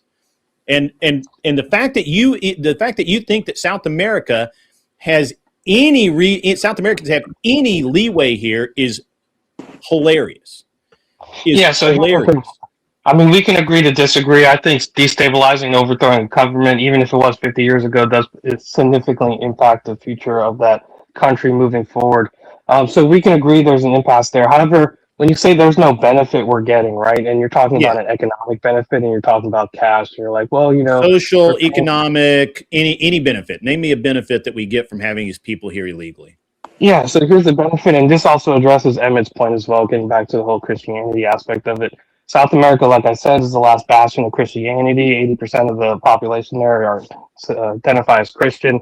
What we do see is that the first generation people that do come here do tend to vote or identify very conservatively. So a benefit that we would get if you believe in the idea of a Christian nation would be a return back to more Christian principles, being that those people are devoutly Christian. However, I think they can't vote because they came here illegally. B, I actually reject the fact that you say that most of them are Christian.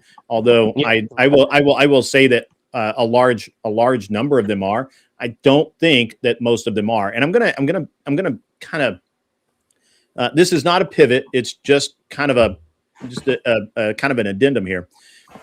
The thing is that the U.S., Britain, France, and Germany all put a metric ass ton of money into South America, building plantations, oil refineries, oil rigs. They did gold exploration. And what happened is that those nations took that shit away, okay? And they killed people. They killed Americans. They cost American corporations, which provide jobs to Americans, a metric ass load of money. And I don't want to hear any of this nonsense about how we owe them anything. And I honestly don't give a shit because I have enough good people here. I need people here to do better. I don't need to bring in people that I don't know, that I don't vet. What you're asking me to agree with is that because they are Christian, and I don't know that, but let's just hand wave it. You want me to hand wave all of this shit, no vetting, no proper procedure, none of that. Whereas when we have someone come from China or Japan or Korea, they're vetted, they're investigated. There's all of these loops, all of these things that they have to do. A Canadian fucking can't come here. And you want me to go along with allowing people who hate America, who in South America? Yeah, I think they hate America. And they traditionally they've been a real problem for us historically. You want me to allow those people into the country. Yeah, so it's absolutely a straw man. So it's a good straw man at that. I give you that. But I never said straw man. That's what you're saying. You're saying they're Christian and they'll vote. Yeah, but when did I say they should come here without being vetted? You see how you interject? Because we're talking about illegal immigrants. Did you miss that whole part of the conversation? Yeah, and do you understand that illegal immigrants, there are policies at times to actually legalize them? Reagan, we're not fucking doing amnesty. That's bullshit. No, So that would require a vetting process, right? If we're talking about amnesty. Yeah, it's I got the perfect vetting process. It exists already. Do you want to hear about it? It's called deportation. Actually, if they're every Christian, time it's tried, it works every single time. If they're Christian, then you don't want them, if they're going to stay Christian, to come into this country, because I've seen that with a lot of people who immigrate from Mexico. They actually acclimate to our culture and then lose their whole Christian identity. So they probably are, if they want to stay Christian, better off staying out of this country, because we're not reproducing ourselves, unlike the other countries that are still sticking with Christianity that are south of the border. Interestingly enough, if we were a little more Christian and we quit aborting humans, we are at replacement rate. Shockingly. If that's the thing, we're not doing that though. And so when people come up here and they are coming from Christian countries, unfortunately, they acclimate to our standards and values. Because they're criminals. Because they can't be, if they were Christian, they would, by definition, they're fucking criminals. They came across the border illegally. That you are a criminal when you do that. If you are going to, if you're truly Christian, you're going to do it the right way. I mean, everybody's criminals. There was a report by somebody who said like the average American breaks 3 to 4 laws. Of course. Yeah, I've read that many times. My ancestors stole from my other ancestors that were native. I mean, that's criminal. You know, right. But, I mean, my great grandmother was full blood, and she was apparently a hell of a woman. Only got to meet her one time, and I don't remember it because I was like 2. But it's cool. Yeah. Right, but Grid, do you see how you're saying, and you tried to go back to the whole, we don't owe these countries, but we don't owe them anything. Well, I just want to keep on top of the benefit, right? The perceived benefit, because you're like, well, what could be possible? You've not illustrated a perceived benefit. I said I allowed that if I were to concede that this could be a benefit, we don't need it, and we need to deport them back to where they are now.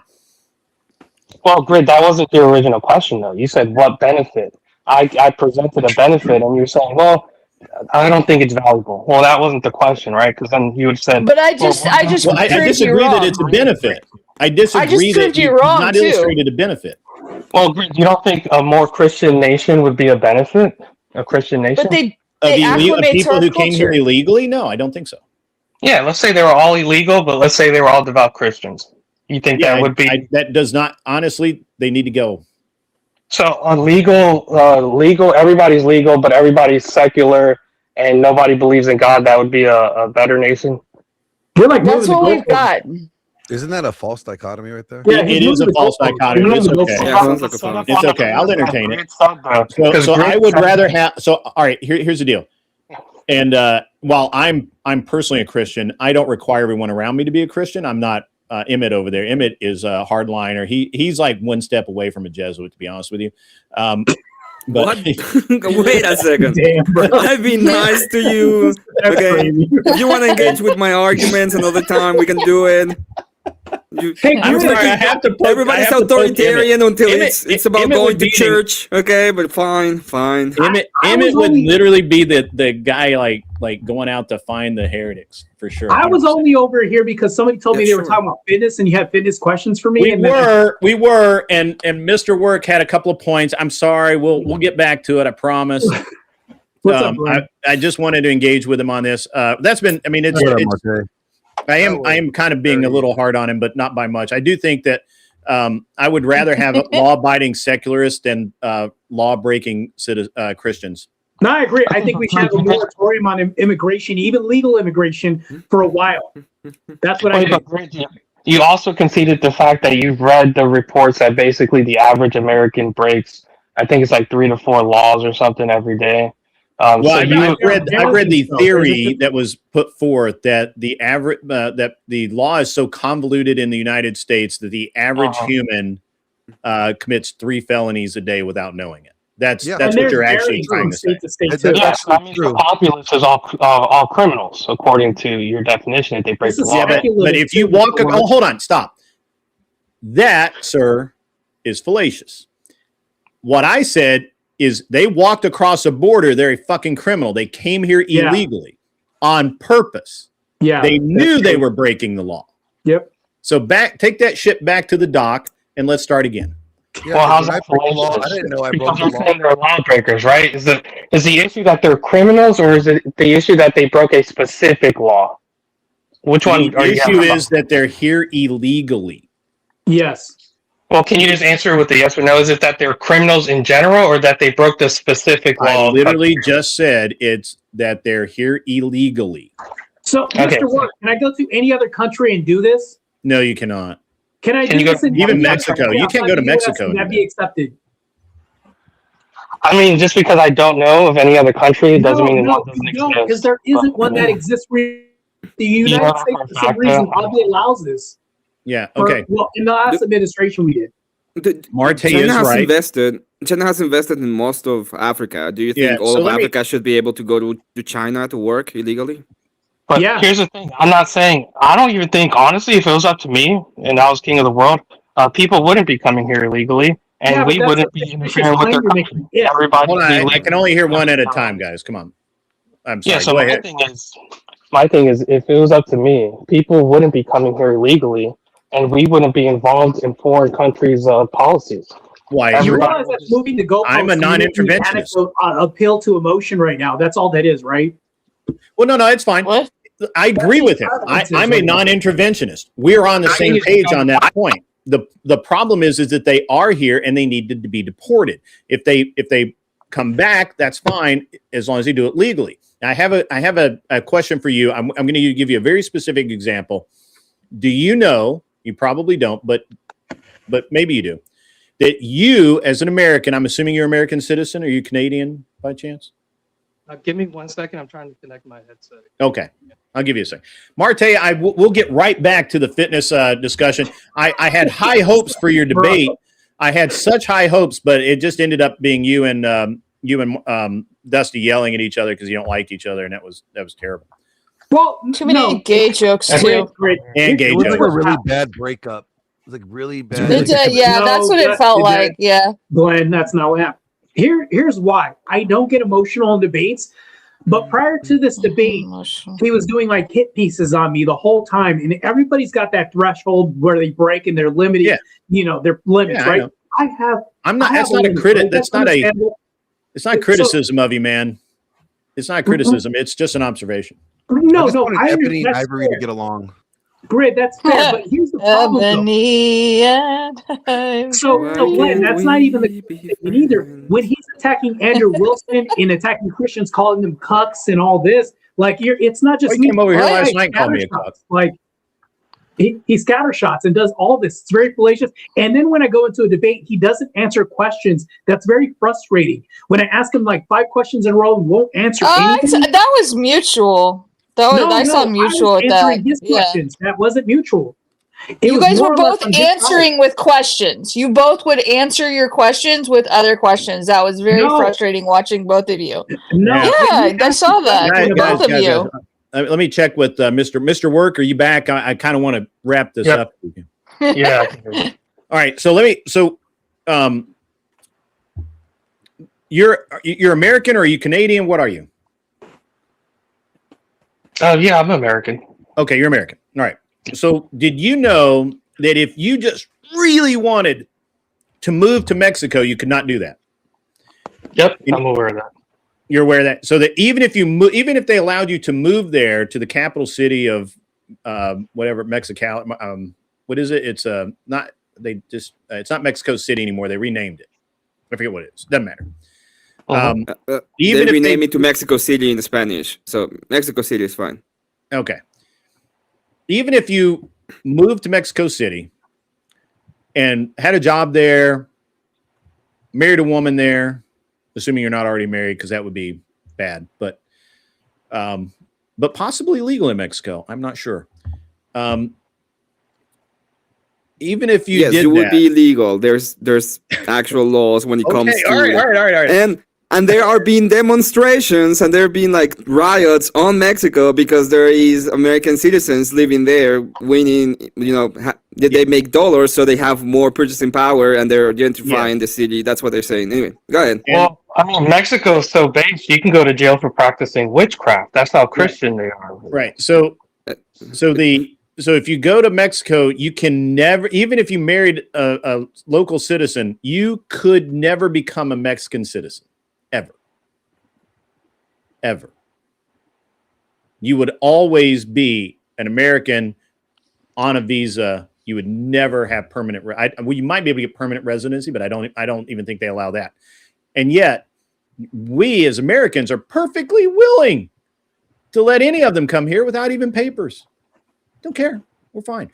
And that's a serious problem for me, right? I'm a non-interventionist, but I'm also an isolationist. I don't believe anybody should come in our borders. I don't think we should let Canadians in. Fuck those guys. So we shouldn't be in Ukraine. We shouldn't be in Vietnam. We absolutely should not be in Ukraine. We shouldn't be in any of these bullshit countries, right? I think we agree, Grid. So here's where we differ, because we agree on being isolationists and not having to deal with these problems. But would you agree to the fact that if we do decide to intervene in a situation, the outcome of that situation we do bear some moral responsibility for, right? No. I mean, I would have to. I mean, obviously, it's situated. Let me put it this way. To make it a little more easier to understand. Our action as the U.S., we bear no moral responsibility for the consequences of our action. Well, okay, hold on. So if we're talking, let's, and I'm going to pick on World War II as an example because we obviously won that motherfucker. We owned Germany. We owned Japan. Those were ours. We owned a big chunk of China. We probably could have called in all of the money the UK owed us and owned England too, but we didn't. It was okay.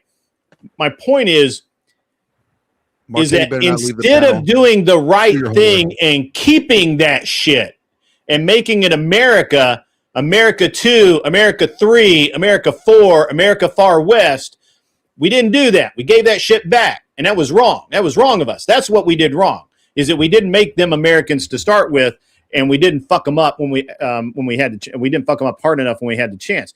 And now we're paying the dividends on that check that we wrote back then. Because we as Americans are not conquerors for whatever fucking reason. I think we're wrong, but we're not. Exactly. And We do not keep what we kill. It's just like Venezuela. What we ought do in Venezuela is go down there like we did, take back our shit, which we kind of did, and then own Venezuela, and it become and look, this is actually see if you agree with me on this. Let's say that we went down, we get Maduro, we own Venezuela, the people love us, everything's great. We go down to the title office and register the title on it. We get the deed, everything's cool. And what we do is we make that America light. It's a territory, it's not a state, it's a territory, but it's still America. And then we can relocate all of the illegals to Venezuela, which is still America. So we've not deported them. Still America. But it's a territory. They have no voting rights. They have none of this. What do you think about that? Too much work. Too much work. I mean, It sounds like it goes against my Christian ethics, though. I think forming second-class citizens, I think we're all the same in the eyes of God. Puerto Ricans don't have. I was actually going to bring that up as an example. So it's one of those things where, I thought you were Our actually going to IRS is there. They got our money. British Virgin. We own the British Virgin Islands, which are technically U.S. Virgin Islands. They don't have voting rights. We own that shit. Our IRS US is in Puerto Rico. Our IRS is in Puerto Rico, right? Absolutely. Yeah. So here's my only problem with when it comes to residents. They're not citizens. When it comes to the imperialism and the exploitation of other groups of people, my only problem with that is there was a wise man that said, those who live by the sword will die by the sword. I think that's exactly what he's talking about. Where basically, if you have a group of people going around using force to capture others, there's going to be a price to pay for that. Well, what the problem is we lived by the sword, we won, and we didn't make the other people die by the sword. That was a problem. So, well, I mean, you could argue. So you could argue die by the sword, not those who force people to die by the sword by those that live. So Mr. Work, I got a question. Are you Christian? Because you're telling me about Christian ethics. Are you Christian? Yeah. Yep. Okay, so then you would know. You guys talk. I'll be right. Ask believers to respect. So you would generally know that Christianity asks believers to respect and submit to governing authorities. You know that's in Scripture, right? Yep. That's in Romans, when right? it asks for this is paying taxes and obeying laws. So when you say it goes against Scripture, how do you reconcile that? Oh, because Jesus also said to give to the less of thee, right? And the correct. So if we can't afford to do that due to a detriment in our nation because of infiltration and breaking down of cultural laws in society, we can't afford to do that, right? Is that also supported by Scripture? If we can't afford to do that, well, and you see, here's where we talk about the framing, right? So hold on. So here's where we talk about the framing. You're presenting this as a fact. When I say afford to, I'm not talking about finances. I'm talking about keeping our culture and our traditions. Also, that brings us back to the whole issue where Grid once said there's no perceived benefit. If you acknowledge these South American countries to be more Christian, which they are, and I like how Grid tried to say, well, I'm just going to assume hold on. It's actually correct that South American countries are more Christian. Do we have an American standard that we want to uphold, such as the congressional status of the Constitution under Christian culture, as far as Christians obeying like Christmas and even these pagan holidays and all that? Is there a standardized culture that we have in America that we don't want to break down? I think there is a cultural identity of America. Yeah, there's a cultural identity. What does it mean to be an American? Does that carry a cultural implication? Yeah, it does. A lot of it are based off of Christian values, right? Right. Do they have a different standard that they uphold to that is different from Americans? Yeah, they play soccer. Yeah. Right. So well, not just that, but there's a different cultural standard that they're bringing in. So would that slightly warp and change our traditional culture? Well, so here's the thing. You know that to be a case factually because they celebrate a lot of the same Christian holidays. It does. Actually travels to South America. Most of these people are This is so moving the goalposts for everywhere, though. I mean, you say that it's a moral argument. You say it's a moral argument. It's a moral argument. I never You're saying it's a moral. Only you did. You did. You did earlier. Not you, Marte. That was you. Not you. Marte, not you. Okay. She's talking about Mr. Work. You know what happened that Hims is calling you out. Anybody making an attack is going to be on me, Marte. Nobody's going to attack you on this panel, so you don't got to worry. You never know. I might. Back against everybody. I have attacked Himsa. I've told her that she was. Yeah. He'll push back against you if you have like a wrong opinion. Yeah. He's actually universal when it comes to this. So yeah. I know. About KFC. Said, don't think I came to bring peace to Earth. I did not come to bring peace, but a sword. Yeah. Matter of fact, Emmett and Glenn Lawrence pushed back against me. I've had debates against these people. What are you saying? Like, this is crazy. Yeah. Well, Grit, so here's my saying. Okay. Grit's issue is that they broke one specific law, and that was coming here illegally, right? So yeah, what's the punishment for that law? I mean, you tell me, Grit. What do you think the punishment? Deportation. Deportation. Yeah. So, Grit, if let's say in Cuba, here's a good example with Cuba, right? Yeah. So we overthrew Batista and we installed Fidel Castro, and then the people of Cuba were friends. No, that's not how that happened. That is fact. So we did not do that. Grid, are you saying that's not factually accurate, Grid? I'm saying that it's a very good spin on what happened. Castro came to power after he killed a bunch of people. Him and Che Guevara. Who trained his group to overthrow Batista? It was the CIA. I'm sure the CIA was probably involved in somehow. It's what the CIA does. But when you say we overthrew Batista, that makes it sound like we sent gunboats down there. No. The CIA trained and helped Fidel Castro overthrow Batista. Castro did it. Castro wanted to do it. Castro simply needed the methodology to do it. And at the time, Castro was at least seeming to be pliable. Well, and I mean, the CIA plotted to kill Castro like multiple times. Yeah, because he also did. After they would have. That's the problem. Basically, the government if they wanted to. And Castro turned out to be a bad guy, and then it's like, well, we should have not done that. This has happened multiple times. Not sure, just but again, don't you? I enjoy it. I enjoy the moxie. I enjoy the moxie that you tried to. You said, well, we. Well, Grid, we did, right? We did not. No, we did not. We trained some people to do some things, but we did not do it. We helped overthrow Batista. Didn't we back Batista for a long time, and we just kind of like stopped backing him? Yeah, we didn't. Look it up. Look it up. So during the war, we were buddies with Batista, and then he 58. It says. Yeah, so we used to have. The problem is that my personal opinion is or my observation. It's not an opinion because I wasn't there, but my observation is that the way, and obviously a lot of this is information from the CIA, so for what it's worth. Batista started to lean in directions we didn't like, especially with the idea of the corporations and the all the tourism and everything that we had down there. But Castro seemed to be a better bet. Batista was like, what's the right word here? Not off the rails. But yeah, I mean, we don't have to look too far to see how this occurred. You can look in the Middle East where we were helping, I think fractions. Sure, the CIA has done a lot of stupid shit, and we need to quit doing that. I agree. That's my whole issue, Grid. Yeah, but who gives again? You're talking about something that happened in damn near antiquity, and I don't care. What I'm dealing with is what's happened over the last 5 years.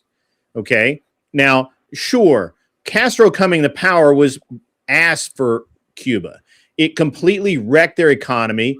Dole, which was one of the largest corporations in the U.S. at the time. It was as big as some oil companies. Dole was thrown out of Cuba. Damn near went bankrupt. They were also thrown out of Venezuela. I don't know if you knew that. So they have a long history of having their executives I think off in foreign countries. So I would not go to work for the Dole Corporation. Just saying.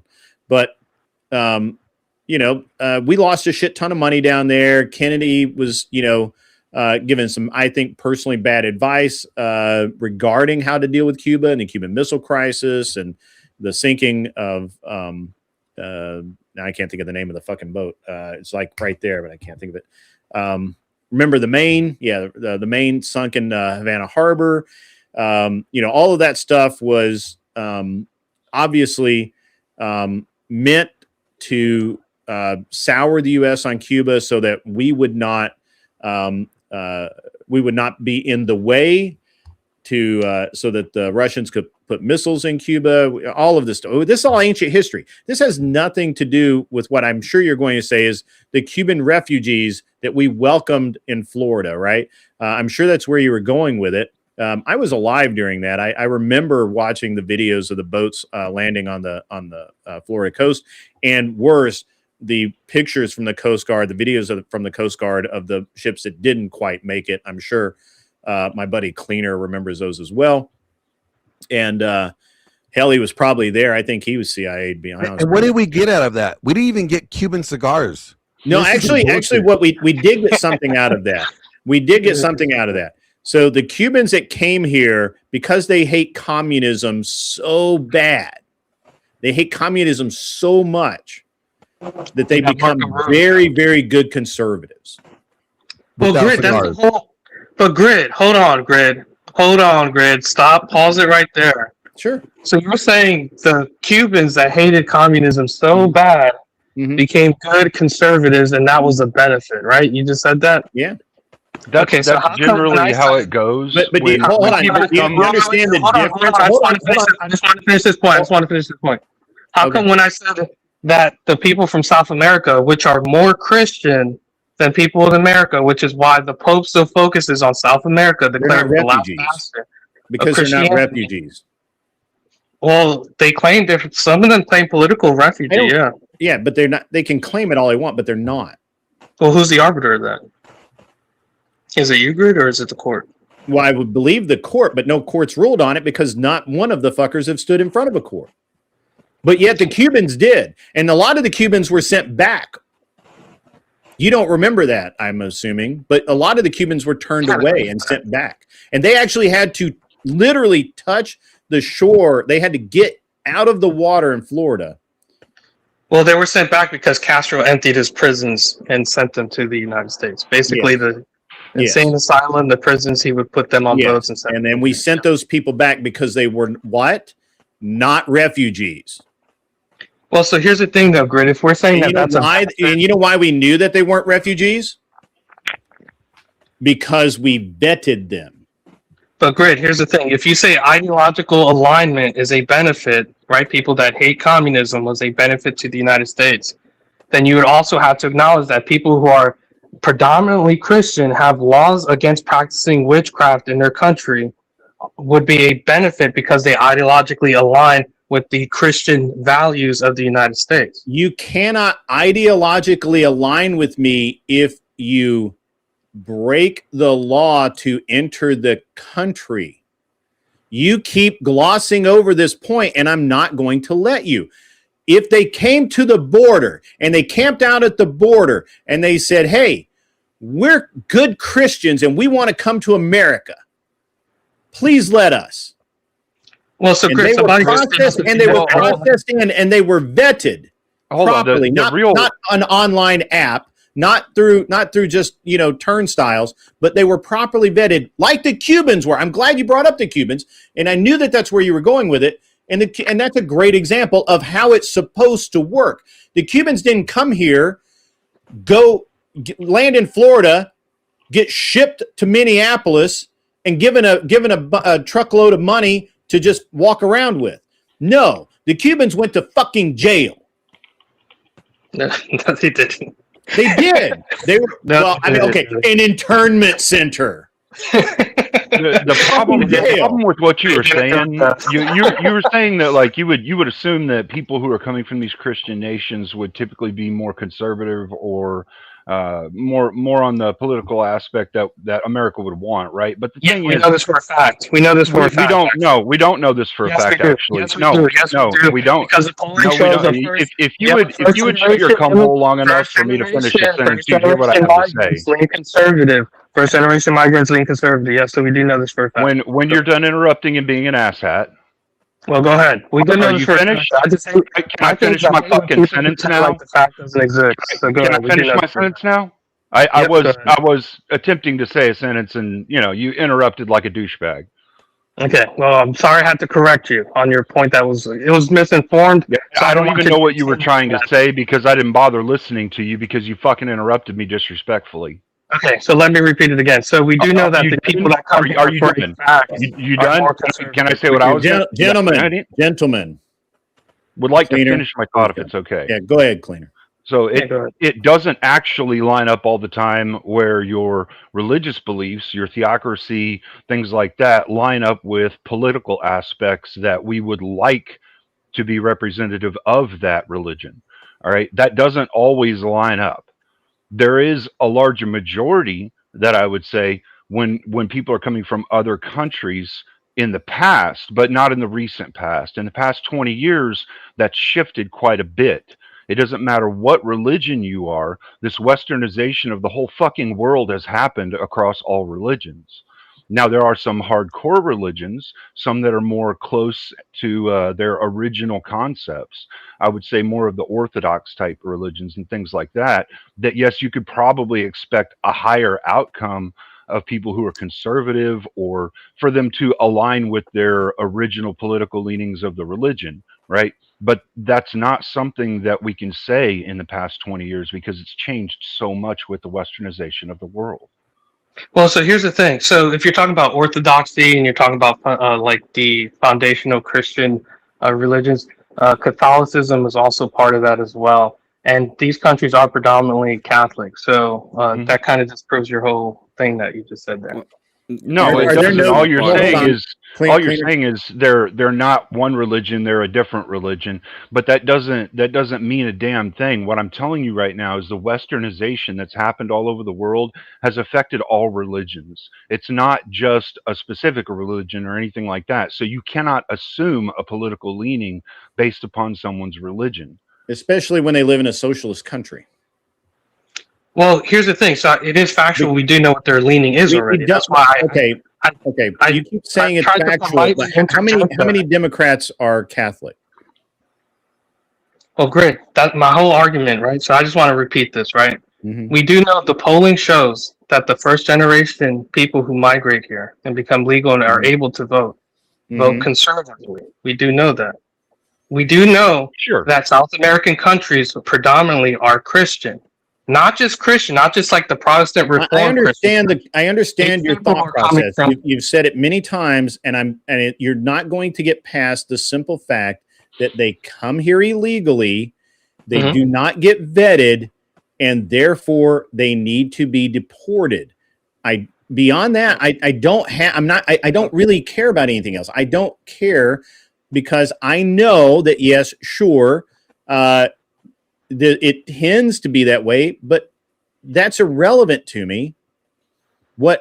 Especially when when the largest, you keep saying that the predominant number of immigrants, illegal immigrants coming from the South, which maybe is true, are from these South American countries, and and you are maintaining that they are predominantly Catholic. Okay, but when we look at the 2 million or 3 million immigrants that occupied New York City, what was the Roosevelt Hotel or whatever. Multiple hotels, they all came through the South. and none of them were Christian, and they were all fucking criminals, and they were literally gangs. So you were trying to blow smoke so far up all our asses that we can't even breathe anymore. Cleaner's having to light a cigarette so he can get fresh smoke. And well, Greg, here's the thing. I think we have to acknowledge that the reason I brought this up is to speak to the fact that you said there's no perceived benefit. I presented one. Now, if you want to say, well, it doesn't matter because they should come here legally. I don't believe there's a benefit there. You've said that there's potentially a benefit. Okay, I will even go along with potentially there's a benefit there. But okay, you can't show me the benefit. You can't show me. Okay, show me where these first generation immigrants have influenced an election in the United States. Well, that wasn't my argument. But Grit, here's the thing. If we agree that there was a benefit, right? Then what's the political point? It's a whole different argument. And I actually think they should be vetted. I'm not saying people shouldn't be vetted. But you're saying, what is the benefit for having a lot of people come here and migrate here? And that was the benefit I presented. So now, if you want to talk to, if you want to present your, then I will simply say that I don't see your I don't see your analysis as in any way factual, correct, or maybe even plausible. If that were the case, which it isn't, obviously, then we would see the results of that. We do not. What we actually see the results of is massive crime anywhere these illegals are. Okay, massive uptick in crime and a lot of gang crime, especially from the people from South America. So while you are trying to tell me that they're all good Christians, I'm going to say that we have no example of that, and I have no reason to believe what you're telling me. Now, if you can give me a reason to believe that there is even a wisp of a chance that what you're saying is correct, then maybe I can listen to you, but I don't believe it. Well, great. I think the reason you don't believe it is because you're not accepting some factual claims at face value here, which we can easily just look up. Like the first one being the illegal migrants here, most of them are from South America or Mexico. Like they come through South America. They do not come from South America. That is there's no way that that's true. There's absolutely no way that that's true. When we know that Haitians, the Somalis, Syrians, Chinese, a lot of different people are coming here. Pakistani, Afghani, literally it's a fucking hodgepodge of people and very few people from South America. Percentage. Marte said he used to work for ICE, I think. Is that accurate, Marte? No, he worked for DEA. HSI. Okay, Marte. Homeland Security Investigations. Most of the people here illegally, are they Hispanic in origin from South America or Mexico? That just depends from one administration that changed to the next. So, I mean, that would be a whole administration. Would it be something different? You tell me that. And that would be a whole different discussion. I originally was on here not to talk about my ex job or occupation, but I mean, Marte doesn't want to make you look bad, Grid. He doesn't want to say the fact here. Here's the thing. He just wants to talk about fitness. I promised him a fitness argument, and he's not getting it. But I just want to, can I just ask, okay, why do you think that we owe any other people that want to come here illegally a place to live? Why? Okay, yeah. That's okay. So we can jump to that argument, but then we just have to all acknowledge that we're putting an end to the perceived benefit argument. Okay. I'm just wondering why. No. I don't want to put an end to the perceived benefit argument because I can already tell you right now, you're defeated on face value. All right. The fact that they came here illegally means they are not a good Catholic or a good Christian, because within their own Bible, their God tells them they are supposed to follow the laws of the land when it doesn't conflict with the laws of the religion. There is no religion doctrine that tells them they have to break the law and come into our country illegally. They have broken the law. So they're not a good religious person, based on that face value right there. So you want to talk about face value? Right. There you go. Yeah. So if the United States passes a law that says everybody has to have orgies and be sinful, we would have to follow that, right? Because it's the law, and that's what the Bible says. You're adding what ifs. You're adding what ifs, and we're talking about face value factuals because that's what you wanted to go to was face value factual. Hold on, this argument's dead. This argument's dead because according to the Migration Policy Institute and other sources, the South Americans constitute 12% of the illegal immigration. And what about Mexicans? You have to add them because technically Mexicans aren't South American. Wait a second. You said that Mexicans were in South America a moment ago, okay? No, I'm grouping them together. You said that, okay? You're saying. Yeah, they're not. The Mexican here, just letting you know. Part of the South American continent, okay. Yes. Yeah. Whoa. You said that, okay? That's actually Emmett, what he's saying is all y'all look alike. Well, technically, so that's actually also Mexico, decreased to 30 to 40%. Okay, yeah. So even then, that would be a majority of the migrants, right? No, 40% is less than a majority. But okay. 51% would be a majority. 40% is less than a majority. So again, you're factually wrong. And this is hold on. I'm still looking, and it's still declining. Yeah, Mexicans are still declining. All right. Well, hold on. I believe the numbers from Mexico, they're including the diversity, such as Venezuela, Guatemala, Honduras, and El Salvador. Yeah, they include a lot of other places other than just Mexico. Yeah, the Mexican data seems very weird. It's because of the way they did the polling. They classed Latinos as one, and then whenever they put the poll out, they try to separate it out. But it's a loose poll. They do the best they can, but it's a loose poll. Basically, they divided them in two groups. Do you listen to mariachi or reggaeton? Yeah. So here's the thing. I just want to help Cleaner out here with some of his logical deduction. So even if they don't constitute over 50% of the migrant groups, if they're still 40%, and the second highest one is like, but it's not. It's two separate studies, and the study that I gave you for the Mexicans are they're not Mexican. They're not doing it by nationality. They're basically just saying Hispanic.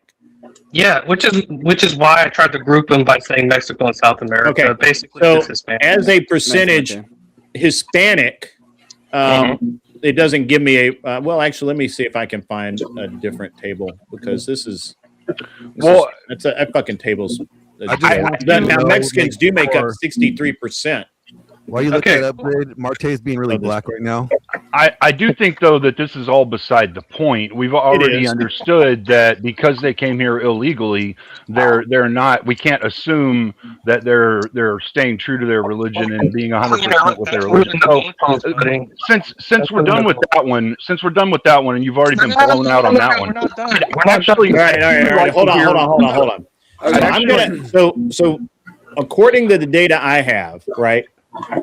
52% of immigrants are Hispanic, but South American, it's under 12%. And you said South American, not Mexican. I'm not adding Mexican in because we all know that a large number of the Mexicans that come over are fucking criminals. So I'm not. I don't even want to hear that bullshit. I did include Mexico, and that's why I said witchcraft is illegal in Mexico, because I was also pointing out that Mexico also has a strong Christian nation as well. So I did. Yeah, sure. All the cocaine runners that literally supports their entire economy are great Christians. That's Colombia. Hey, you know what else is illegal in Mexico? Crossing the border illegally. That's illegal in Mexico, but every fucking one of them did it. Okay, Cleaner. I promise, Cleaner. I'm going to address you. I just want to point out the fact that, look, now we're starting to come to agreement on the factuals that I said, which was that most of the migrants here were Hispanic, either Mexican. No, that's not what you said. You said South America, specifically South America, and not Mexico. You even made fun of Emmett when Emmett said that he was Mexican. I forget what you said, Emmett, because honestly I couldn't hear you. But you said the South American countries which are Christian, which you even named them off: Ecuador, Colombia, And Mexico. I said Mexico made witchcraft illegal. I'm gonna go and leave real quick. I just want to say something. Lastly, the last thing I want to say. So, just so you know, the cartels, they practice witchcraft, and I don't remember any of them ever getting in trouble for that. In fact, most of them are in government. So your point is kind of mute when it comes to the idea that they're so base because they have anti-witchcraft. They Mexicans are definitely not witchcraft rituals with a new president, and you can see them online. Okay, so completely wrong on that aspect. If you call the cops and say that your neighbor's practicing witchcraft, your neighbor can get arrested. They're that serious. It never happened. Okay, there's places where you can buy shit. But I'm telling you that we're not getting the cream of the crop of the Mexicans. Anyway, I'm gonna leave. Thanks so much. I mean, I'm not going to accept any of your argument based on this because I don't believe that Mexicans come here and vote for conservatives. We have 30 fucking years of data showing that they don't vote for conservatives. Yeah, just like the JJs. I'm gonna go ahead and leave. So thanks so much for having me on, Grade. Thanks for coming by. Good to see you, Cleaner. Good to see you, Mate. Yeah, I kind of want to get back to the fitness topic. But take it easy, Emmett. Oh, by the way, tell your Uncle Paco I said what's up. Okay, I will. Have a good one. Great, come on, man. Don't just because you're getting bodied on it doesn't mean you got. I'm not getting bodied on it. You're getting bodied on it. You literally say one thing and then you have to say another to conflate it. I was right. Okay, show me. All right. Great. We have literally 30 years of illegal immigration that's grown year after year after year after year, and a lot of it is from Mexico. Sure, you cannot even make the claim with a straight face that Mexicans vote for conservatives. Yeah, they do. In California, the earlier generations of them in California, where most of them are. Vote in California. Hey, Mr. Work, can you do me a favor? Can you nail down your goalpost somewhere? Because you shifted that motherfucker like 100 times. Yeah, why should we allow him here? I don't. This is hilarious. I just want to know why we should let him here. Like what? Why? Oh, I thought it was very interesting to start with. I still think it's interesting. I Glenn's question was a really good one, and I would like to know, what source do you use for the differential between give and take to show that we owe some country or some set of people or culture or whatnot something? Where is the source that you have that shows that we owe somebody something? Okay, look, and I'm happy jumping to that argument, but I just want to recap that we're moving away from the perceived benefit, and I think I demonstrated a perceived benefit. There is no you didn't benefit. You didn't demonstrate a perceived benefit. Right, hold on. Hold the phone. So I'm looking at election data right now because you said you made a very specific claim. Finally, 23% of foreign-born registered Latinos identify as Republican. That's not a majority, sir. Not even close. You were wrong.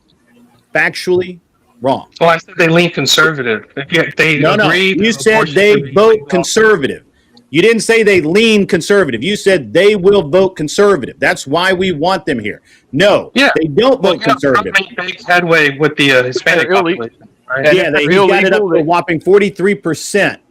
If they're illegal, they aren't voting anyway. And if they are, they're doing it illegally, so they're breaking the law again. So again, you've lost, admit defeat, and move on to the next point, because every single time I go, because I was taking you on your word and just hoping we could have a clear back and forth. No, they do lean conservative, though. They're against ABs, which I don't want to say the word, but they do hold a lot of conservative principles. They're against ABs. But they don't vote conservative. But Grit, the whole thing was about 23%. That means over 75% voted liberal. That voted. You keep shifting your point. Why do you think that's the case, Grit? Why do I think that's the case? Because they get free shit. Because liberals tell them to come here. I'm just being honest with you, man. You're fucked in the head on this issue. You are fucked in the head on this issue. You can say that as a Christian, you want these people to come here. I don't disagree. I want them to come here legally. And you know what I also want? I want the ones that will actually vote conservative if that's the way they're going to vote. But you've been blowing smoke up my ass for almost a fucking hour now, trying to tell me this and constantly shifting the goalpost and constantly, and you move from South America to South America, Mexico, and all this other nonsense. And yet you are factually incorrect. You know that you're incorrect. You are simply trying to make a point that there's some perceived value, and there's not. They're a net negative on the system as a whole.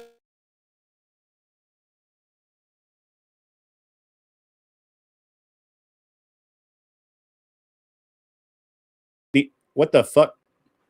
Sorry about that. That was a stream issue. I didn't do that. That was just a fucking software. Where'd he go? Oh, he's still here. Good. Where did Marte go? Marte he left because he was eating his chicken. That was divine intervention. That was divine intervention. I think, higher power is saying, hey, grid now is wrong. I was definitely telling you to shut up, Mr. Work. Yeah, no, actually, he was trying to tell you he was trying to give you a graceful out. He was trying to give you a graceful out. But look, you've been wrong about everything, and you're still wrong about it.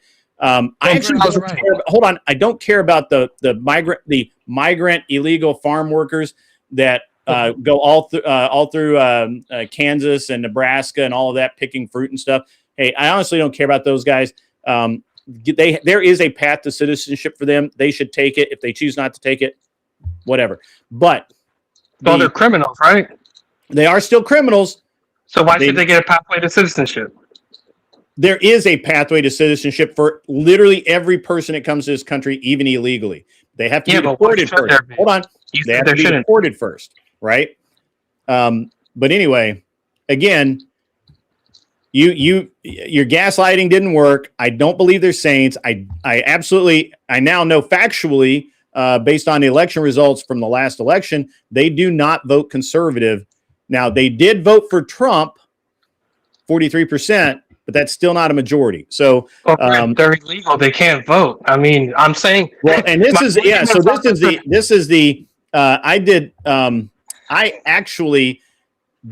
legal people that are voting.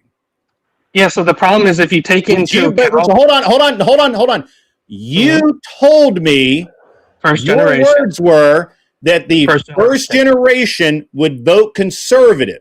That's what you told me. Your exact words were the first generation votes conservative. Now, those people up until now are legal. Now, we're going to do away with birthright citizenship, I think. But as of this moment, those people vote legally. We agreed on that, or you want to fight me on that? No, I agree. It's the first generation. So 43% of the very people that you told me voted for Trump, but only 23% of those people voted conservative overall. So you are wrong. You can admit you're wrong. You're not wrong by a lot, honestly, maybe that was right. But I'm just telling you, you're wrong. And you need to understand that while I understand your philosophy doesn't hold water. Can I just ask a clarifying question, and then you can go back to go ahead. I promise. So the 23%, is that should I assume that the inverse voted Democrat, or should I assume that there's a percentage that didn't vote at all, that there's a percentage that voted Democrat, that there's a percentage that voted? All right, so that's a great question. Now, the data I have is for Hispanics who voted. Because we don't know, I'm assuming, how many Hispanics could possibly vote. I'm sure that there's some, whoever registered, but of Hispanics that were registered and voted, only 23% voted conservative. So again, you're wrong. You're factually wrong. We don't need to talk about it anymore.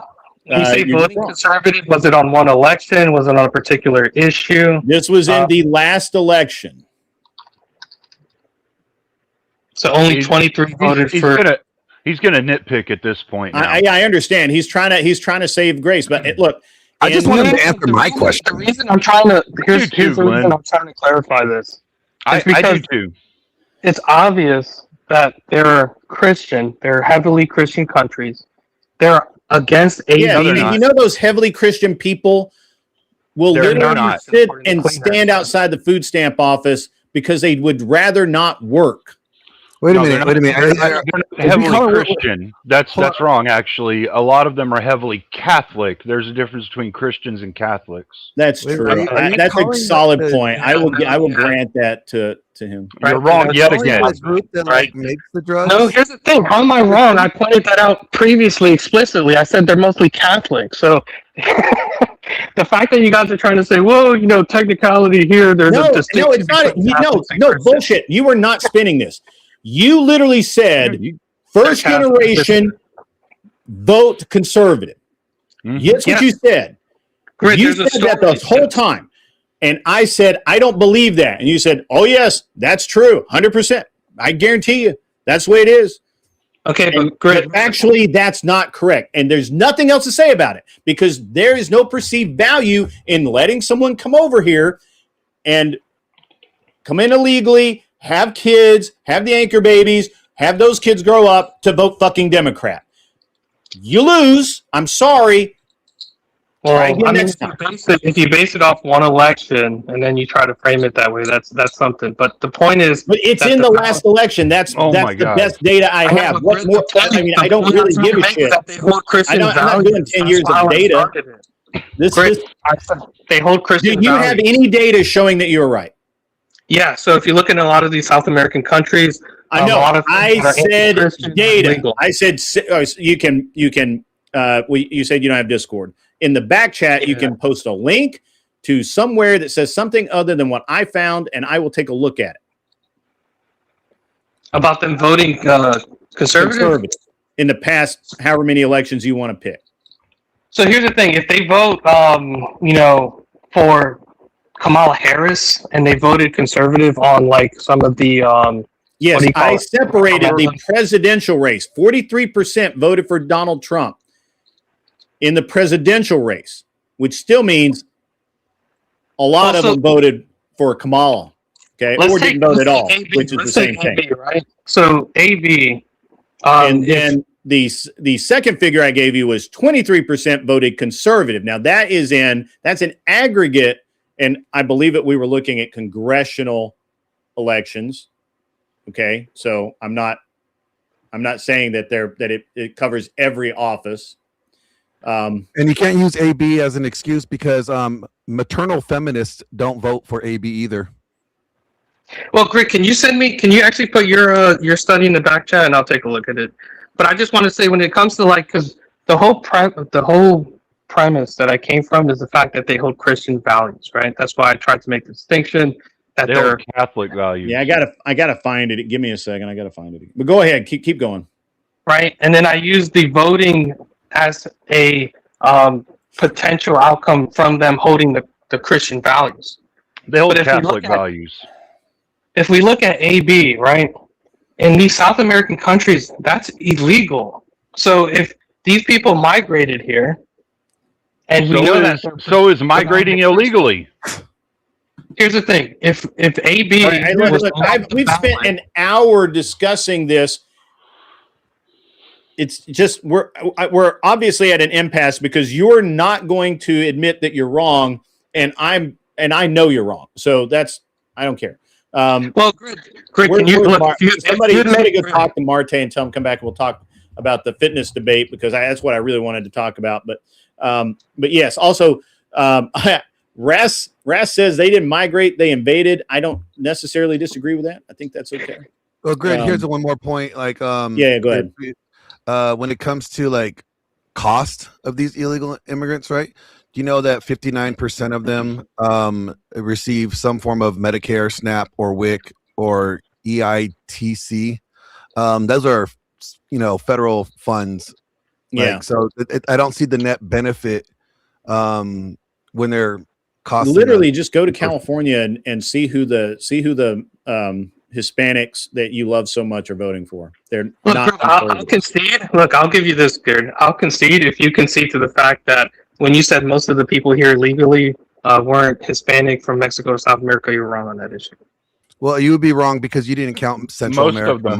Most of them aren't. Now, the majority. Listen. Your wording is very important, Mr. Work. The words that you use are very important, Mr. Work. Okay, when you say the majority of them that come here, you're wrong. However, the majority, the larger portion of them, might be right, but it's not most of them. Most of them will be 51% or more, right? The words that you use are important. I agree. So hold on. I would give you. Hold on, Cleaner, for that distinction, because I do want to say you're right, Cleaner. I never said the ones that are coming here. I said the people that are here illegally.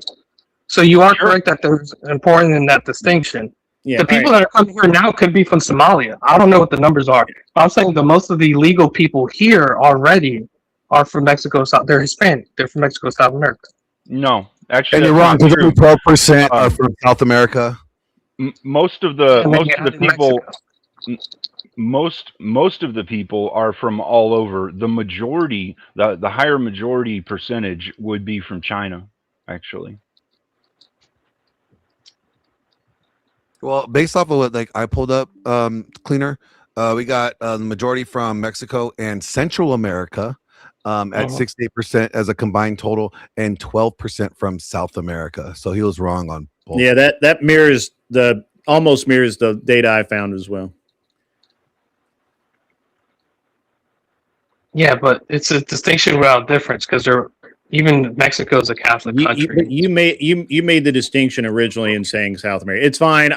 I'm tired of arguing about it because we're just going to become exceedingly circular. But I still want to hear the benefit. Like he said, there's a the benefit was that they would vote in the direction that we wanted to vote. That was the benefit that he was alluding to. The benefit is that they would be predominantly Christian and it would contribute to a Christian society. But they won't be. They'll be predominantly Catholic and contribute to PDFing children that Catholics get away with doing.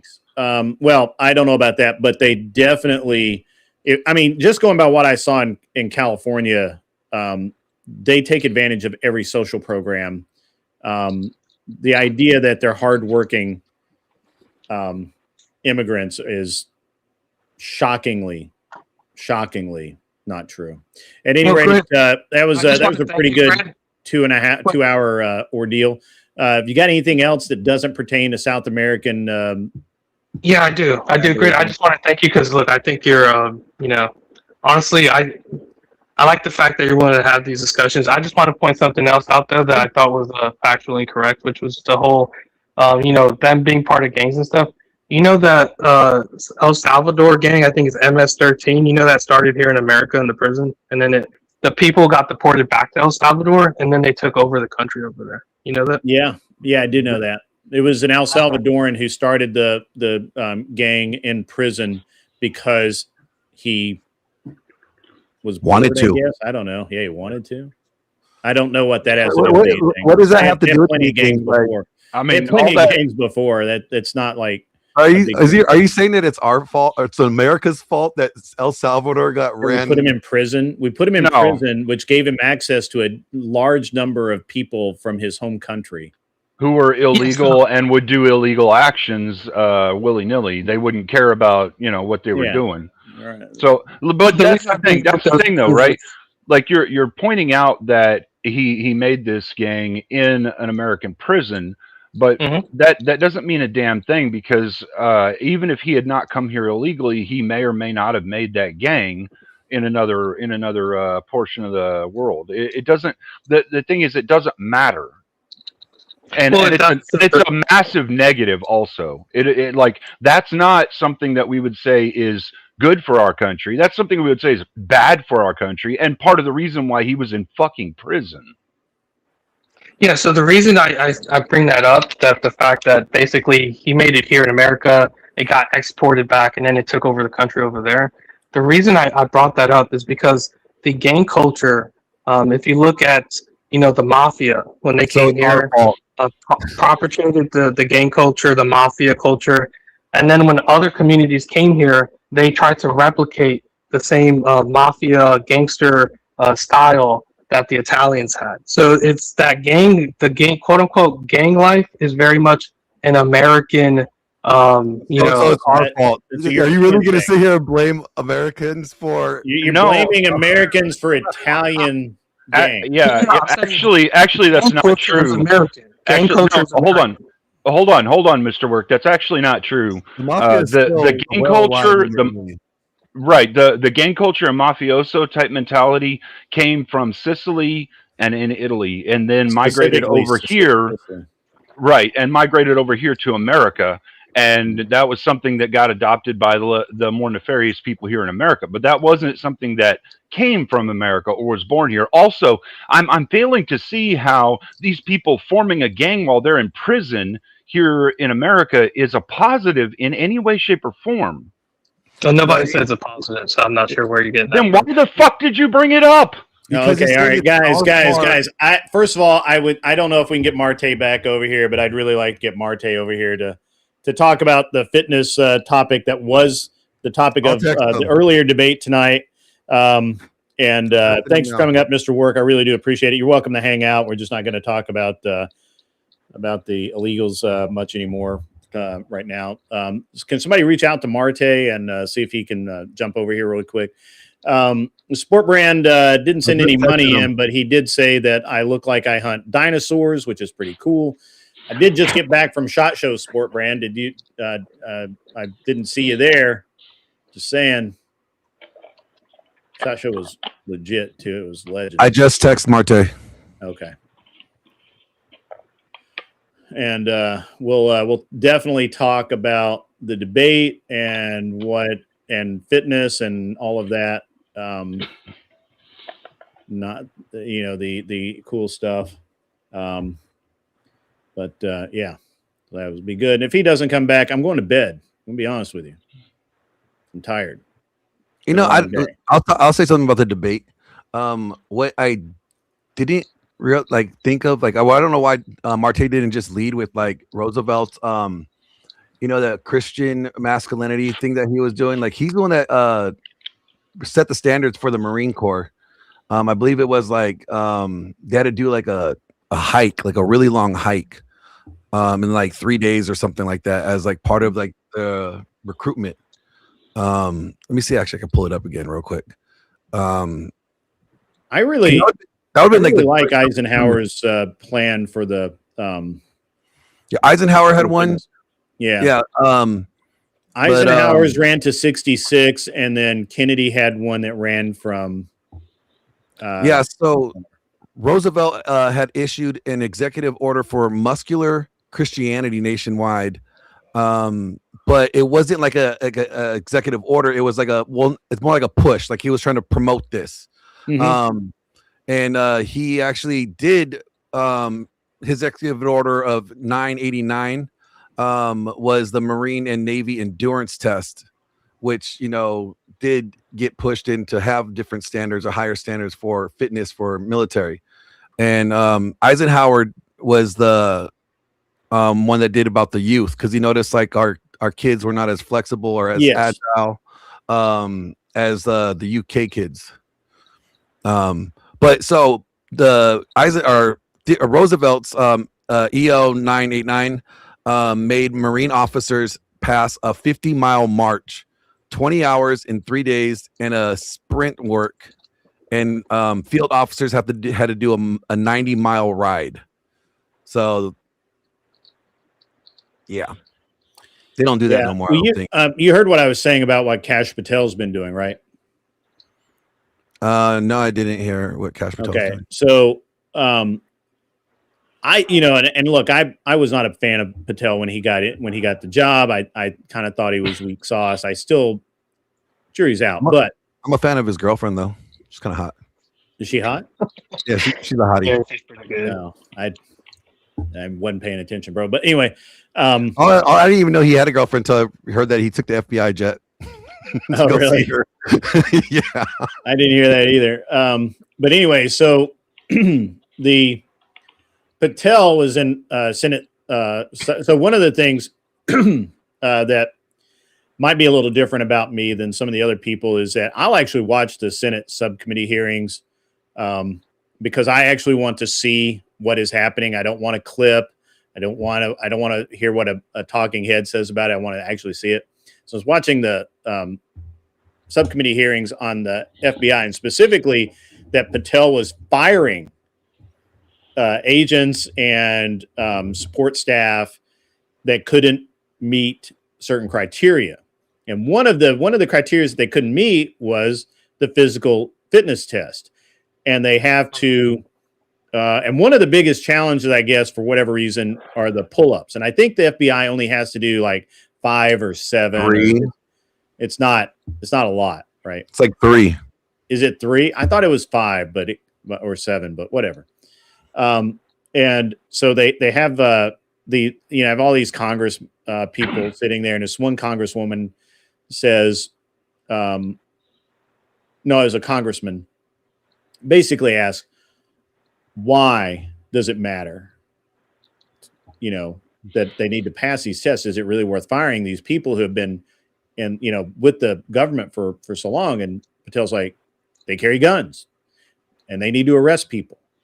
And if they're going to carry a gun and arrest criminals, then they have to pass the minimum of test, right? And they really didn't have a response to that, other than maybe 1 pull-up's enough or some bullshit like that. Women have 1 pull-up, men have 2 to 3.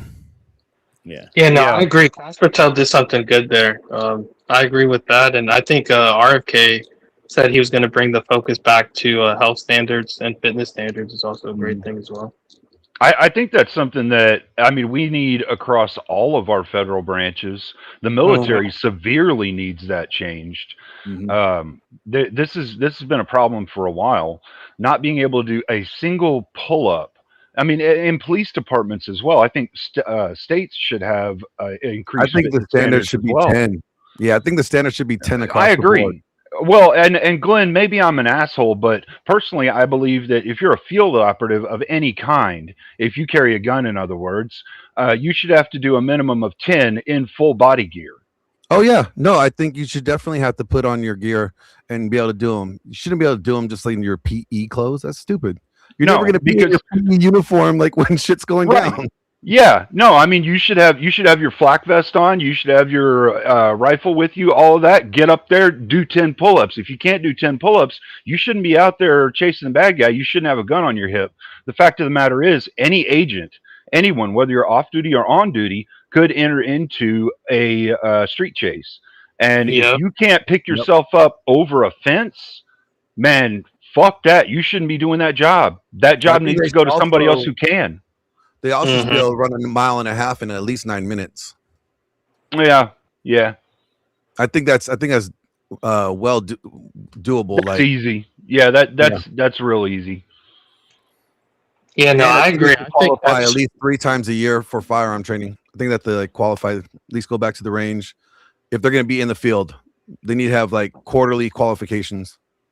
Yeah. Yeah, I think it's very important to hold these standards because there's something called the 30 by 30 initiative, which is basically a push to get more females into law enforcement. But we shouldn't do that at all. That's actually a big problem. Yeah, because it drops the threshold of reasonable force. A petite woman can get scared in the presence of just a guy who's average size, which justifies lethal force. So it puts citizens at danger to have people who don't meet the physical requirements to do the job. Well, yeah, I think that was Patel's point, and and the same thing goes for the women, right? He's raised the women's standard, and he's pushing to make the women's standard the same as the men's. I think it should be. I think there should be one standard. And all right. So these aren't military guys. So I and most of the time when these guys are in the field, they're in sport casual or whatever what they call it. So I'm okay with them not having to do a bunch of pull-ups in their actual tack gear because they're not tactical guys. But now the tactical guys, that's a whole other subject, right? But they always have to be ready to be called into it, though. So no, your average agent isn't anymore. Your average agent is the problem is that the average agent now never goes in the field at all. They sit at a desk and make phone calls and Right. type memos and shit. That's the real problem. Did you know though, Grid? Did you know though, Grid, that even your desk agent, if they carry a gun, are required to intervene in any illegal action they see? Which is why I believe that every single one of them, if they're going to carry a gun, which is basically everybody in the FBI, and I don't mean that you carry it once a week on your desk, so you don't, and the rest of the time it's locked in your desk, so you don't need to have it. You don't need to pass a test. If you're issued a weapon, you have passed it, which is everybody in the FBI except for secretaries, right? And analysts, I think maybe analysts. Oh yeah, maybe. Some do, some don't. Clerks, archivists, the paperwork people typically don't always have to be. But they absolutely should. They should have to meet the physical requirements every year. They definitely should have to meet the firearm requirements. And this is, the annoying thing is I actually, my great aunt actually worked for the FBI back in the 60s. Wow. And I actually have a book from that where they detail their training procedure, and they were all of the, they had to shoot like on their back, like this. They had to qualify, like laying on the ground, shooting behind them, right? Like they had to qualify, like they had to hit a target a specific number of times. And they had all of these things, and it's all gone. It's all gone. And they don't even do the 3 position test for rifles either anymore. Now it's all just standing supported. It's not prone supported, semi supported, like all of that. It's just all standing supported now too. Yeah, no, I agree. That's something I think Trump, in his administration, current administration, the focus back on American prestige and moving away from mediocrity back to more of a meritocracy. I think that's something that, hey, Bandit 848, if you're still in my chat, I happen to be watching over on Marte's. No one can handle a gun live on YouTube at all. If you do that, if you pick up a gun of any kind on YouTube while you're live, your channel is you're in a lot of danger. Great. How do you know that? That's funny you say that. I had an incident when I didn't know any better. Well, I did know better, but I thought I was off camera. I remember that time so long ago. Yeah. But no, I think that we need to demand higher standards across the board, fitness wise, for anybody that's going to be in any form of LE. Like, I don't even think we need to do we need to get rid of the BMI and stop doing the taping the neck and the gut thing. We need to go strictly off the body fat percentage and just be like, you have to have a minimum of this body fat percentage or maximum of this body fat percentage to have a job. Like can't exceed your body fat percentage cannot exceed this percent. Like you could take it back to basics, Glenn. You can take it back to basics. Push-ups, sit-ups, run fast. If you can't do those 3 basic things, and no men's versus women's standards, there's one standard. Everybody carries the same weapons. Everybody carries the same body armor. Everybody carries the same shit, so we all have to carry the same weight. So there's no men versus women on that. It's, can you carry a 50-pound fucking sack and do this job? If you can't, we're not going to lower the standard so you can get into it. Apparently, Bandit's not is still in our chat. So if somebody is over in Marte's chat or can go to Marte's chat, he's got it on subscribers only mode, and for some reason I'm not one. Go correct them on the gun tuber stuff before somebody does something stupid. Yeah, I'll go and let him know.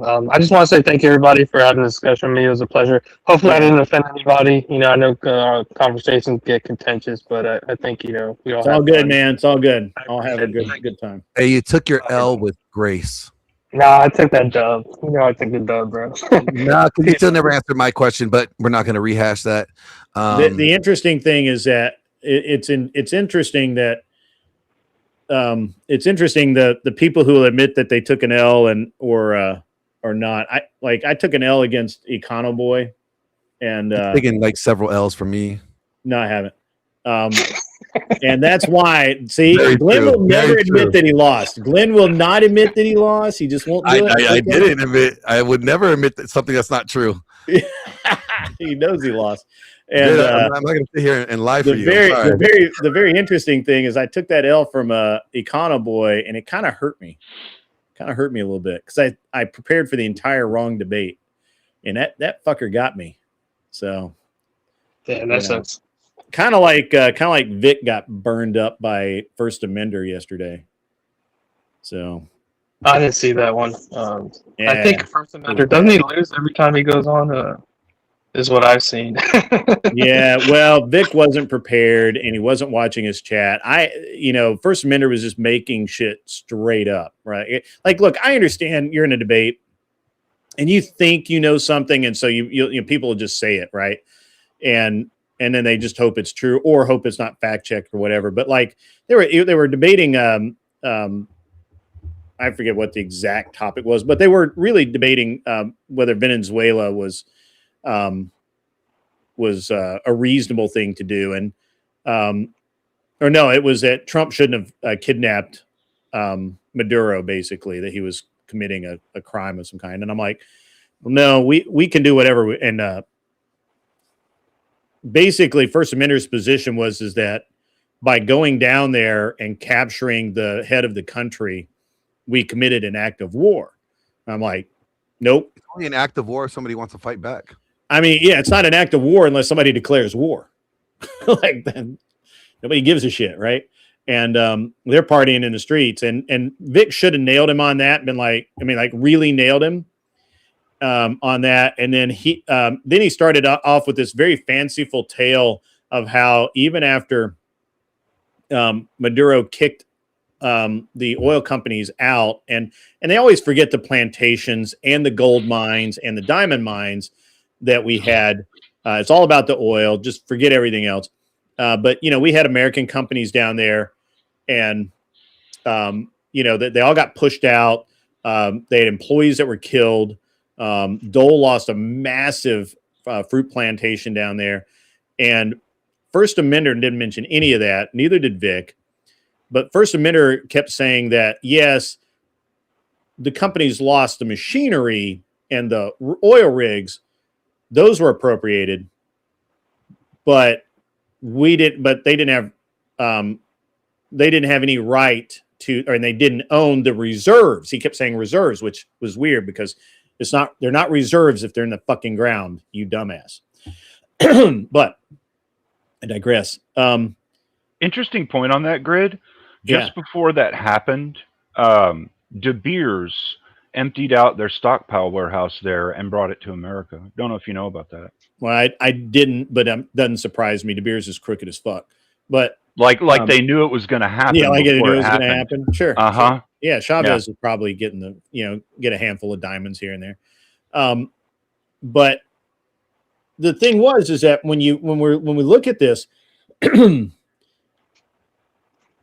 And I told Vic in chat, I'm like, dude, just tell him that no company is going to invest millions upon millions of dollars in like 1990s money into building an oil refinery and oil rig without the mineral rights. Mm-hmm. It's just not going to fucking happen. And so, and Mo apparently, Mo Rebuttal looked into it deeper than I did, and he actually saw looked up the leases, and the leases did give mineral rights to everything they pumped out of the ground. And again, fallaciously, First Amender's only rebuttal was they didn't own the reserves. They don't have to own it. Fucking reserves. What's it's not a reserve until you pump it out of the ground and you put it into tank. That's a reserve. And sure, they didn't own that. Okay. That was the tithe to the administration. Sure. Okay, fine. But the mineral rights for the gold mines, the diamond mines, those were very real. There are contracts involved, and when you break those contracts, there are things, damages that you're supposed to pay. Damages. Yeah. And go ahead. Can I ask you a question? I just have because the whole Venezuela thing. Here's where I'm kind of confused on it. Sure. Do you believe that it was about cocaine, or do you acknowledge the fact that it was about securing some of those natural resources? No, I don't think it was about any of that. It was about that may have played it was swinging small our part in it, big ass dick, and telling the world to stay the fuck out of our backyard. It was more about showing that America can and will strong arm anyone we fucking want to if we choose to. Yeah. Okay. No, I like that because there's a lot of people who pretend that it was actually about the cocaine. And no, it was no. All right, so, but it was never about the cocaine. Even before we grabbed Maduro, when we were sinking the boats and stopping the ships, it had nothing to do with cocaine, except the fact that cocaine is very easy to turn into cash, which was being used to buy weapons for terrorists that were using them against American assets. That we had an interest in, and we could track. And once we tracked that, once we figured that out, it was open season on the fuckers doing it. And so it did. And sure, the most visual part of that was us blowing up some speedboats in the Gulf. Okay, that's what people see, right? But the reality is that we were just. It was a very clear statement to stop fucking doing that. Not that we cared about, because legitimately, most of the drugs come up through the peninsula, right? Like, I mean, you have to understand, I don't think most people do, but Venezuela is, while they don't produce a lot of cocaine, they refine a lot of cocaine. So the cocaine comes in from El Salvador and Colombia, goes to Venezuela, it's processed into cocaine, and then it's moved from there on up. And they have and this was the thing that really pissed me off, is you have all of these people out there, you may be one of them, I don't know, that are absolutely rabid about the United States committing slavery back 200 years ago, 150 years ago. As well they should be. Why not? I'll accept it. We'll deal with it. Sorry, Sport Brand. But they don't give the sweat off a camel's balls about the actual slavery going on in Venezuela under Maduro. And probably still is, because we haven't actually ripped out the cartel yet. We are not going to do that. The Venezuelans will do that, hopefully, like the Colombians did, kind of, and the El Salvadorans are doing. Hopefully, they'll do it themselves. That'd be great. But understand there are entire villages in Venezuela that under gunpoint their entire existence is refining and trafficking and moving of cocaine. And that's literally slavery, and they will fucking shoot them, and they do shoot them.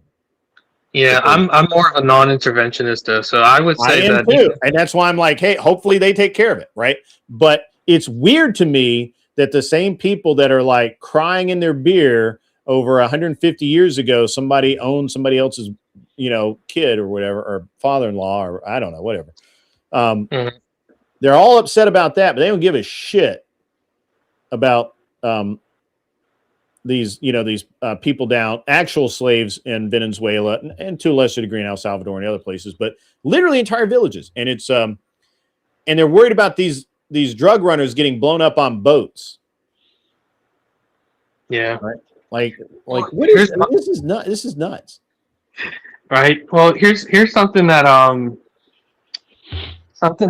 kind of, so the whole propaganda that was being pushed about Venezuela, do you think from a geopolitical perspective, it was to placate the nations and NATO, or do you think it was to push that propaganda to the American people? I'm sorry, I was laughing at this. I'll let you repeat in just a minute, but Kissy Cat says, if you look at the map, Florida is kind of our schlong. I didn't know that you were that involved with Florida, Kissy Cat. Disavow. Florida's too small. Also, don't you think that, like, I mean, to some degree, I'm gonna have to dump off. It was more about propaganda to the people of the world. Yes. Whereas the leaders themselves will know what Trump is saying, which is mess with the bull, get the fucking horns. Everybody else in the world, they're trying to give the feel goods of we killed a cartel guy, or we took out a cartel guy. Yeah, I don't think it was meant. I don't think the government gave even one care about the. I don't think we gave even a piss in the wind about what Americans thought. We were only cared about what the people in Europe and the Mediterranean thought about it. Yeah, no, I agree. I agree 100%. Which is why I thought it was kind of interesting, though, when they were saying the fentanyl, and then the fentanyl is a weapon of mass destruction. And then the charging documents didn't have any. That's a rhetoric for voters in faraway states. Yeah, that's to gain support. That's really all it's for. You really can't tell somebody in basically anywhere in the United States what the fuck was a sport brand for. We were talking about slavery, and I'm sorry. I was making my amends.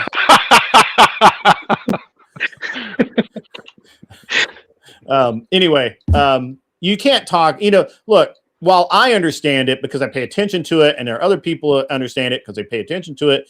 Most of the people, when I start talking about, hey, that we didn't give a shit about the boats coming into Florida, we were really sending a message for the massive fucking ships full of fucking cocaine and oil going towards, Europe to be sold for massive amounts of money and then fund terrorism against the United States and United States affiliates. So that's what we're really doing. And but you can't tell. I mean, it's hard for people to follow that, right? They don't think about. Most Americans don't think of things outside their county, let alone their state.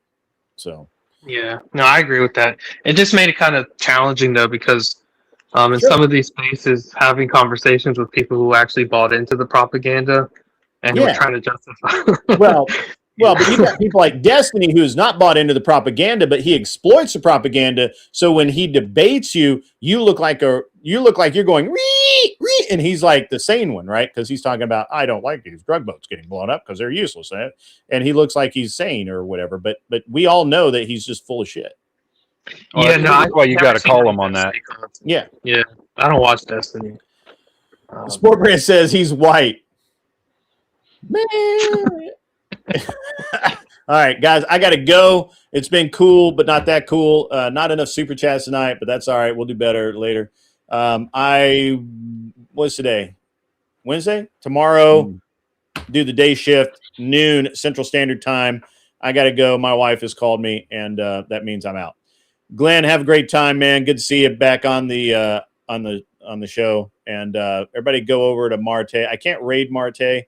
He's not monetized yet, so I can't raid him. But you guys go have the fun. So all right, great. Take it easy. See you guys. See you tomorrow. Have a great day and evening, whatever the fuck it is. Later.